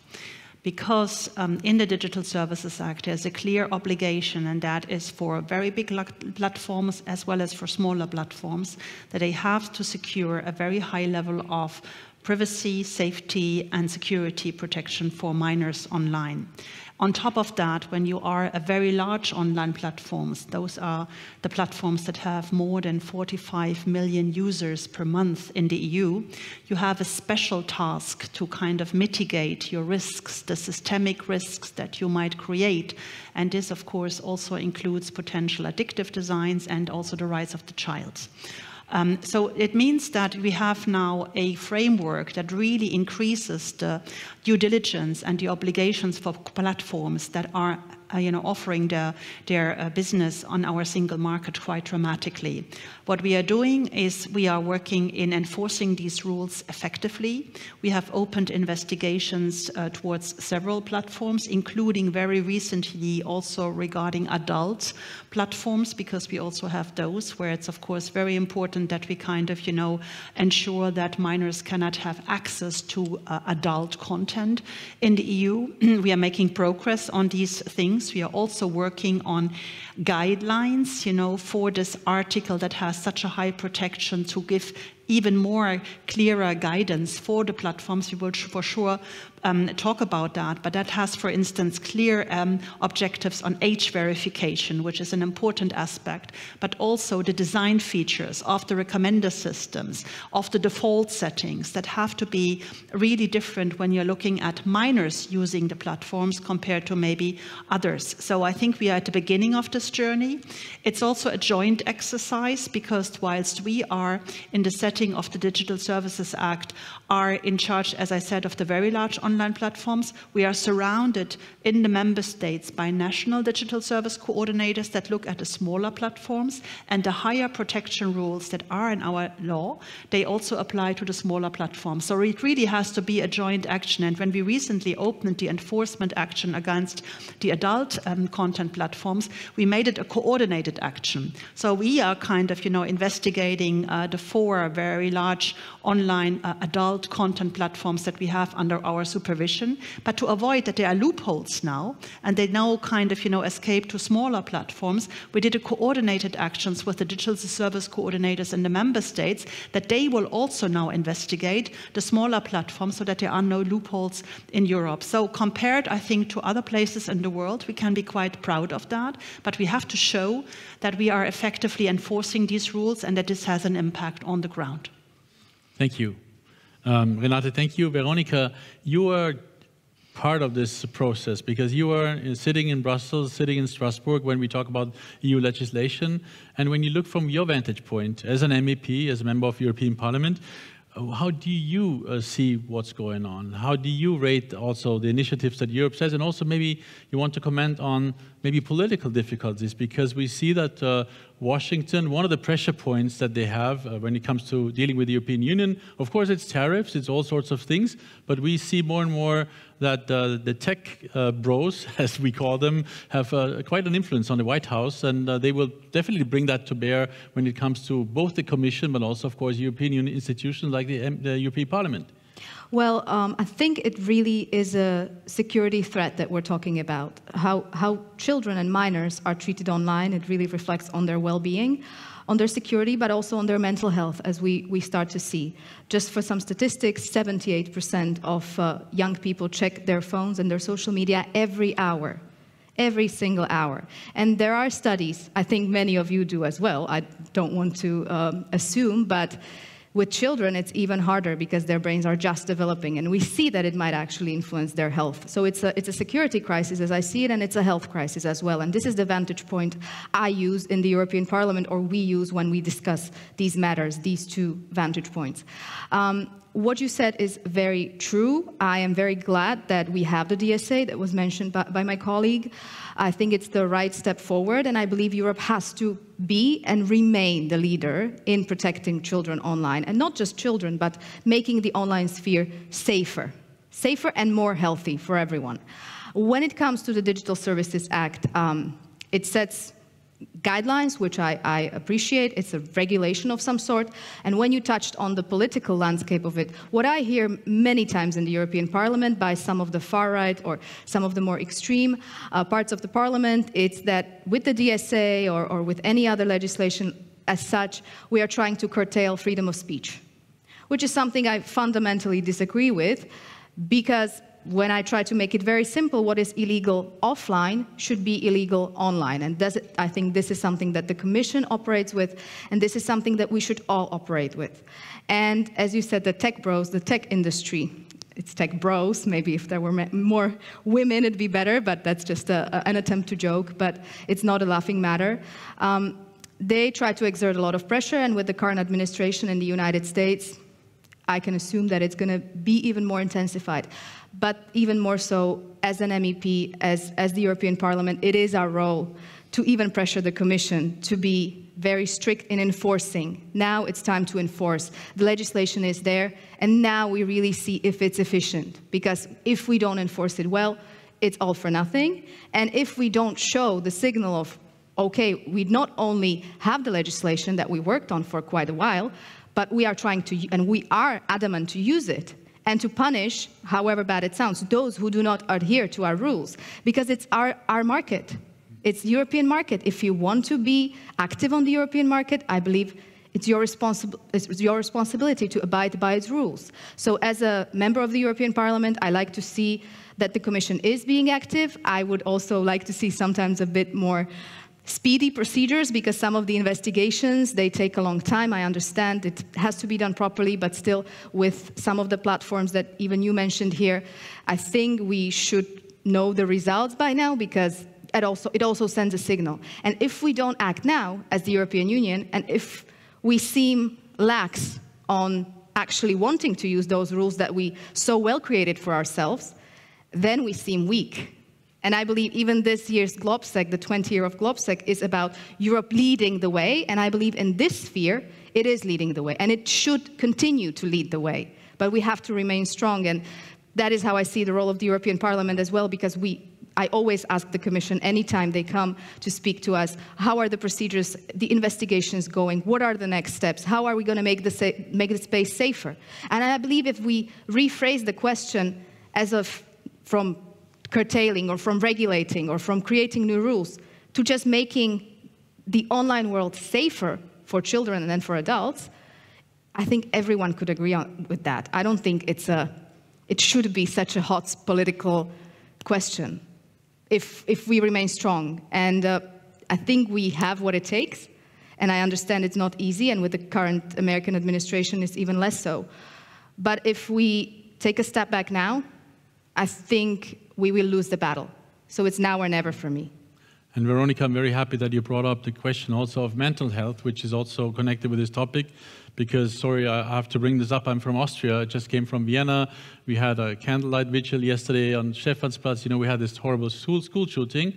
And of course, one of the issues was that we know so far that the person who did these horrible acts was also a victim of what we call the male loneliness epidemic. He had absolutely no friends, and at least so far we don't know of any friends. His life was online, and probably there was cyberbullying involved. This is not yet clear, but police hinted that that may also be a case. So we are right in this topic, and I'm coming from a country which is in total shock, really, with this, what happened. And I'm not saying that this is caused by this, of course not, but we can see that there are consequences. And maybe this brings me to the question for David. I'm sure that when you monitor behavior on platforms, also on your platform, you see what people consume. And there's always this discussion that we have with so digital ethics, you could say, safety by design. So basically to bring in features onto the platforms that somehow, if you see things coming up, that people try to consume certain things, of course you block them. I mean, actually I should maybe mention that when it comes to the tech bros, you can say that Google is one of the tries not to be the bad boy, at least, tries harder than some of the other players, at least. I'm talking about Elon Musk here, but still, there is a lot to be done. And David, what do you think? I mean, what can YouTube do, for instance, to ensure safety of children? Is it okay that I'm sure if they watch like one drone video from the Ukraine front line, which they are horrible, for me this is information. For a lot of people who are on GLOBSEC, we need this. We need what's going on in Ukraine. But does really a 15-year-old needs to consume them one after the other? So absolutely, and that we'll come to that particular example in a moment, Thomas. I think the first thing to do is, as a platform, to recognize who our audience is, who is using us. I mean, you asked people in the room which social media platforms they used earlier. You actually didn't list YouTube. That might be because we're not strictly speaking a social media platform, but I also know what the answer would likely to be, because in Czechia, for example, between people between the ages of 15 and 54, I think that's everybody in the room, 96% are using YouTube we can ask on a that. monthly basis. Who is using YouTube?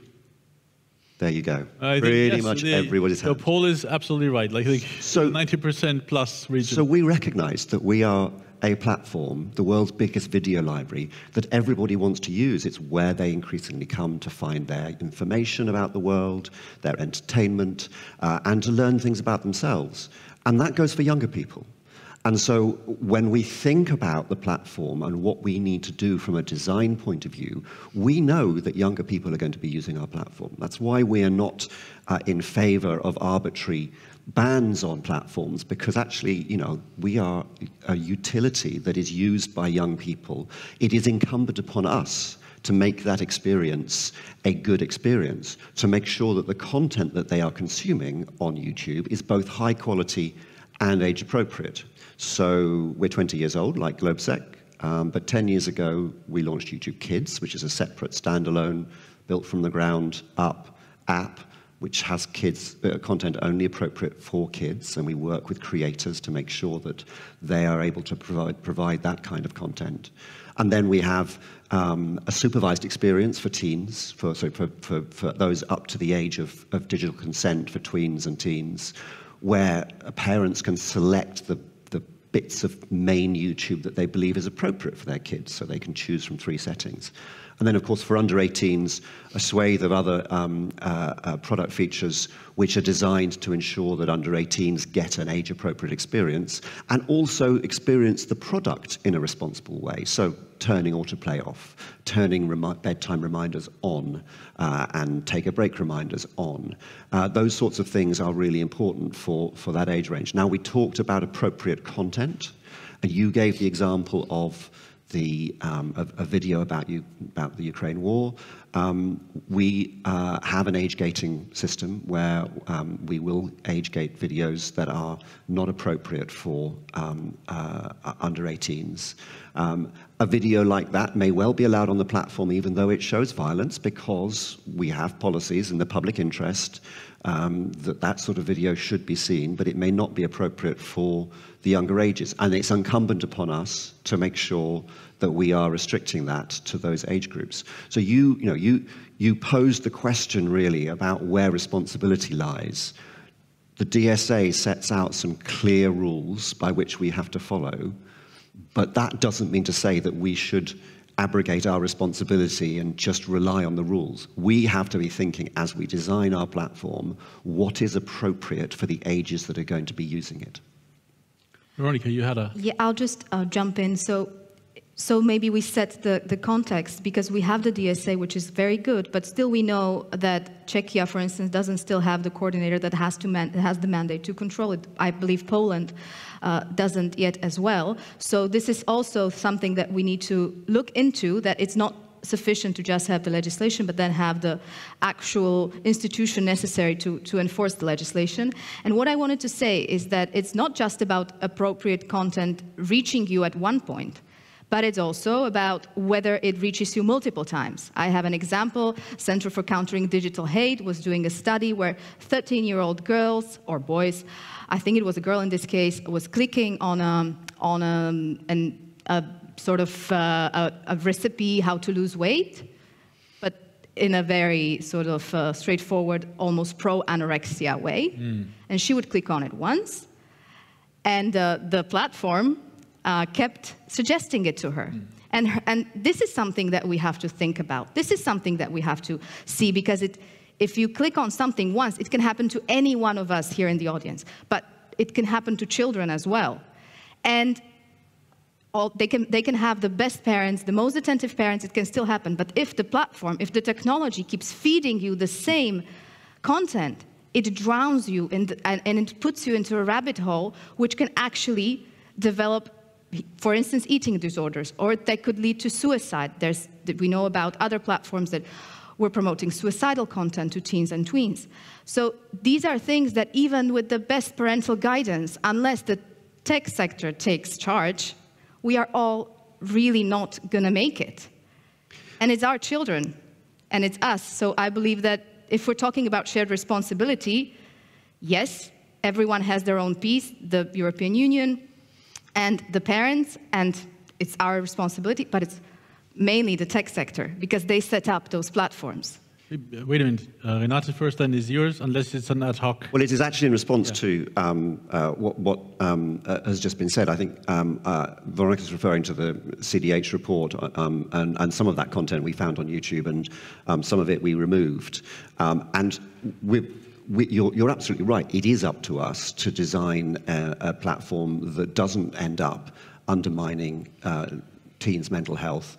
We have an external advisory board made up of child health and child psychology experts who actually have, subsequent to that, advised us on certain types of content that, when viewed as a single video, may be relatively innocuous, but if you see it repeatedly, and I'm thinking idealized weight, idealized body image, or social aggression, that actually is not good for young minds. And so we've now introduced a new system where we limit recommendations for those categories. So, we are learning, taking in the experts, listening to people like Veronica, making sure that we are being responsible at every stage. That's not to say we'll always get it right, but I think there are, the platforms, certainly we want to make sure that the users on our platform are getting an age-appropriate experience at every stage. Before Renate I want to have your view on this, but I want to bring up a poll that we prepared. Can we have the Slido poll, please? Yes, because I want to ask you, who do you think in the audience who is responsible for the child protection? And I'm talking about first priority. Is it parents? Is it schools? Is it governments and the European Union? Or is it online? Okay, that was fast.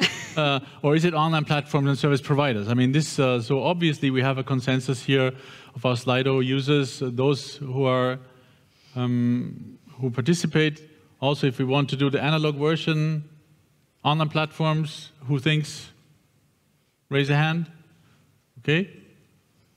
So also the majority here, I think, who are physically present and not using the Slido. Good. So there we go. We have an answer from our poll. The answer is quite clear. 62% think that online platforms, and the next is parents, and then is governments. What do you think, Renate? Does it make sense to you? It does, yeah. And I would want to bring in a couple of thoughts. On the online platforms are definitely on the road because they feel that there is a regulatory framework that can catch them.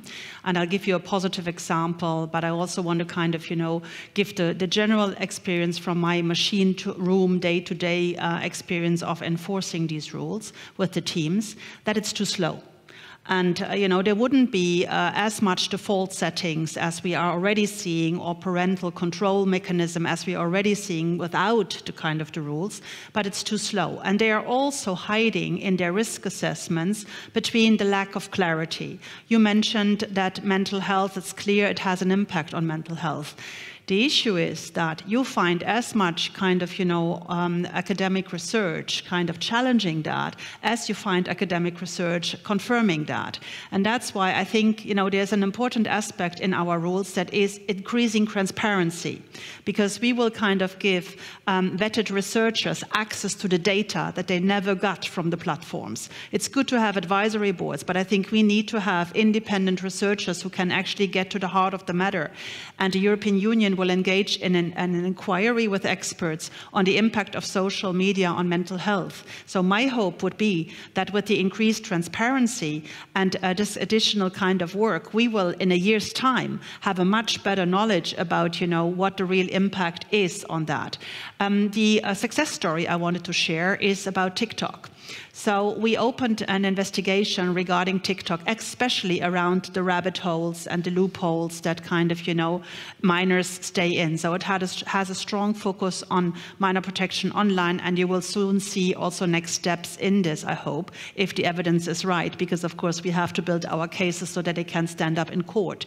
But, when we had opened that case, then TikTok informed us about a reward system that they would roll out in the EU, which was called TikTok Lite. So it would have amplified this kind of addictive kind of rewarding system even further. And they sincerely wanted to roll it out. So we said, wait a minute, we just opened an investigation. You add on top of that, we will come with interim measures because you are creating an irreparable harm to society. And they stopped it. So it shows that when we are using our tools, it can have an impact. The other point I wanted to bring in is effective age verification. There's too many lousy systems at the moment where you self-declare your age. Well, that's not good enough to have an effective age verification in the system. And that's why I'm very happy to share with you that luckily in the EU, we will have by the end of next year a digital wallet everywhere in the EU.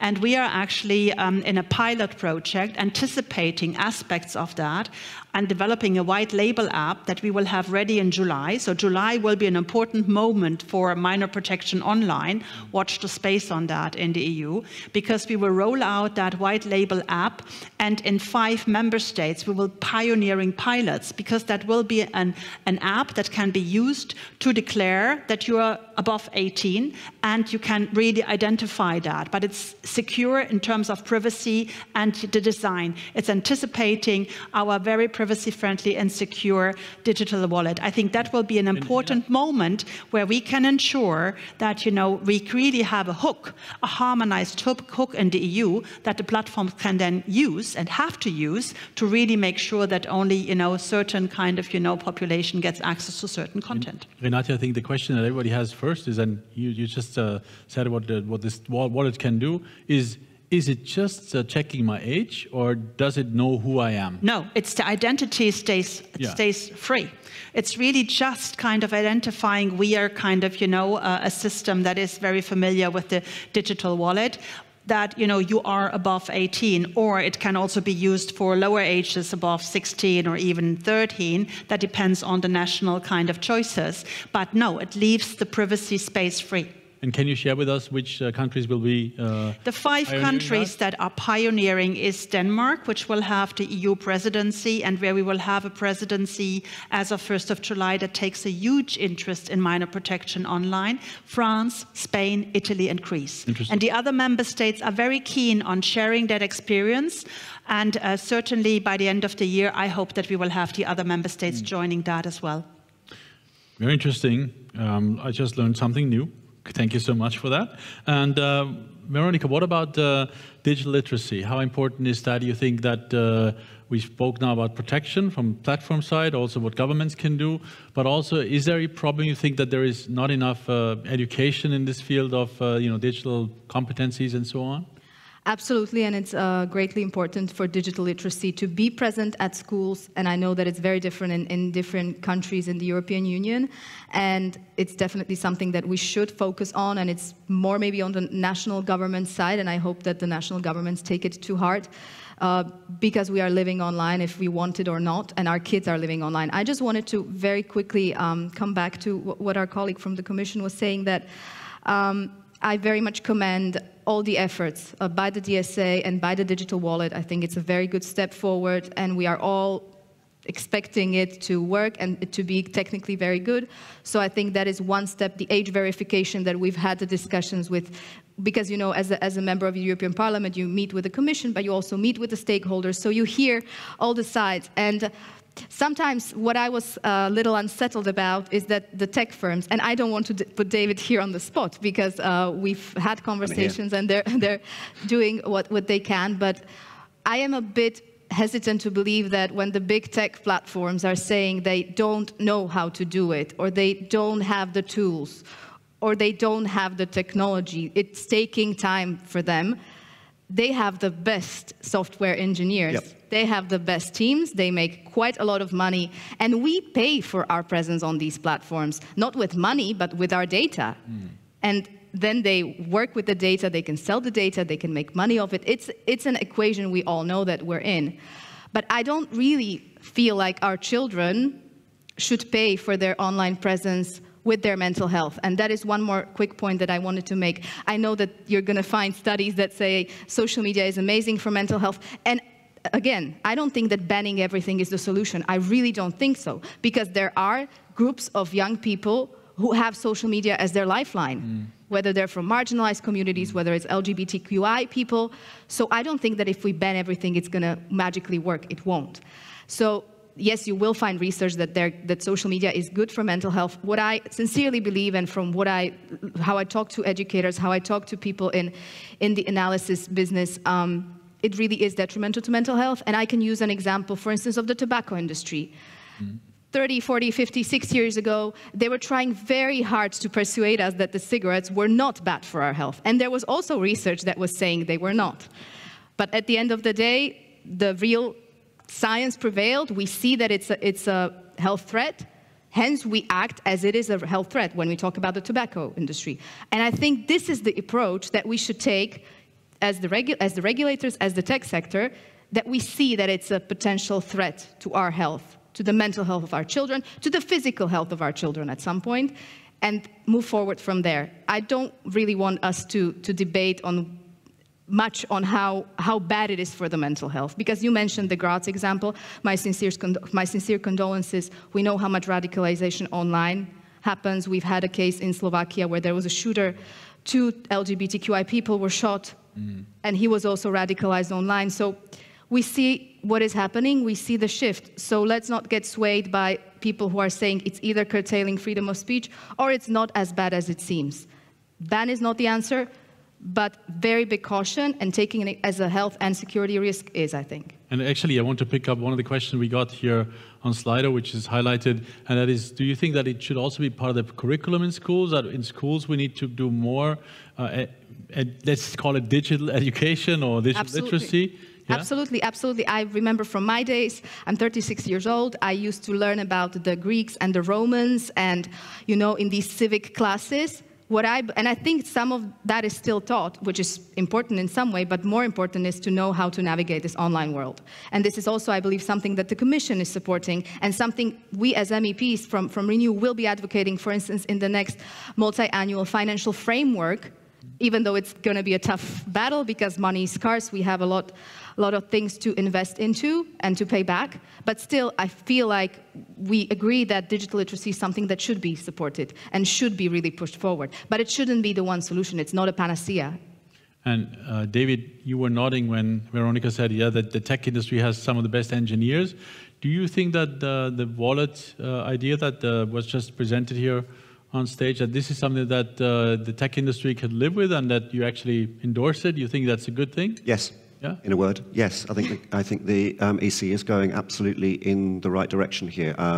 So 2 things on the wallet. Google has built an API called Credentials Manager, which can link to a wallet, and then any app on our platform can then essentially use that API to link to the data in the wallet. We want to make it possible for that wallet to work on our platform. So totally agree with that. And Veronica said platforms have technology to know people's ages. Yes, we do. At YouTube and Google, we have age assurance technology. We can tell to a pretty high degree of accuracy. You'd be surprised how high, whether you're over the age of 18. Based on your user behavior on our platform and across Google products, we can tell, and actually the more you use it, the more accurate we get. And we want to know your age. We want to know that you're 18 and younger or 18 and older because we want to provide you with an age-appropriate experience. And that, for us, is the responsibility of platforms. It shouldn't be something that we're pushing onto other people. I just want to bring up one thing, please a quick answer because time is running out fast. Christian asked here, Christian Berg, isn't the problem that children below 18 using social media may be the most vulnerable for bullying, body, etc.?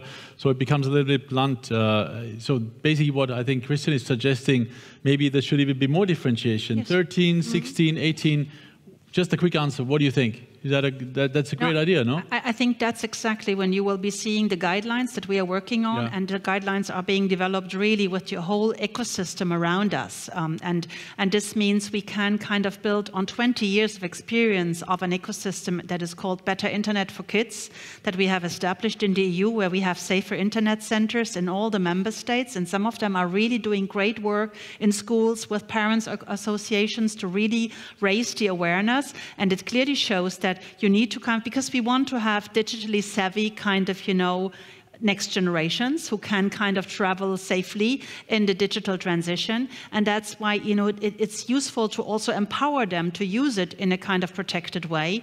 And that's very much the kind of the spirit of what is kind of age appropriate in a certain age category or in another age category, and really look at it like that.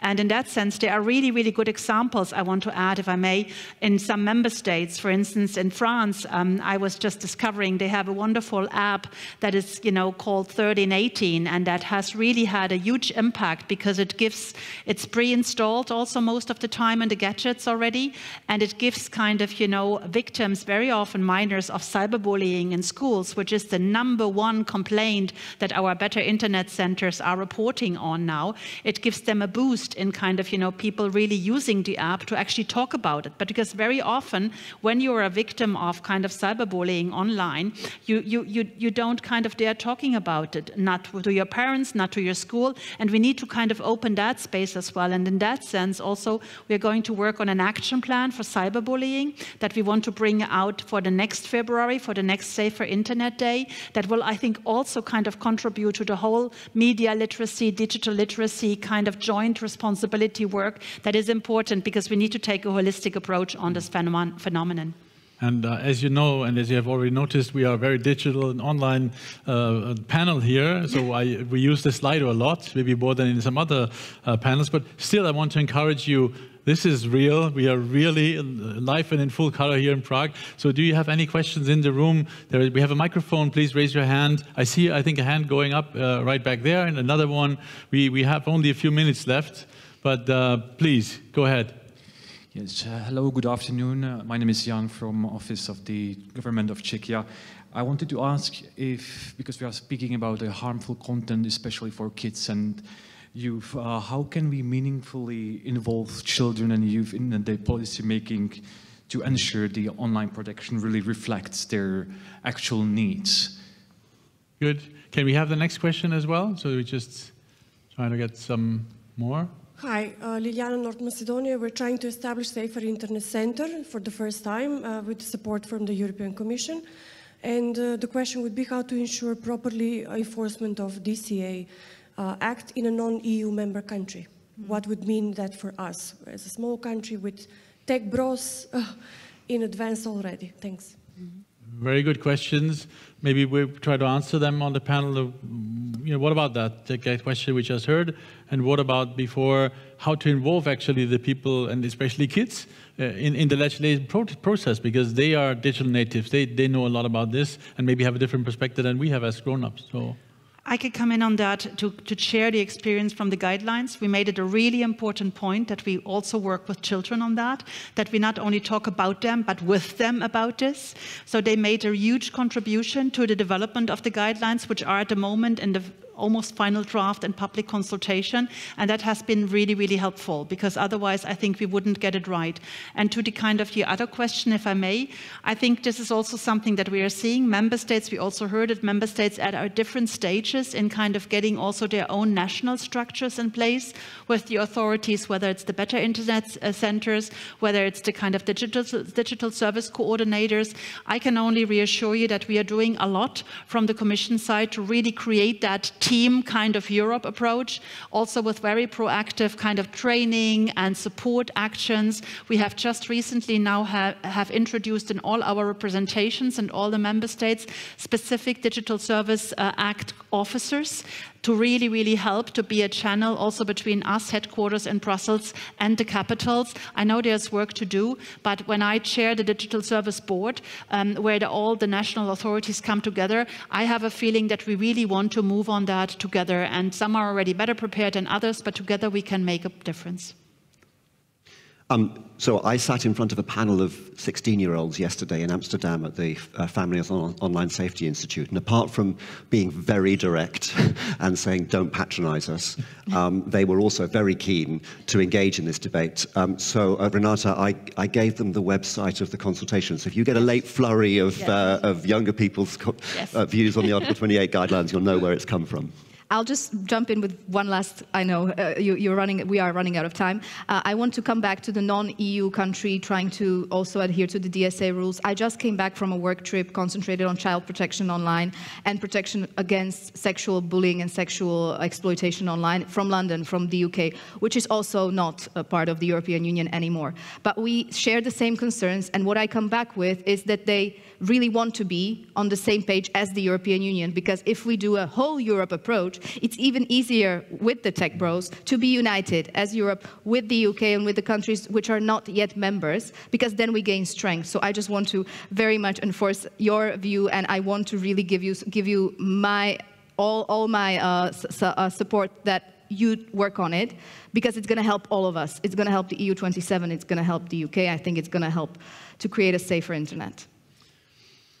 Renate, Veronica, David, thank you so much for your fantastic presentations here and the lively discussion we had.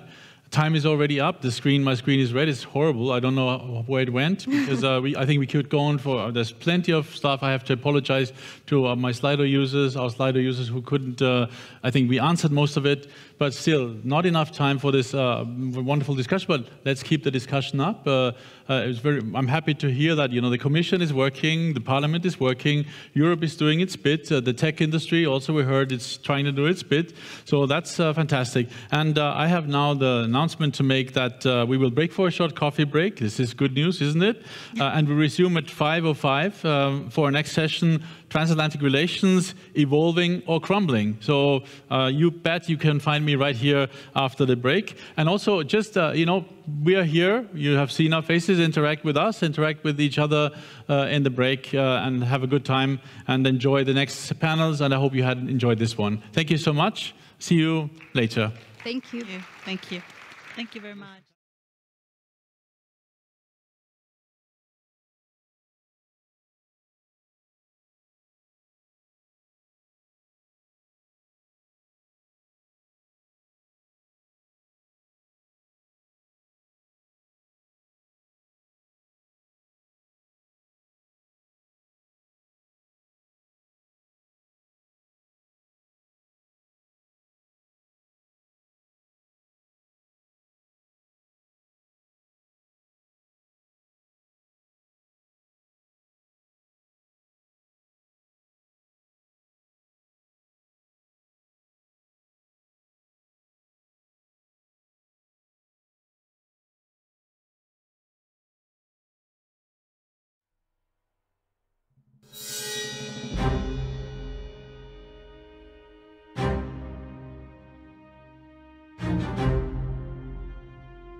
and gentlemen, please welcome the moderator of the next session, Stephen Erlanger.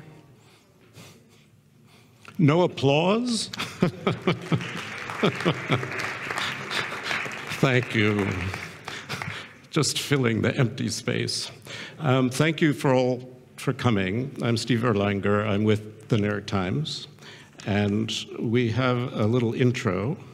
And the topic, as you know, is one of these crucial questions, which is all about the Transatlantic alliance. Is it evolving? Is it declining? Is it disintegrating?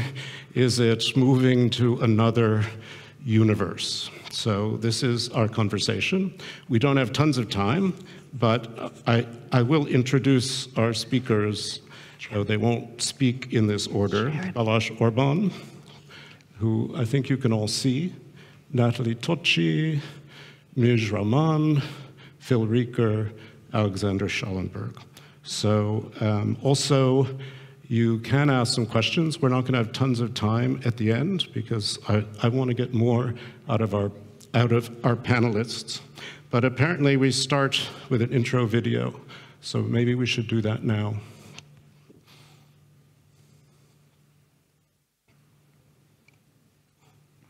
Or maybe we've had our intro video.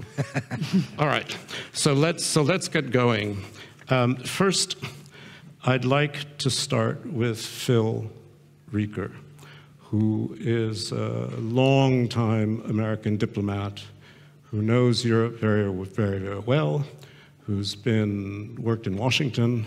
I knew him then. So Phil, in this world where everything seems to be in Trump's head, where Europeans say to me in Washington, we don't know who to talk to. Is this an alliance that's evolving, or is it crumbling, do you think? Well, thanks, Steve, and thanks to GLOBSEC for inviting me, and it is good to be here. I think we need more of these kind of fora at exactly this point in time, and I think perhaps in earlier years we saw more current U.S. officials participating. It would be great to get back to that, because as our diplomacy retrenches a bit, people can see it, they can feel it, as you say. I hear from Europeans, whether they're ambassadors in Washington or officials on this side of the Atlantic, that they don't know who to talk to. A lot of our embassies are not, ambassadorships are vacant, the State Department itself is not filled out. But I'd start by answering your question saying, they're not mutually exclusive concepts. The idea of evolving and crumbling can be part of the same paradigm.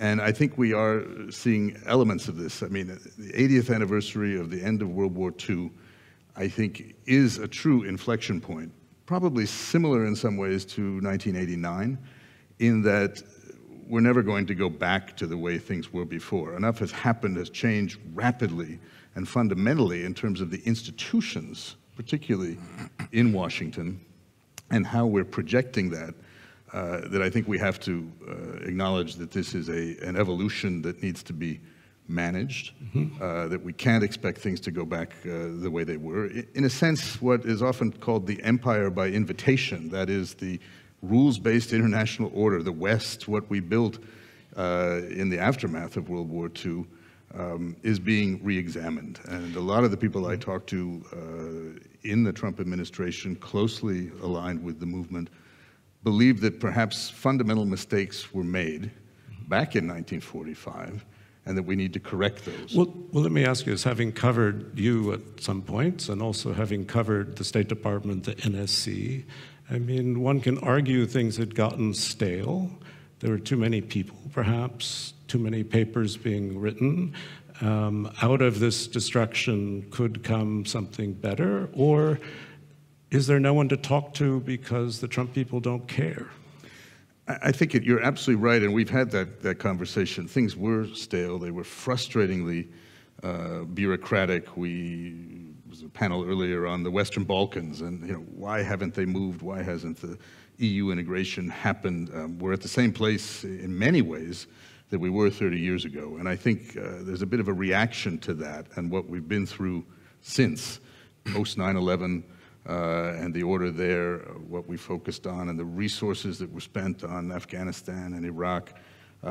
So what you have instead of a change, an evaluation, and some fundamental change, using the opportunity, I think, of a new administration, obviously the American electorate calling for a certain degree of change, this has been a little more of a whiplash, very much focused on norm-shattering methods. If it was done that way, we're simply not going to do it that way anymore. So the speed and volume of it is really disorienting. It's disorienting, I think, for people on both sides of the Atlantic, and even within the administration. I will often hear from people saying, well, they're not really sure where to go because we have to wait and see what is tweeted and overnight. What Trump thinks. And what the president will come out with the next day, which can bounce just like a reality show that it is, from one theme, one character, one plot line to the next on a very quick axis. Yes, one day it's shower heads, and the next day it's something else. Did I hear autopen? It's autopen. And how does it play on TV is very much a So, I mean, let me turn to Natalie, who's Italian, but has been an advisor to the EU for a long time, and watches this very carefully. We have a NATO summit coming that everyone hopes to escape smoothly. And the polls seem to indicate it's new, it's not been very long for the Trump people, but that there's been a decline in belief in American credibility, particularly regarding the alliance. And I wonder whether you feel that, or is that just an emotional response to some of what Phil's talking about? I mean, or do you believe people like Whitaker or Rutte when they say, no, no, no, the alliance is fine, Washington's fine, Article 5 is fine, collective defense, it's all there. What do you think? Well, firstly, let me start off by saying that I think everyone who knows me will know that my transatlantic credentials are pretty strong. And so what I am going to say is, despite the fact that my transatlantic credentials are pretty strong, I'm actually very negative about this. And I'm very negative about this, even if I think that there will be a way in which somehow we may sail through the Hague Summit. But we will sail through the Hague Summit in ways which I think highlight the trouble that we're in. So we're going to sail through the Hague Summit by agreeing on a number. And that number has some elements of kind of substance and a little bit of kind of creative accounting, right? But that's the unproblematic part of the story. The problematic part of the story is the number is a means, right? And it's a means to an end. And we're not going to even mention the end. Yeah? The R word will not feature. The Russia word will not feature, right? So this is ultimately an alliance that hopes that it can navigate the storm by essentially kind of lying low and hoping that the storm will pass.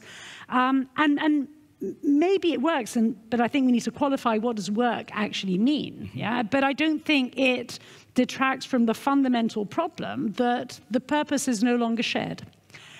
So then the question becomes, if that's the situation, what is the realistically optimistic scenario and what is the alternative? And the realistically optimistic scenario is one that I would define as being one of benign indifference. And maybe focusing on the number and not mentioning the R word, and maybe agreeing not to have another summit for the next 3.5 years, maybe that's the way to get to benign indifference.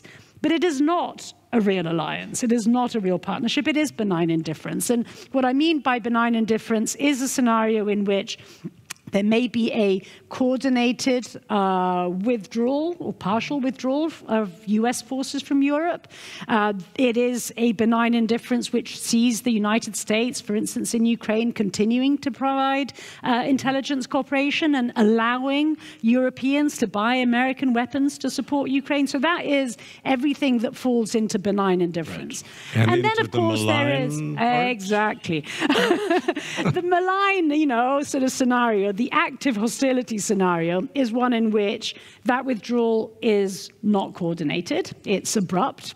It's a scenario in which, as far as Ukraine is concerned, the intel is cut off, in which the US will not allow Europeans to provide those capacities that Europeans can't produce themselves to Ukraine, in which there is a trade war, and I guess Mish will talk perhaps more about this, a transatlantic trade war that will go on, and in which, coming, for instance, to sanctions on Russia, not only will the United States lift its own sanctions on Russia, but maybe it will kind of threaten us to impose whatever secondary sanctions on Europe if we don't lift our own sanctions on Russia. That's because democracy is failing in Europe. Sorry?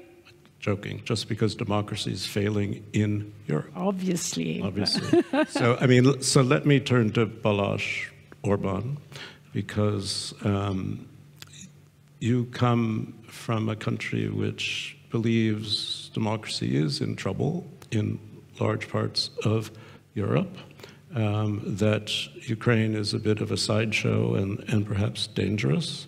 I don't want to put words into your mouth, but you're still part of NATO and seem to believe in it. So talk a bit about how you see the alliance evolving. Is it evolving in a way that pleases you or in a way that disturbs you?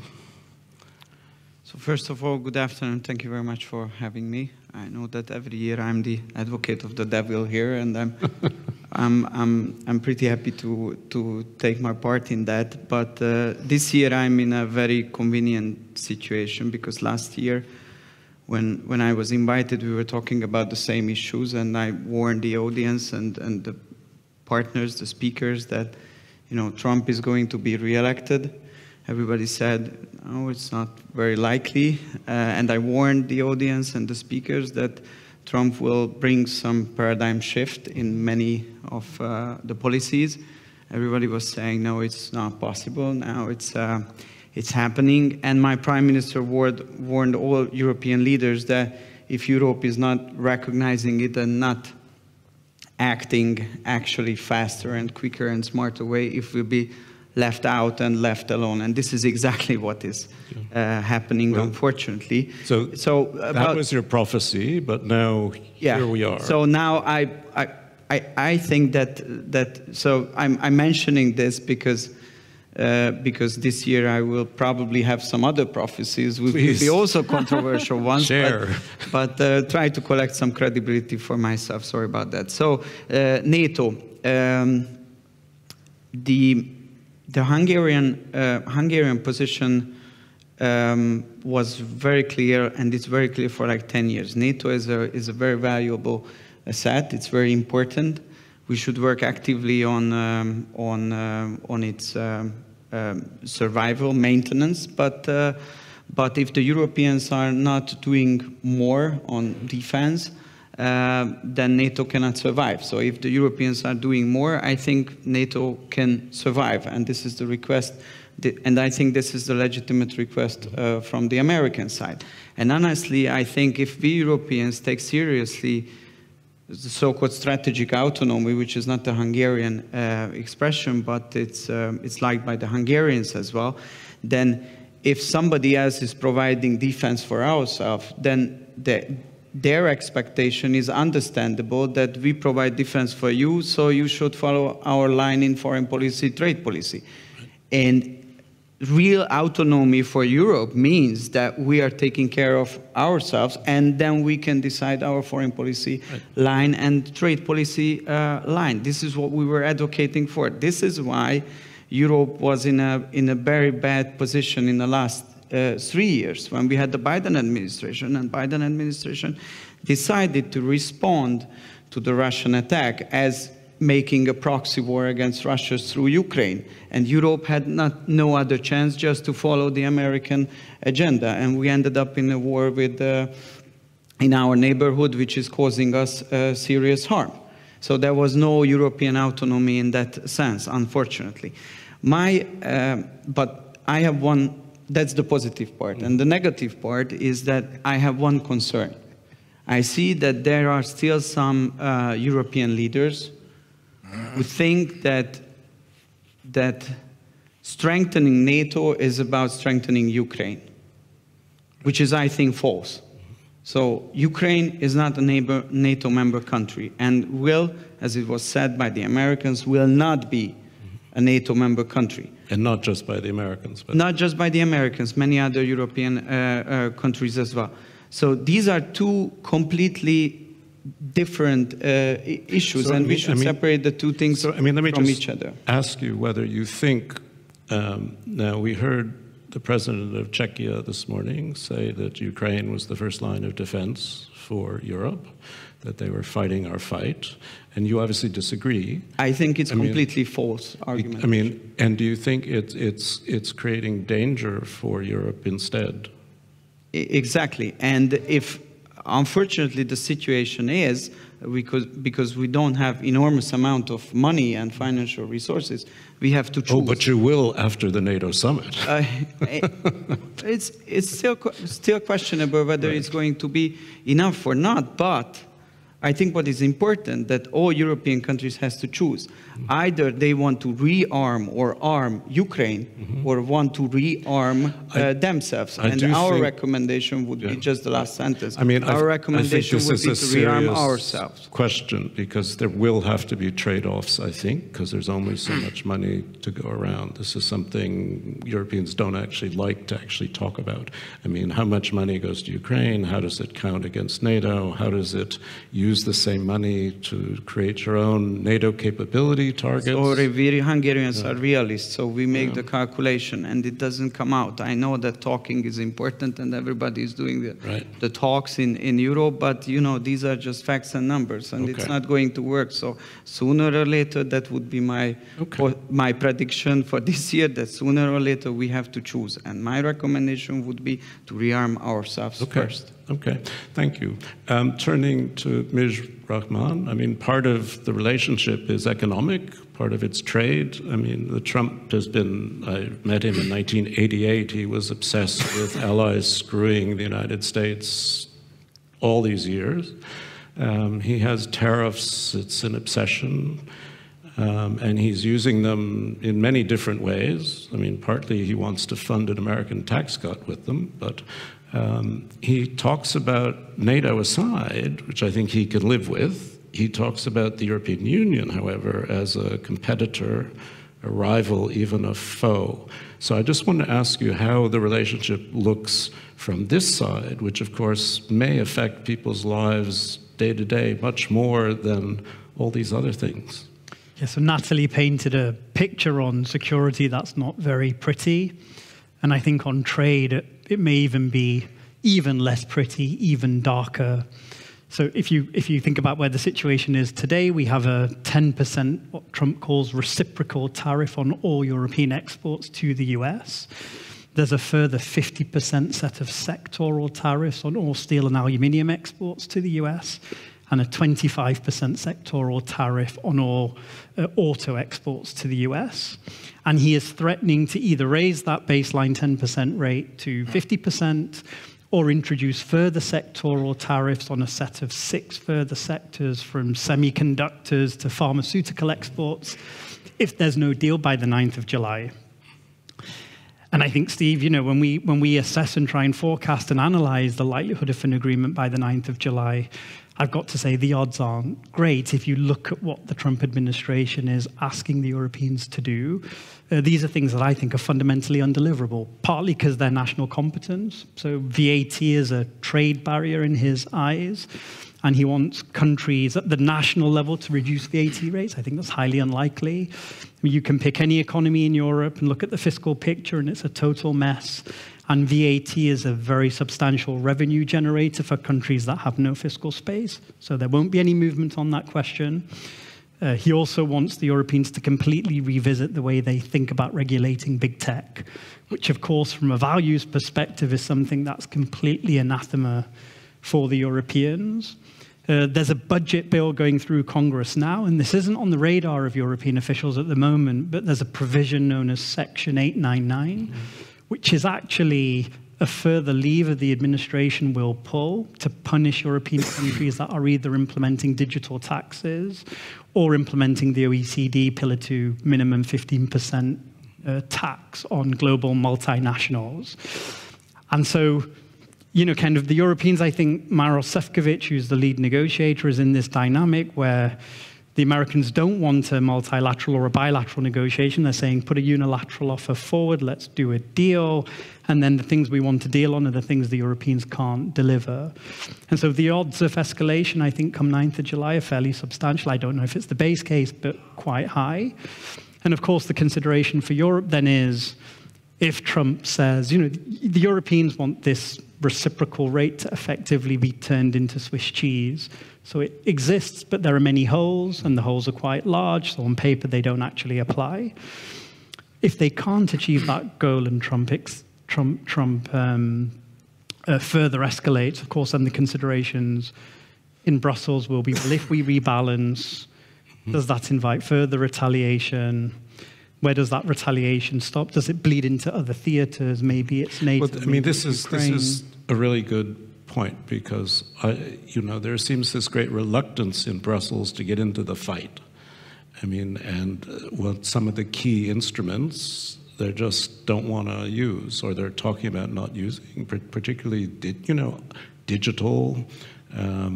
And so I'm curious whether you think this is a good policy on their part. I mean, does Trump respect this kind of care, or does he see it as weakness? I mean, it's hard to know what he thinks precisely, but I think they've been right to be cautious. Right.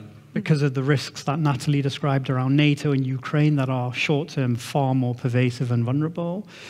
But also, Steve, so we do a lot of work tracking the competitiveness agenda. And Europe has made some progress, cutting red tape, reducing energy costs, some progress in the areas of defense. But there's a bunch of stuff that's just not moving, capital markets reform. And so the economic outlook across most economies is very vulnerable. And if there were a further trade war, that could completely impair the outlook. And if you go and spend time in Germany, I know you're based in Berlin, I was there 2 weeks ago, you know, there is a real sense that the Merz coalition, that is really the last battalion. They have to deliver on growth, they have to deliver on cost of living, and if they don't, then you are looking at a parliament that will be dominated by the AfD in 4 years' time. And that's not a problem unique to Germany. I think it's a generalized problem across the entire EU. Let me ask you one other thing as we talk about NATO too. I mean, one of the big issues, obviously, about spending more money is fiscal space. And the EU has come up with 150 billion, which is leveraging money they somehow didn't spend, right? I mean, I don't know how else to describe it.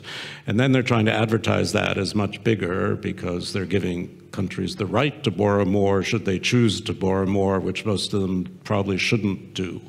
So I'm curious how much of a restraint fiscal space is to the reality of the kinds of spending we're actually talking about. I don't think countries have the budgets to do the things the Trump administration is demanding. I think there'll be lip service to the 5% target and then a hallelujah and hope that Trump will not be there by 2032. The big debate is, of course, on grant financing, but I think there is a general sense that Friedrich Merz, after having abolished the debt brake in Germany, nobody wants to confront Germany, certainly not Merz at his first European Council, to ask him to also facilitate rearmament elsewhere in Europe. And I think there is a sense that the threat perception from the administration has waned a little bit, that they're a bit more reasonable on Ukraine and a bit more reasonable on NATO. Mm-hmm. And so the need for a fiscal bazooka based on the EU budget that would support rearmament in countries that don't have fiscal space, that's not a priority in the very short term. Right. Okay. Alexander, you've been foreign minister of a wonderful neutral country. So as you look at what's going on you're protected by NATO, though you don't like to admit it. Surrounded by it. Yes, surrounded by it. Apart from hostile forces.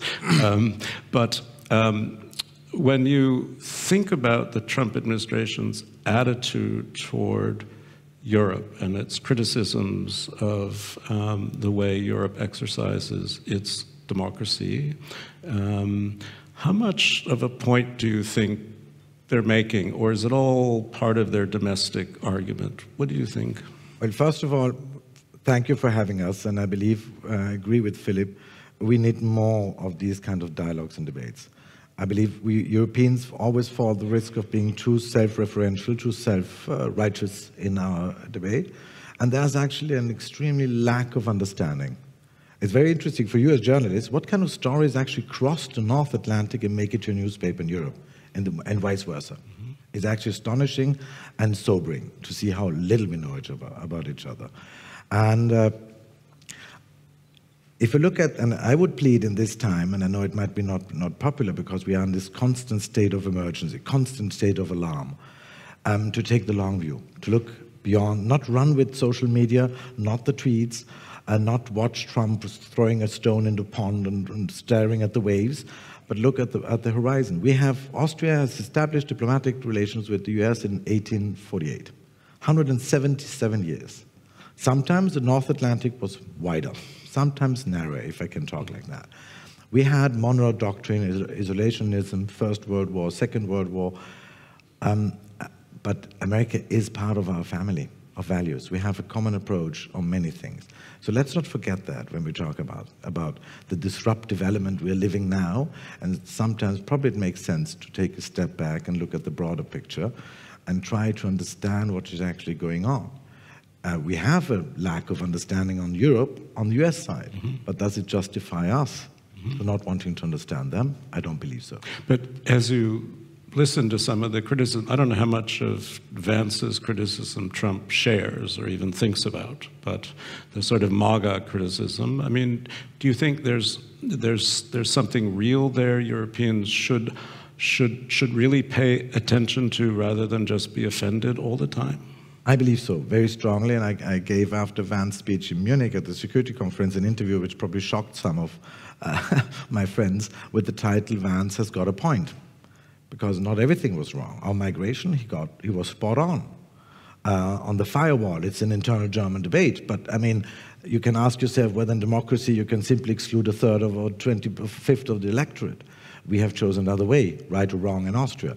These are viable debates you can undertake, and we should stop being always so self-righteous in Europe and moralizing everything and trying to preach abroad.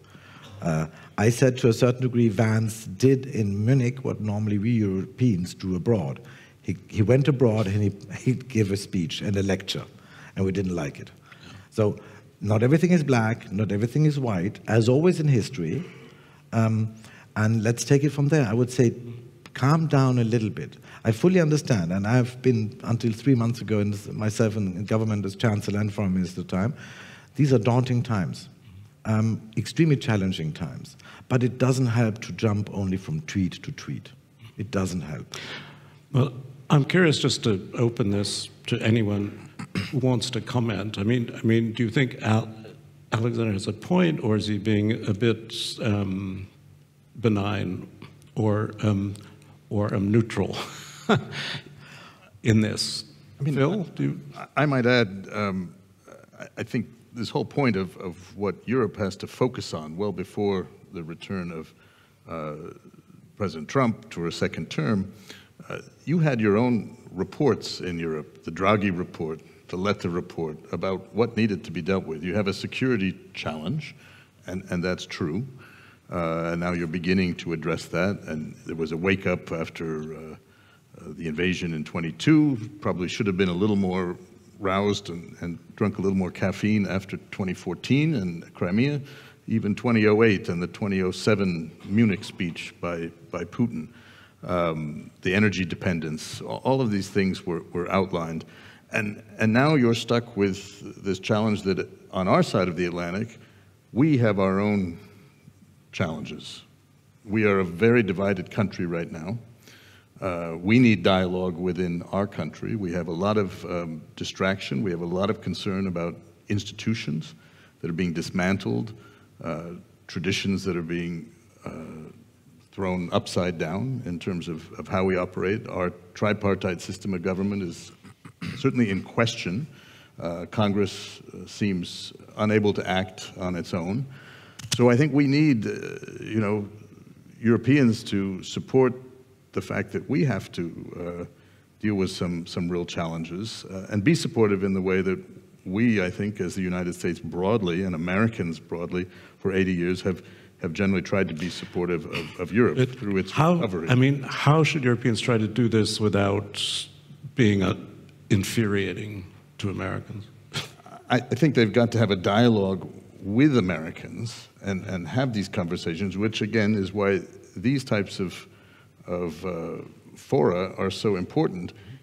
To me, it's tragic to see so quickly, in the space of 3-4 months, and literally happening overnight, programs like Fulbright, like other things being eliminated, like Radio so that we don't have like these kind Voice of America, exactly, Voice of America, RFERL, which did provide, I think, a certain level of understanding for Europeans about the United States, if not vice versa. Yeah.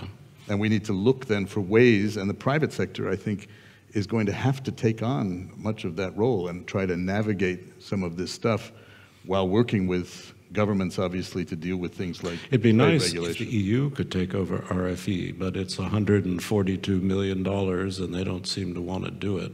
Anybody else? No? Yeah, can I say something, actually, not about this? I wanted to push back against Balázs. Please. I'm sure you'd enjoy that. Go forward first and then make a big pushback? Okay. Okay. All right, good. Because I have an answer to your question. So, like, I think you will consider it radical, and Natalie definitely. So we need a regime change in Brussels. That's the solution. Because right now, whether we admit it or not, the European Union as a power center is the most isolated power center on Earth. What we did in the last years, we break up with Russia, so no more energy and economic cooperation, which killed European industry, caused inflation, high interest rates, war, and so on. We engaged in a warfare on a commercial basis with China, which is our biggest export market, and we're having a confrontation based on ideologies and now based on commercial issues with United States of America. And at the same time, Russia and China is cooperating, Russia and United States is cooperating, and just right now, United States and China made an agreement on cooperation. So this is, whether we like it or not, this is a dead-end street, and it makes us vulnerable, from a social and from an economic point of view. So I think the current leadership of the European institutions are not capable of solving these problems. So the only chance for Europe is a regime change. And now you can speak. And now I can really go for it. Okay, so first what I wanted to come back to this point actually about, is Ukraine connected to European security, or should we be separating it? And I think this fundamentally has to do with how we view this war, right? So if this was a proxy war, then indeed you could say European security in Ukraine could be compartmentalized. We should be concentrating on our side of the equation. I think we should all be very grateful to President Trump, because he has demonstrated that it is not a proxy war. Because, of course, if it had been a proxy war, it would have been over in 24 hours, right? With the 180-degree turn that we have seen in the United States. So now all of a sudden, and this gets me to the regime change part of the story, all of a sudden, Europeans are no longer weak colonies simply following the US in their proxy war. Now all of a sudden, we have become the evil ones, right? Maybe, just maybe, this has to do with the fact that, indeed, it was never really a proxy war. Maybe this is why Ukraine is integral to European security. This has to do with a war in which Russia is attempting to reconstitute empire, and it does so in different ways.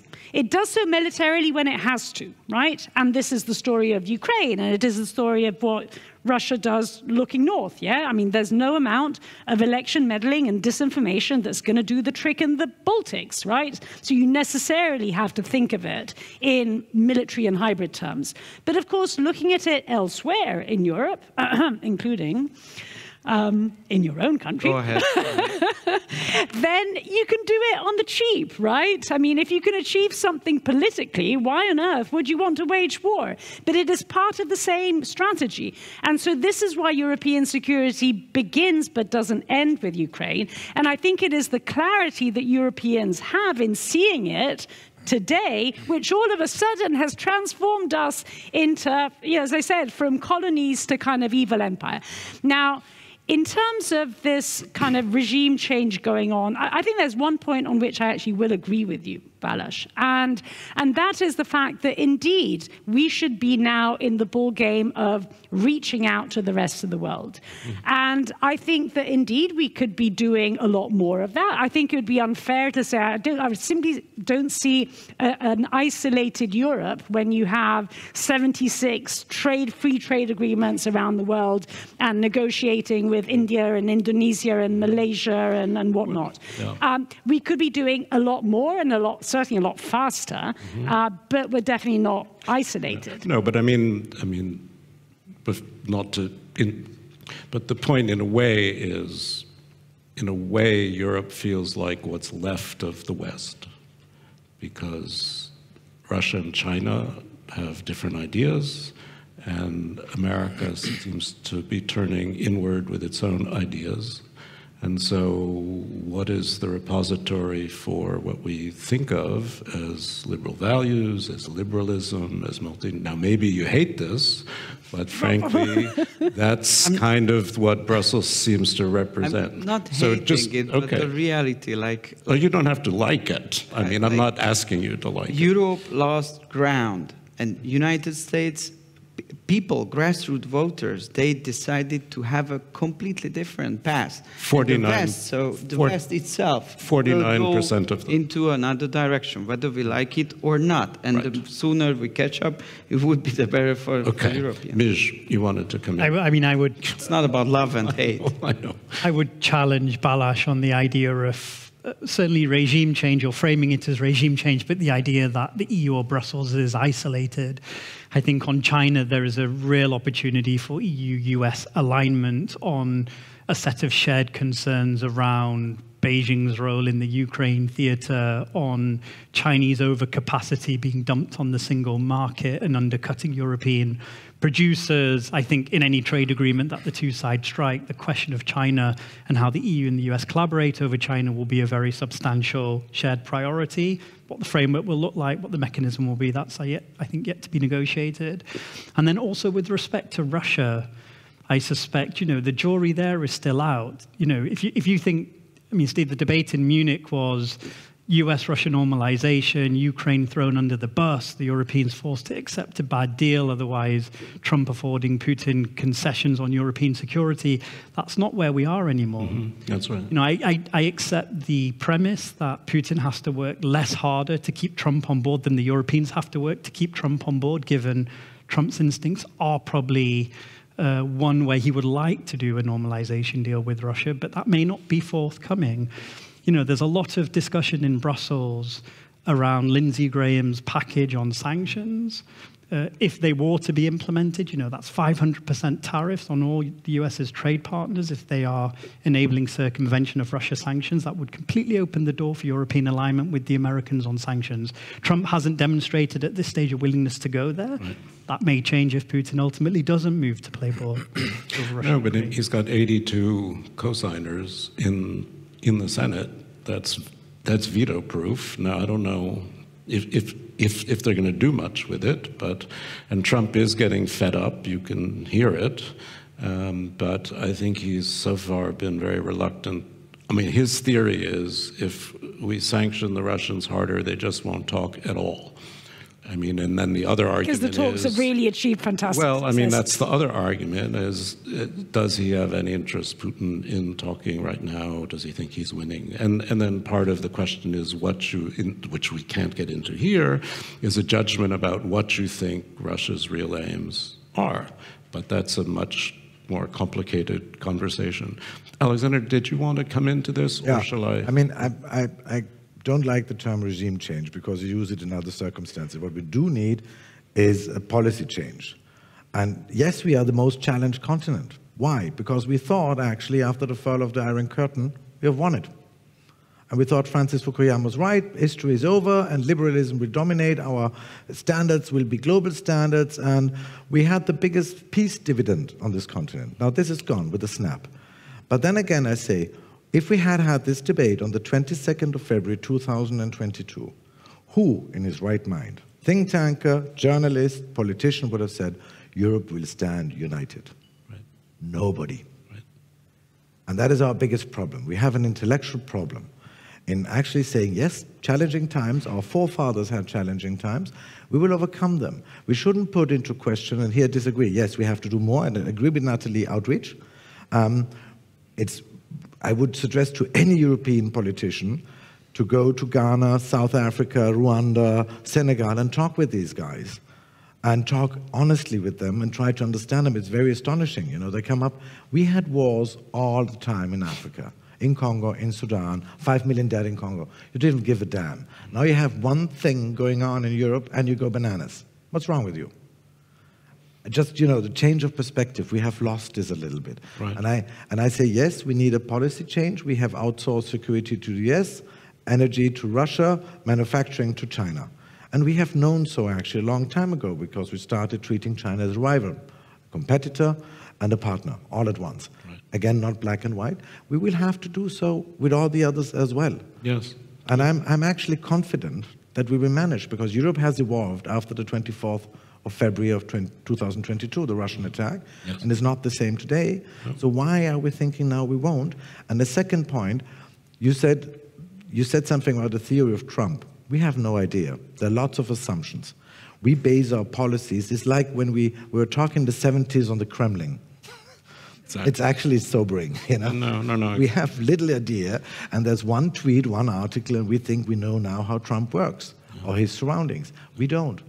So let's Even calm Trump down doesn't and take know it step how by he step. works, to be honest. Even Trump doesn't know how he works, to be honest. You have to wait for the next Let me try to open up for a couple questions. We've only got about 7 or 8 minutes, but I would like to take 2 questions. I see a woman in the back with her hand up in a pink blouse. There you go. Could you identify yourself also? Thanks.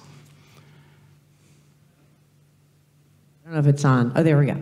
I'm Patty Morrissey from the United States. I think the main thing I want to say is that the various conversations we have on hybrid warfare, impact of cognitive warfare, disinformation on our elections, I get a little upset when I keep hearing this. All these people in America voted for Trump. A lot of them voted for Trump based on disinformation. The first time, the second time, the third time. Okay. And that is at the heart of the political war, which we're touching on here, but maybe dig a little bit deeper into, in terms of Europeans being able to help the United States get back on track, perhaps? Okay. Thank you. Okay. Another question, anyone on this side? No? No. Okay. Charles Grant. It's Charles Grant. Go Charles ahead. Grant from the Centre for European Reform in London. I have a very simple question for Mr. Schellenberg. Sweden and Finland have joined NATO. There's beginnings of debate in Ireland about NATO as well. You'll tell me probably very few people in your country want to join NATO. Is that ever going to change? Is the political elite ever going to try and tell the Austrian people it's in their interest to do so? And if you say the answer is no, do you think that Russia is a threat to Austria in any respect or not? Okay, that's a good question. And we have one that's come in on Slido for Phil, which he could read. What do you think about American foreign policy in the Western Balkans during the last few years? So anyone other than Phil who wants to take any of the other questions Go ahead. Can I? No, yeah, please. no, very easy. On the second part, I would say very bluntly, any country putting into question the basic principle of the UN Charter, believing that they can simply invade a neighboring country, on whatever pretext, is endangering our system. Our protective shield is international law. And the idea, the notion, it might be naive, that everybody, whether he has nukes or not, whether he's big or small, sort of will try to stick to it. So yes. On the neutrality question, I mean, we had this debate, and I was asked this question several times, or many times. The history is very different. Geography is very different. Sweden and Finland and Austria cannot compare them.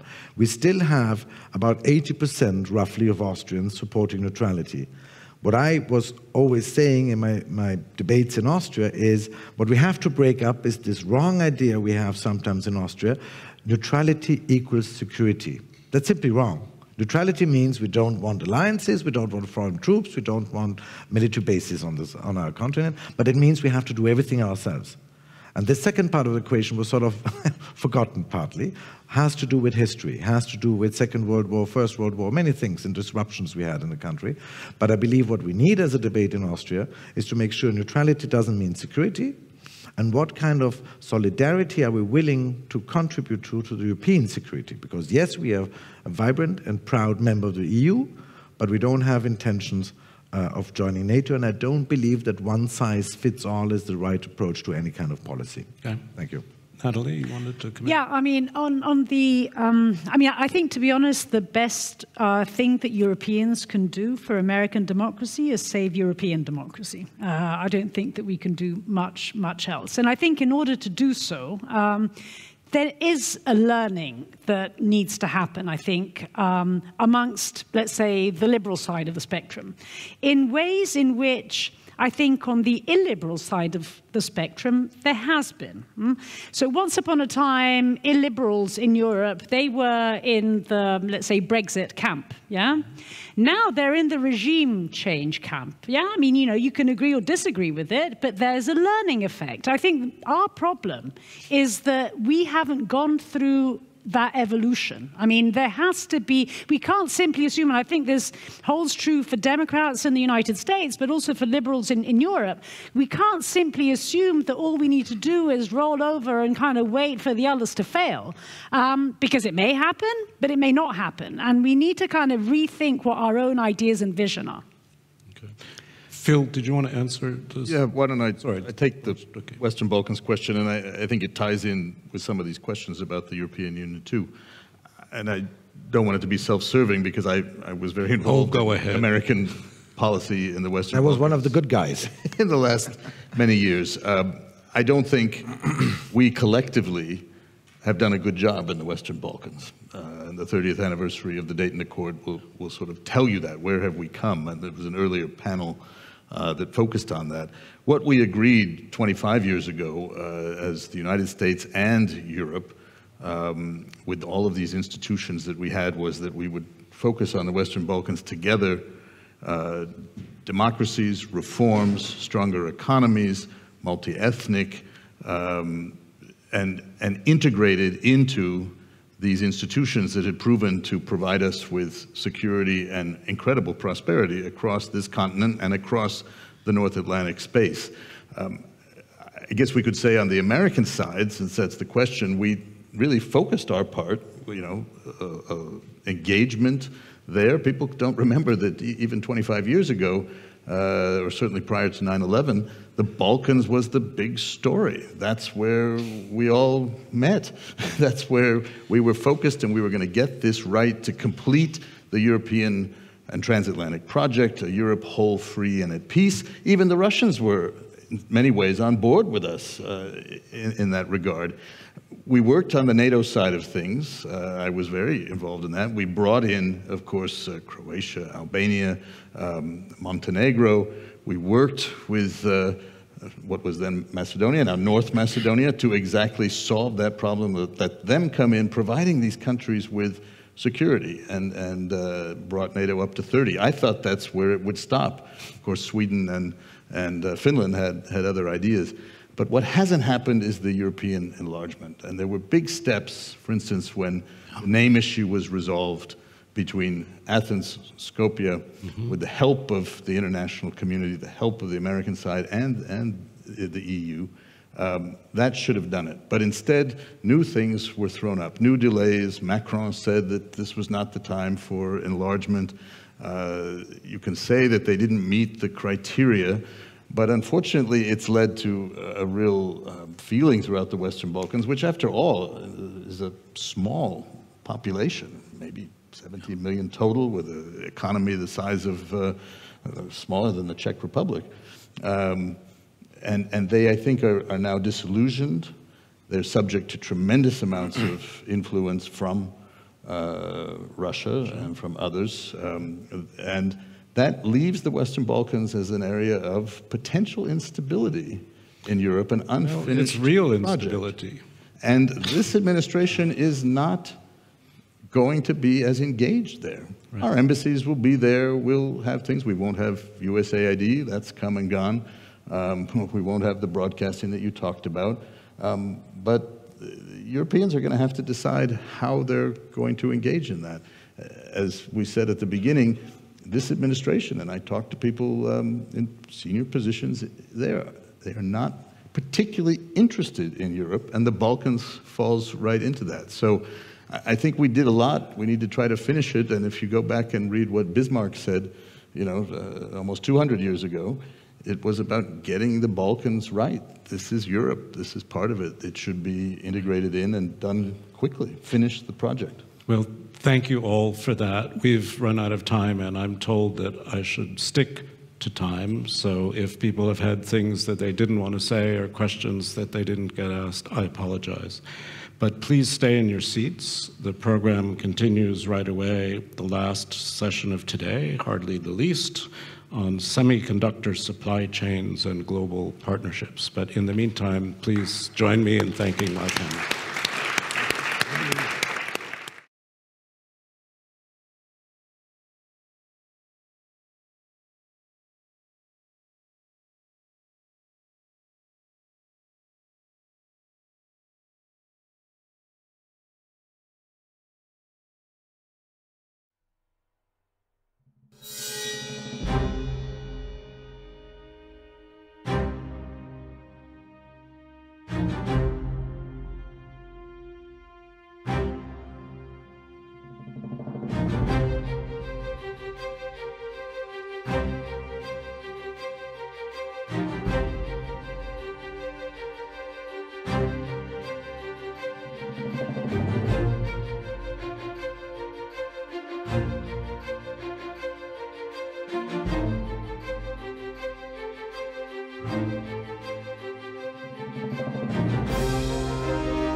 Ladies and gentlemen, please welcome the moderator of the next session, Chris Miller.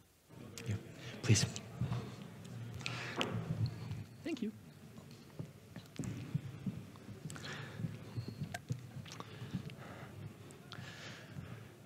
Oh, please be seated.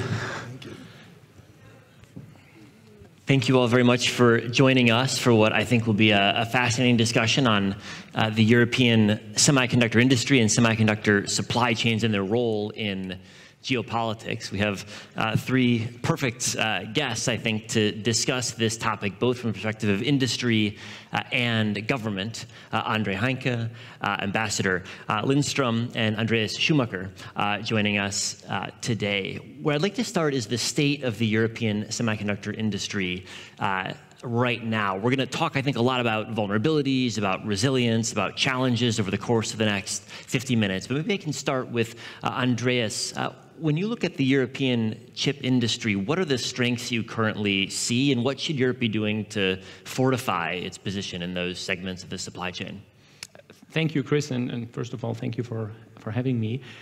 The European semiconductor industry is strong. Just to give a few numbers, automotive semiconductors, by far, European companies lead. Power semiconductors, the ones which you use to switch on electricity in everything from a data center to your cell phone charger, European companies by far are in the leadership. Sensors, if you look at sensors, non-optical sensors, European companies, European headquartered companies, and you have two of them being represented here, represent almost 75% of the global market share. And those are all important technologies for the future, whether it's for AI, whether it's for military and defense applications, or whether it's just for consumer applications. And then, of course, if we go either down or up the value chain, you find similar points of strength. Probably most of the audience here knows ASML, they know Zeiss, they know Trumpf, they know some of the chemical companies. So there are real strength in the European industry, strength Europe can build on. There are also gaps, and selectively filling those gaps in a smart way, not trying to be best everywhere, but working with partners, with allies, to be strong in a combined way. I think that's the big question which the European industry is facing, but also, frankly, the industries in the US and Japan and Taiwan and many other places of the world. And Andre, when you look at the strengths that Europe has, what should Europe be doing to solidify its position in those segments where it currently is strong? First of all, believe in itself, in its capabilities, and to kind of forge trusted partnerships. Tomorrow, Jensen Huang, the CEO of NVIDIA, will be meeting with Chancellor Merz.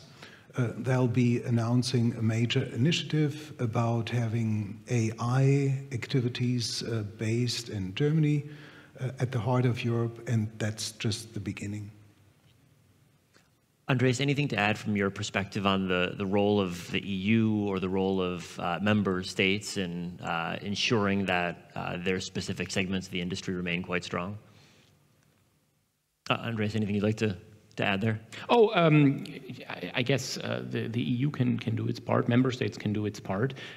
Just like the European Union is not large enough in itself to build a complete ecosystem, neither and even less so are the member countries. So working together in, once again, identifying strength, strengthening those strengths, and working on the weaknesses in a smart and meaningful way, and also, I should add, in a commercially driven way. So you shouldn't look at the semiconductor industry only as an island, but it's embedded in a larger industrial ecosystem. And then again, I should have mentioned that before, there are so many industries where Europe is strong, and perhaps a view across the Atlantic shows that a lot of discussions there these days are about bringing industrial manufacturing back home. And you could probably comment from that side of the Atlantic.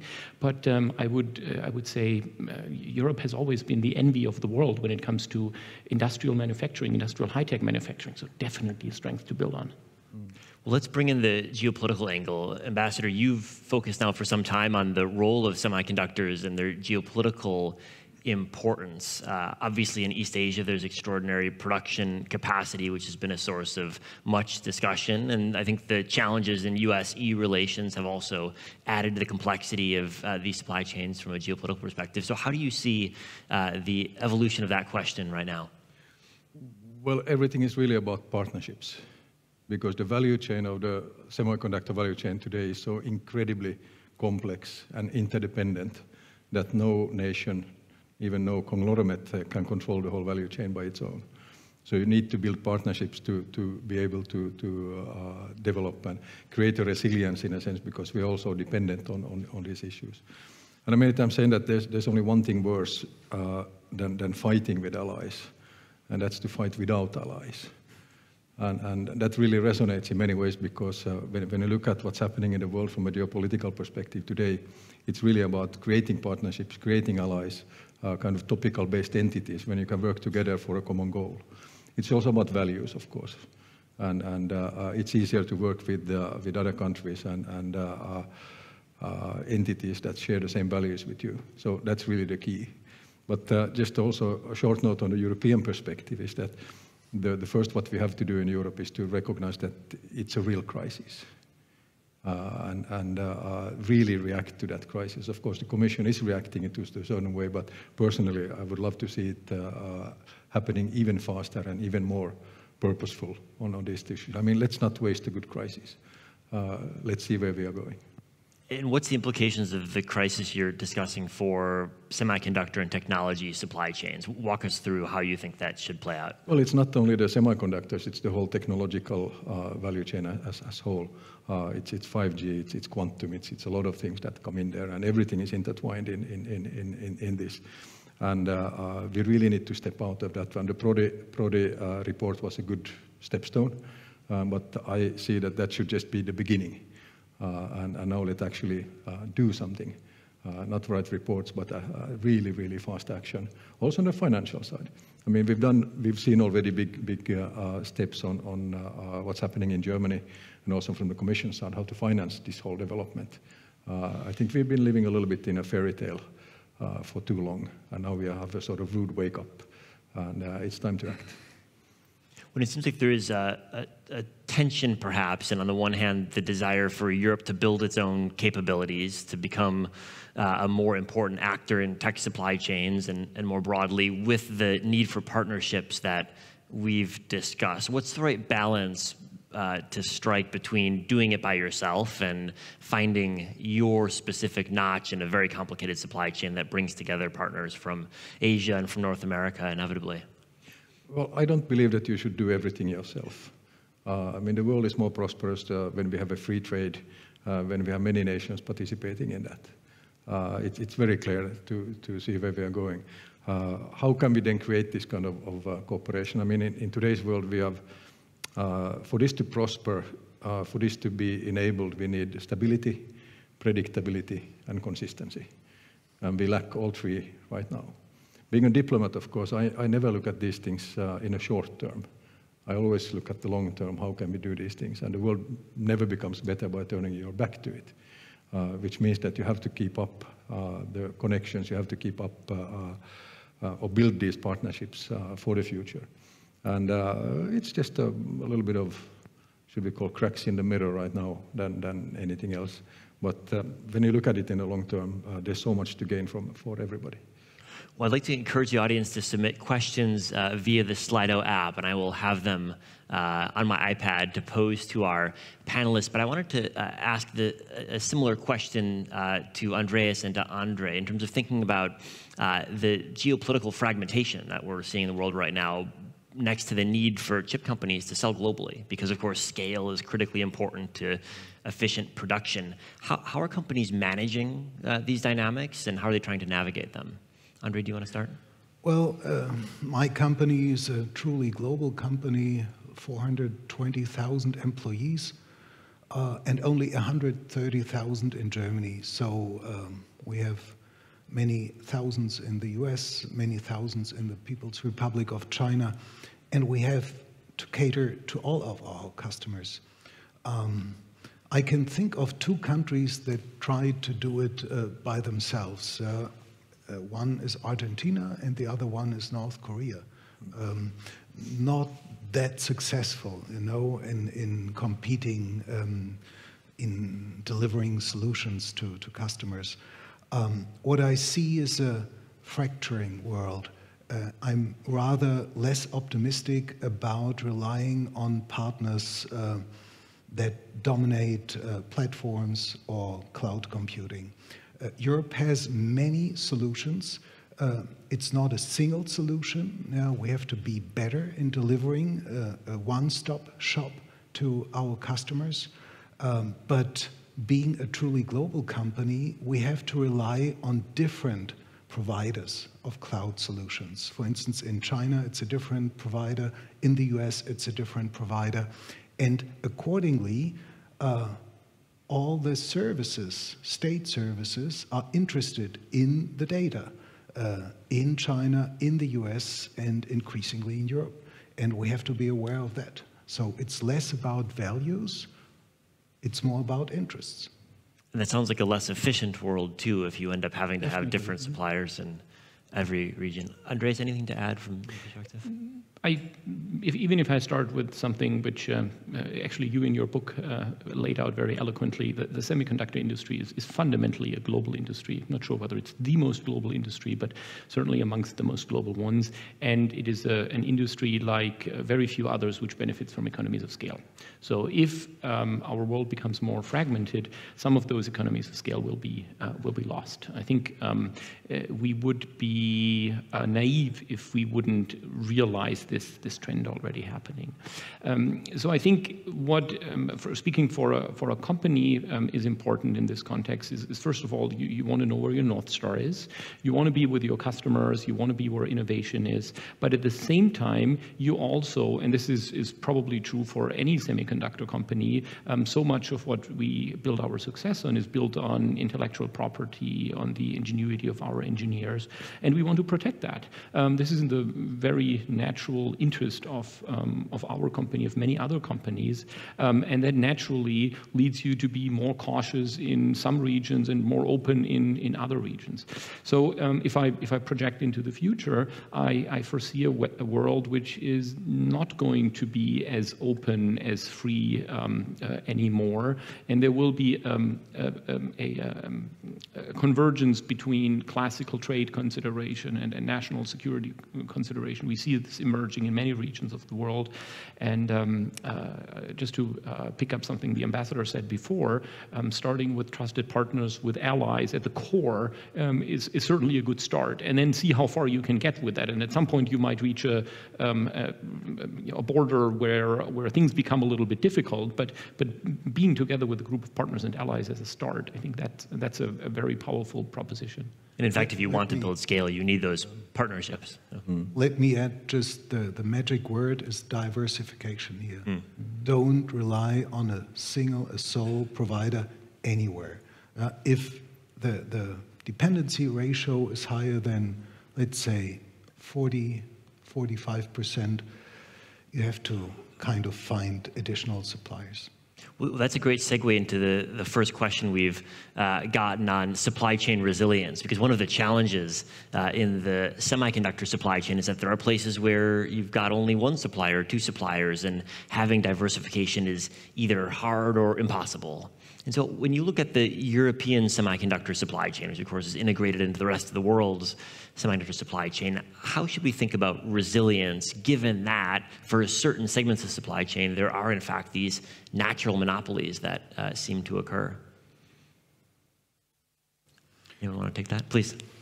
I'm just thinking out sort of that it's really, really difficult in so many ways. I mean, we have let's say that you have a chip with a US design, and then you have the machinery is Dutch, the fabs are Taiwanese, and everything is packaged in Asia. I mean, how do you really manage that in a way that you will have control of everything? What was said, of course, that you have to have several different sources for your, so that you don't rely on one single source. And I sometimes jokingly, what I said is that when you think about it, what is it now? 91% of the advanced chips go at some point of the value chain through Taiwan. And what will happen if something happens in Japan? So I jokingly say that the world peace is not upheld by political conductors, but by semiconductors, because we are also dependent on what's happening in that value chain. So it is, and everybody wants to have a larger piece of the pie, investing in building fabs, in building whatnot, but still we are very far from it that anyone could control the whole value chain.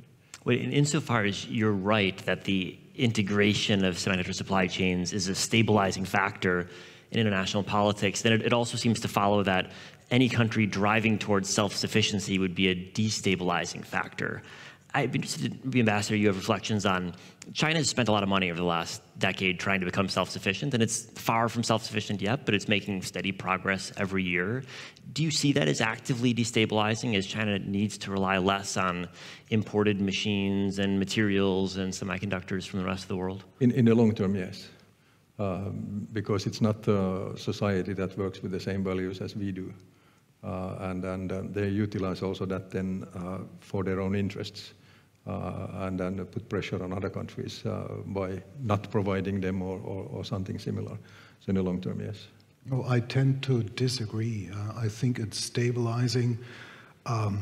Yes, of course, they have different values, but they have their own national interests. And if we look to where your iPad is being assembled, that is in the People's Republic of China, and the consumer electronics industry is mostly located there.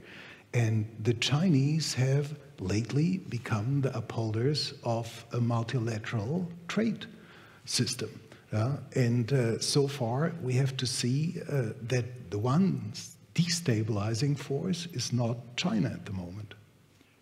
I suspect that car companies trying to source their magnets might disagree with part of that statement, but perhaps we could save that for a different debate. Let me pick up another question from the audience. And if there are other questions that haven't been on Slido, but you'd like to raise your hand, please feel free to do so, and I'm happy to bring people in live as well as via Slido.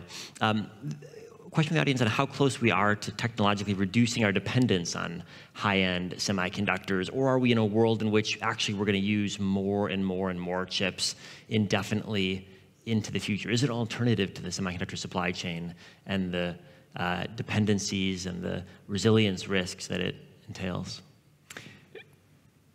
First of all, the dependence on semiconductors is not going to go away. I could have brought a chart. I'm trying to describe it, but you see over the last 50 years, the input factors to generate $1 of GDP, and on one scale you see oil, and the amount of oil needed to generate $1 of GDP has constantly decreased. And if you look at the other axis and plot the value of semiconductors for the equivalent $1 of GDP has constantly risen, and I don't necessarily see a change there.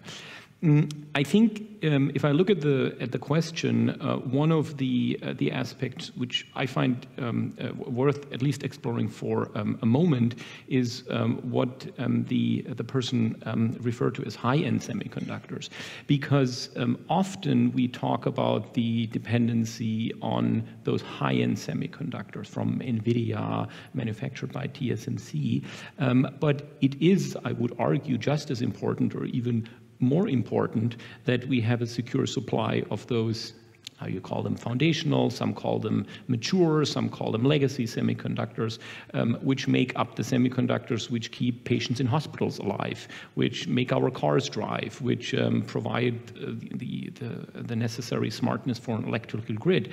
So if we don't have the latest generation of very, very, very high-end microprocessors, maybe we would have to go 1 or 2 generations back in our cell phones, and our large language models wouldn't be quite as powerful. But I would argue life 5 years ago or 8 years ago was still good. If we would go into a world where we don't have some of those foundational semiconductors, it would be lonely and cold and dark. This is actually, I think, a key point, and we know it's true because we ran this experiment during the pandemic when we had shortages not of the high end, but of the foundational semiconductors, and faced huge shortages in everything from autos to medical devices. And I think you're absolutely right that the phrase high end is often misleading in terms of the importance. And of course, Europe has some unique capabilities in specialized foundational semiconductors that are quite important. We have a question from Ben Tellis. I don't know if he's in the audience here. Please. Thank you very much. My name is Tomáš Krlania. I'm based here in Prague at New York University. How do you see the future of Moore's law, and how is that really connected to innovation in your field? We have two experts here on the panel. I'll turn that to either of them, or maybe three, Ambassador. I don't know if you have strong views on Moore's law. Well, I think we are coming close to what's physically possible. That's for sure. But the end of Moore's law is far away. And industry has surprised us many times before. Innovation in Zeiss or Trumpf technology is amazing. You wrote about the most complex machine that was ever built, and it is still increasingly complex. What we should never underestimate is, I wouldn't call it frugal innovation, but different innovation coming from players in Japan or in China, in the People's Republic of China. We haven't mentioned DeepSeek yet, you know. They are capable of surprises, and they have been the source of innovation for hundreds, if not thousands of years. Why should we not trust them to come up with innovations in semiconductors? Anything to add, Moore's law? Yeah, maybe more of a technical remark. You are probably well aware that Moore's law has sort of flattened out for certain types of semiconductors already many years ago. It is still arguably slightly slowed down in effect for some of those very small node sizes. But we should not forget that Moore's law initially was fundamentally driven by economics and is still driven by economics. And so I would agree that we might come up with different ways how we can make economic progress in what semiconductors can deliver. And there is opportunities in innovation as well. You alluded to quantum. Now, I'm not going to say that there's going to be a quantum computer which will replace a semiconductor computer, but there's areas where we can make higher performing computing devices, and we can make economic progress on other aspects of the tech stack. Ben. Thanks very much, Chris. Benjamin Tallis, now of Helsing, the defense AI company. So the question I asked up on Slido came from having read your book, Chip Wars. I'm sure many of us in the room have. And I thought one of the real strengths of that book was showing how it was the nexus of state and private actors that allowed, during the Cold War period, free societies to build a technological lead, sustain it, grow wealthy from it, and use it to geopolitical advantage. That's what I called in the question free society's superpower. So my question to the panel is, how do we reactivate that in order to thrive in a very geo-competitive world? Abusing my privilege of being in the room, one comment to the discussion about values and interests that came up. We are in a geo-competitive world. Europe is one of the last bastions of strong democratic values. I put it to you that our values are in fact our interests going forward, and that false distinction between the two should be abandoned in developing our strategy. Be interested to hear our thoughts on that too. Thanks, Chris. Excellent, thank you. So how to reactivate the innovation potential of free societies? You mentioned in your book as well, and that's how you came to the topic, that comparing the advantages of the Soviet Union and the United States in space exploration. And the Soviet Union committed basically the mistake in semiconductors in copying American technology. And that's why it was always 1 or 2 steps behind. I doubt that the People's Republic of China is committing the same mistake. Yes, they spy. Yes, they copy. But not only. They try to foster their own genuine innovation. And Japan is trying to do the same. And Europe is doing the same. And that's just basically the basis for advantages. Interests and values are very much part of the game. But it means you have to prioritize. You cannot be strong everywhere. That's too expensive. The next wave of investments will cost billions.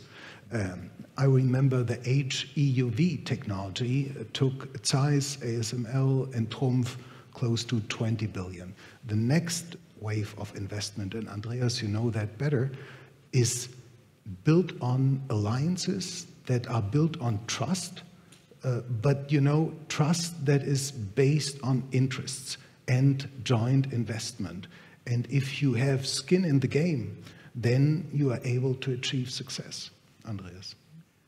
I guess you wanted to say something? Maziar, please. Yeah, I'm just thinking out loud, so I'm changing a little bit the topic from a perspective that how is the technology used? And I'm thinking about, for instance, 5G networks, and the same kind of situation that we have providers that what we call trusted providers, and we have providers that come from authoritarian countries. And how do they utilize the 5G technology in different ways of creating dependencies, collecting data, or do we have something that we can work in partnership and with an open dialogue? And when you utilize the networks in that way, that you are creating a dependency without any possibility for a country, for instance, to defend their digital sovereignty because they don't have access to the network, they can't update the network, the manuals are in Chinese, and you're bound with that network for the next 10 years, maybe 15 years. That's the kind of crisis or risk scenario that I see being created not only in the 5G sector, but also in other technologies. And that's when we come back to the values, really, that what values operate your digital sovereignty. And data as such, of course, then I mean, data is the ultimate currency in the world today in many different ways. And you can call it the oil, you can call it data plutonium, whatever you want. But this is the scenario that keeps me awake at night. And how do you utilize that dependency then in different ways? We've seen that in so many countries already that when there is a political crisis or maybe one business still goes a little bit south, suddenly the cranes in the port stop working. Suddenly we have a situation in the critical network that starts creating problems in the whole thing.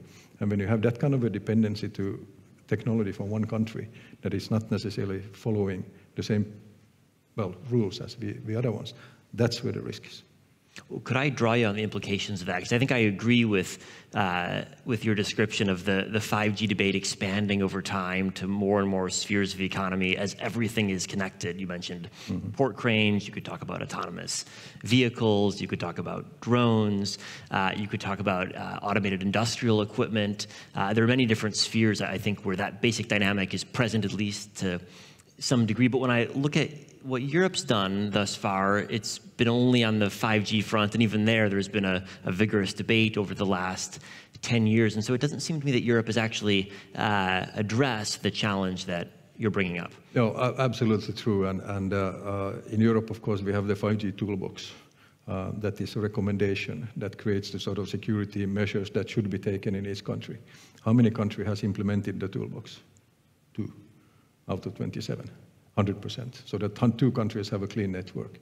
And this is also the essence of the problem in Europe, is that why don't the other European countries then support their own industries in a way so that we can create that kind of a clean network environment where we know how these things work and we are not dependent on anyone else, and the risk is mitigated in many different ways. So this is one of the wake-up calls of Europe, really, in a sense. And what we are seeing now is, of course, that we are moving into a 5G toolbox that will become more mandatory. Of course, the issue is there and also about who has the competence. 5G networks and the security issues, it's a matter of national competence. So the Commission has no competence in that one, but let's see how it's going to be navigated. But there are big solutions in the making right now on that. And I see 5G is one issue, but of course then we talk about standards and the way we are dependent on future standards, because 6G standards are developed right now. And how do we create those standards so that it meets these kind of security arrangements, what we are looking for? So big issues are in the making right now. And on 5G, I remember Graham Allison from a neighboring university, from Tufts, who told me that in the discussion about 5G, the Americans had demands on Europe. Did they have a technical alternative? No. The alternatives were coming either from Nokia or from Ericsson. And it will be an interesting game with 6G. Andreas. And Chris, maybe just to expand on this idea a little bit, because both of you talked about the slowness of adoption of the 5G toolkit. If we go back, what the original impetus was, it was to keep Huawei out of Western networks. So it was, if you want, a little bit abstract, a blacklist, which is something more controversial in Europe. The European society is a very open society, a trusting society. But so why don't we, rather than stigmatizing, we flip it around and start from a whitelist. So we, and again at a very abstract level, rather than excluding others, we work with trusted partners and allies. And this is a smaller group initially. And just like Europe grew, because you had countries at the borders of Europe who found what Europe had done in terms of economic scale, in terms of values, aspirable, they joined eventually the European Union, and in order to do that, they had to adopt some behaviors, some standards. So why not do this in a tech world as well, or even when now we talk about very narrowly about semiconductors, bring trusted countries, allies together, and allow a free flow of trade, a harmonization of standards, a trusted chip standard, however this may be defined. And then you can ask other countries who also want to join this trusted club, sure, you're welcome. However, there is a list of requirements which you need to fulfill. And if you can fulfill those requirements, you're welcome. And it strikes me that that's similar to what you hear in Japan, when Japan thinks about trusted suppliers of semiconductors and technology in Taiwan and Korea as well. Ambassador, does that seem to you like a viable approach? I think that's exactly what's going on right now. Mm-hmm. And it happens also through legislation, so that it's set in separate countries' legislation that they have to provide or they have to utilize trusted vendors, trusted technology.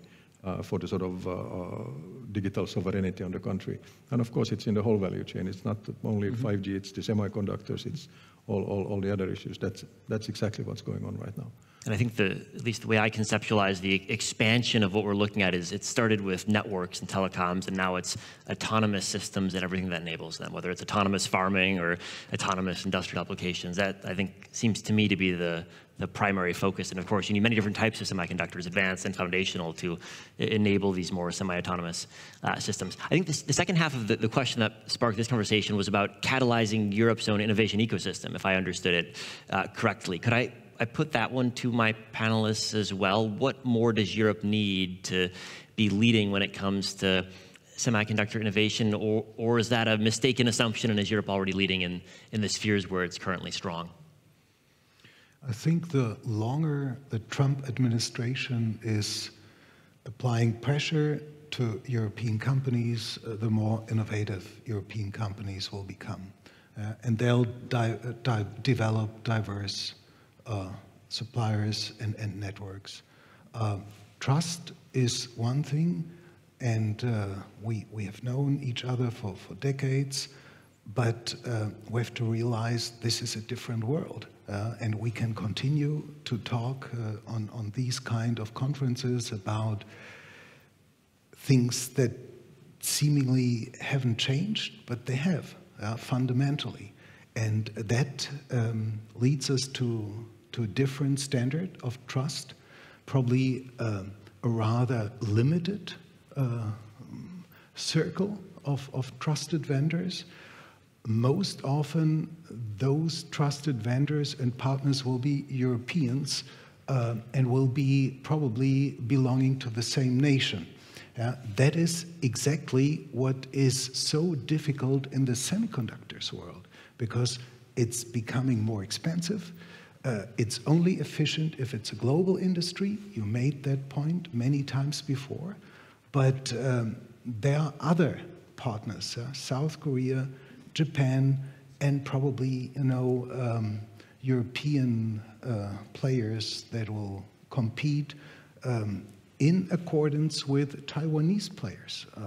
Infineon, NXP, Bosch, and TSMC are partners in a project in Dresden, in Saxony. And NVIDIA, you could argue that they have a huge Taiwanese component. They are interested in developing diverse customer bases. I mean, TSMC in Taiwan is seeing this semiconductors industry as a kind of reinsurance, not only towards the mainland, but to the US as well.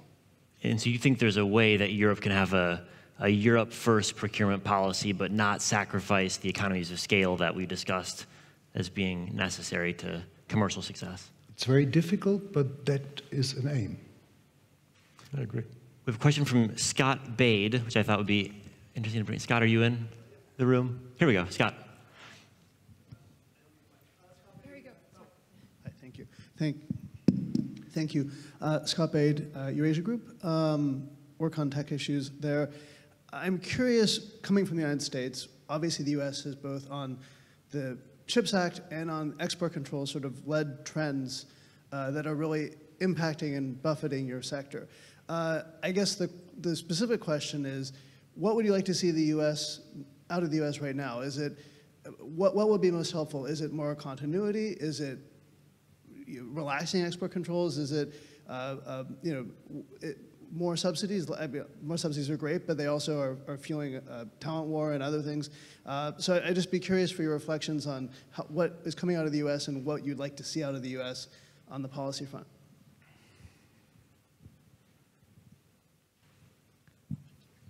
I saw a two-finger over there. Two-finger from the audience, please. Vitaly Shklerov, Tufts University. Thank you so much, Chris, for the wonderful panel. I just want to hang on and connect to the previous question of Chris. We were talking about we cannot do it all, dependency, 5G. So I'm curious, which emerging semiconductor technology, from your point of view, present the biggest opportunity for European Union, for Europe right now? And I'm not saying from just a possible scenario, but what's doable? So I would be curious to know. Thank you. I'd like to not forget Scott's question as well, but Andreas? You gave us a few seconds to think, so I'm gonna give it a try. An openness to working with allies in the field of technology to mutual benefit. If you want me to leave it in one sentence, I'll leave it at that. And I would say that this openness is really key to our industry. The semiconductor industry will not thrive if every region and every country wants to do it by themselves. I think we've all three elaborated on that. And there are voices in the United States which seem to imply that that's a direction the government wants to go in. There are also other voices. There are strong voices, and a lot of those strong voices are here today and tomorrow, and they speak very proudly and fondly of this alliance between Europe and the United States. And I hope that spirit of an alliance, of working together, also in the technology sphere, will be what drives the relationship forward. And that you can apply in the very large, but also in the very small. You mentioned export controls. There's discussion about tariffs. Let's not unnecessarily trip each other. Let's walk together. And if we identify a weak point, export controls, let's try to do that together, because only then will it also be really meaningful and strong.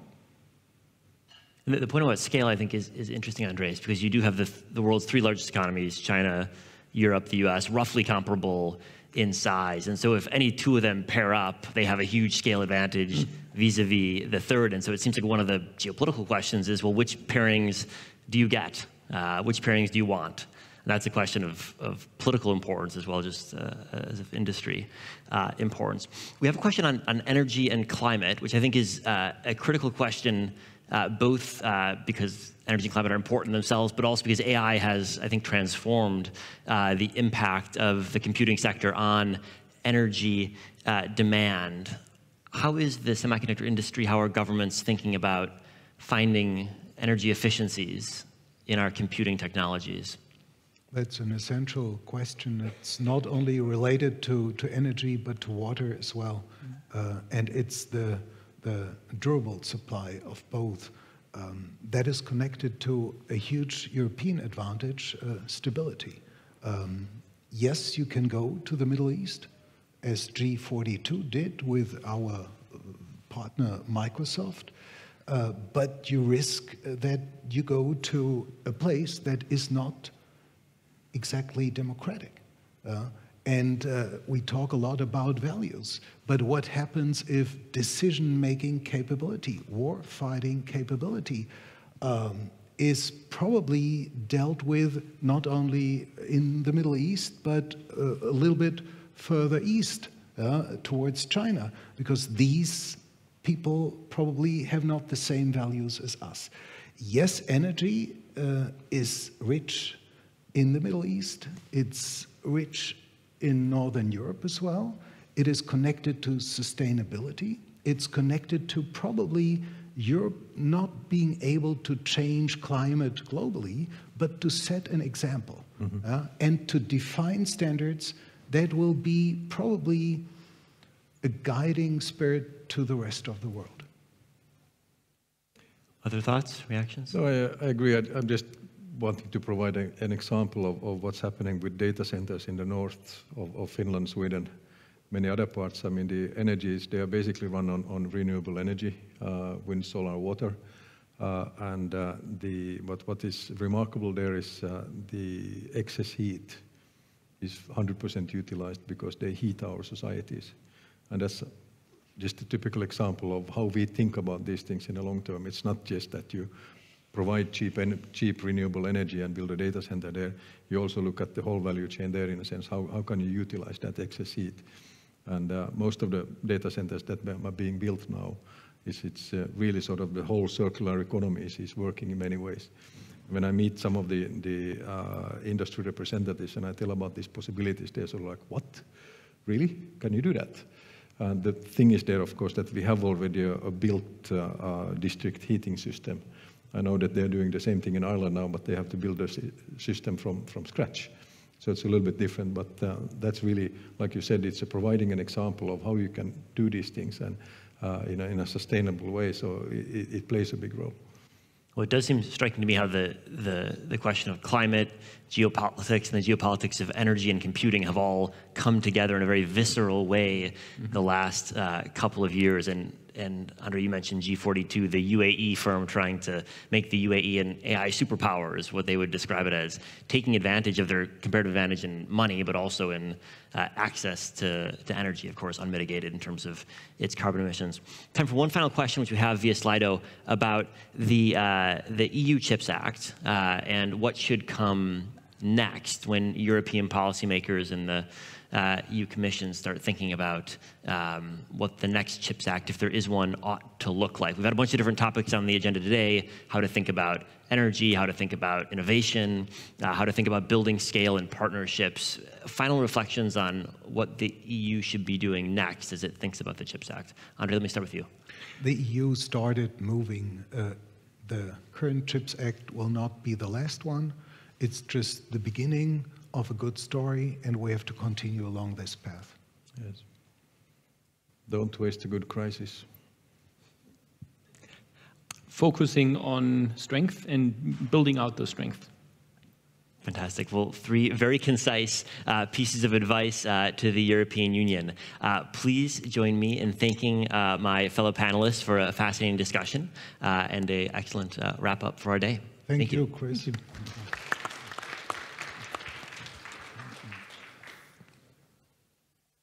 So, thanks very much. It's time to wrap up the thing. Panelists, please sit a little bit thing. The first day was excellent. Thanks, Chris, for wonderful moderation. We've gone through a lot. Alliances with Global South, AI, propaganda, etc. There's more to come, not here, but elsewhere. So I start first with the housekeeping rules. Some of you will go to the dinner. So there are 3 buses going, 7:10, 7:20, 7:30. make sure to catch those, because you don't want to walk up high heels up to the castle. Trust me on that one. So 7:10, 7:20, 7:30, outside the exit, basically.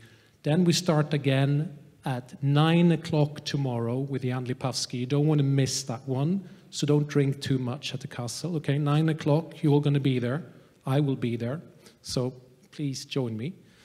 Takeaway thing, I would say, the quote that probably resonated the most was from Mr. Zelensky himself. We're all in this war. If Ukraine fails, Putin will go further. I don't want to put you in a bad mood because of that, so let's just head to the castle now for drinks. 7:10, 7:20, 7:30. Thank you very much. Thanks. Thank you.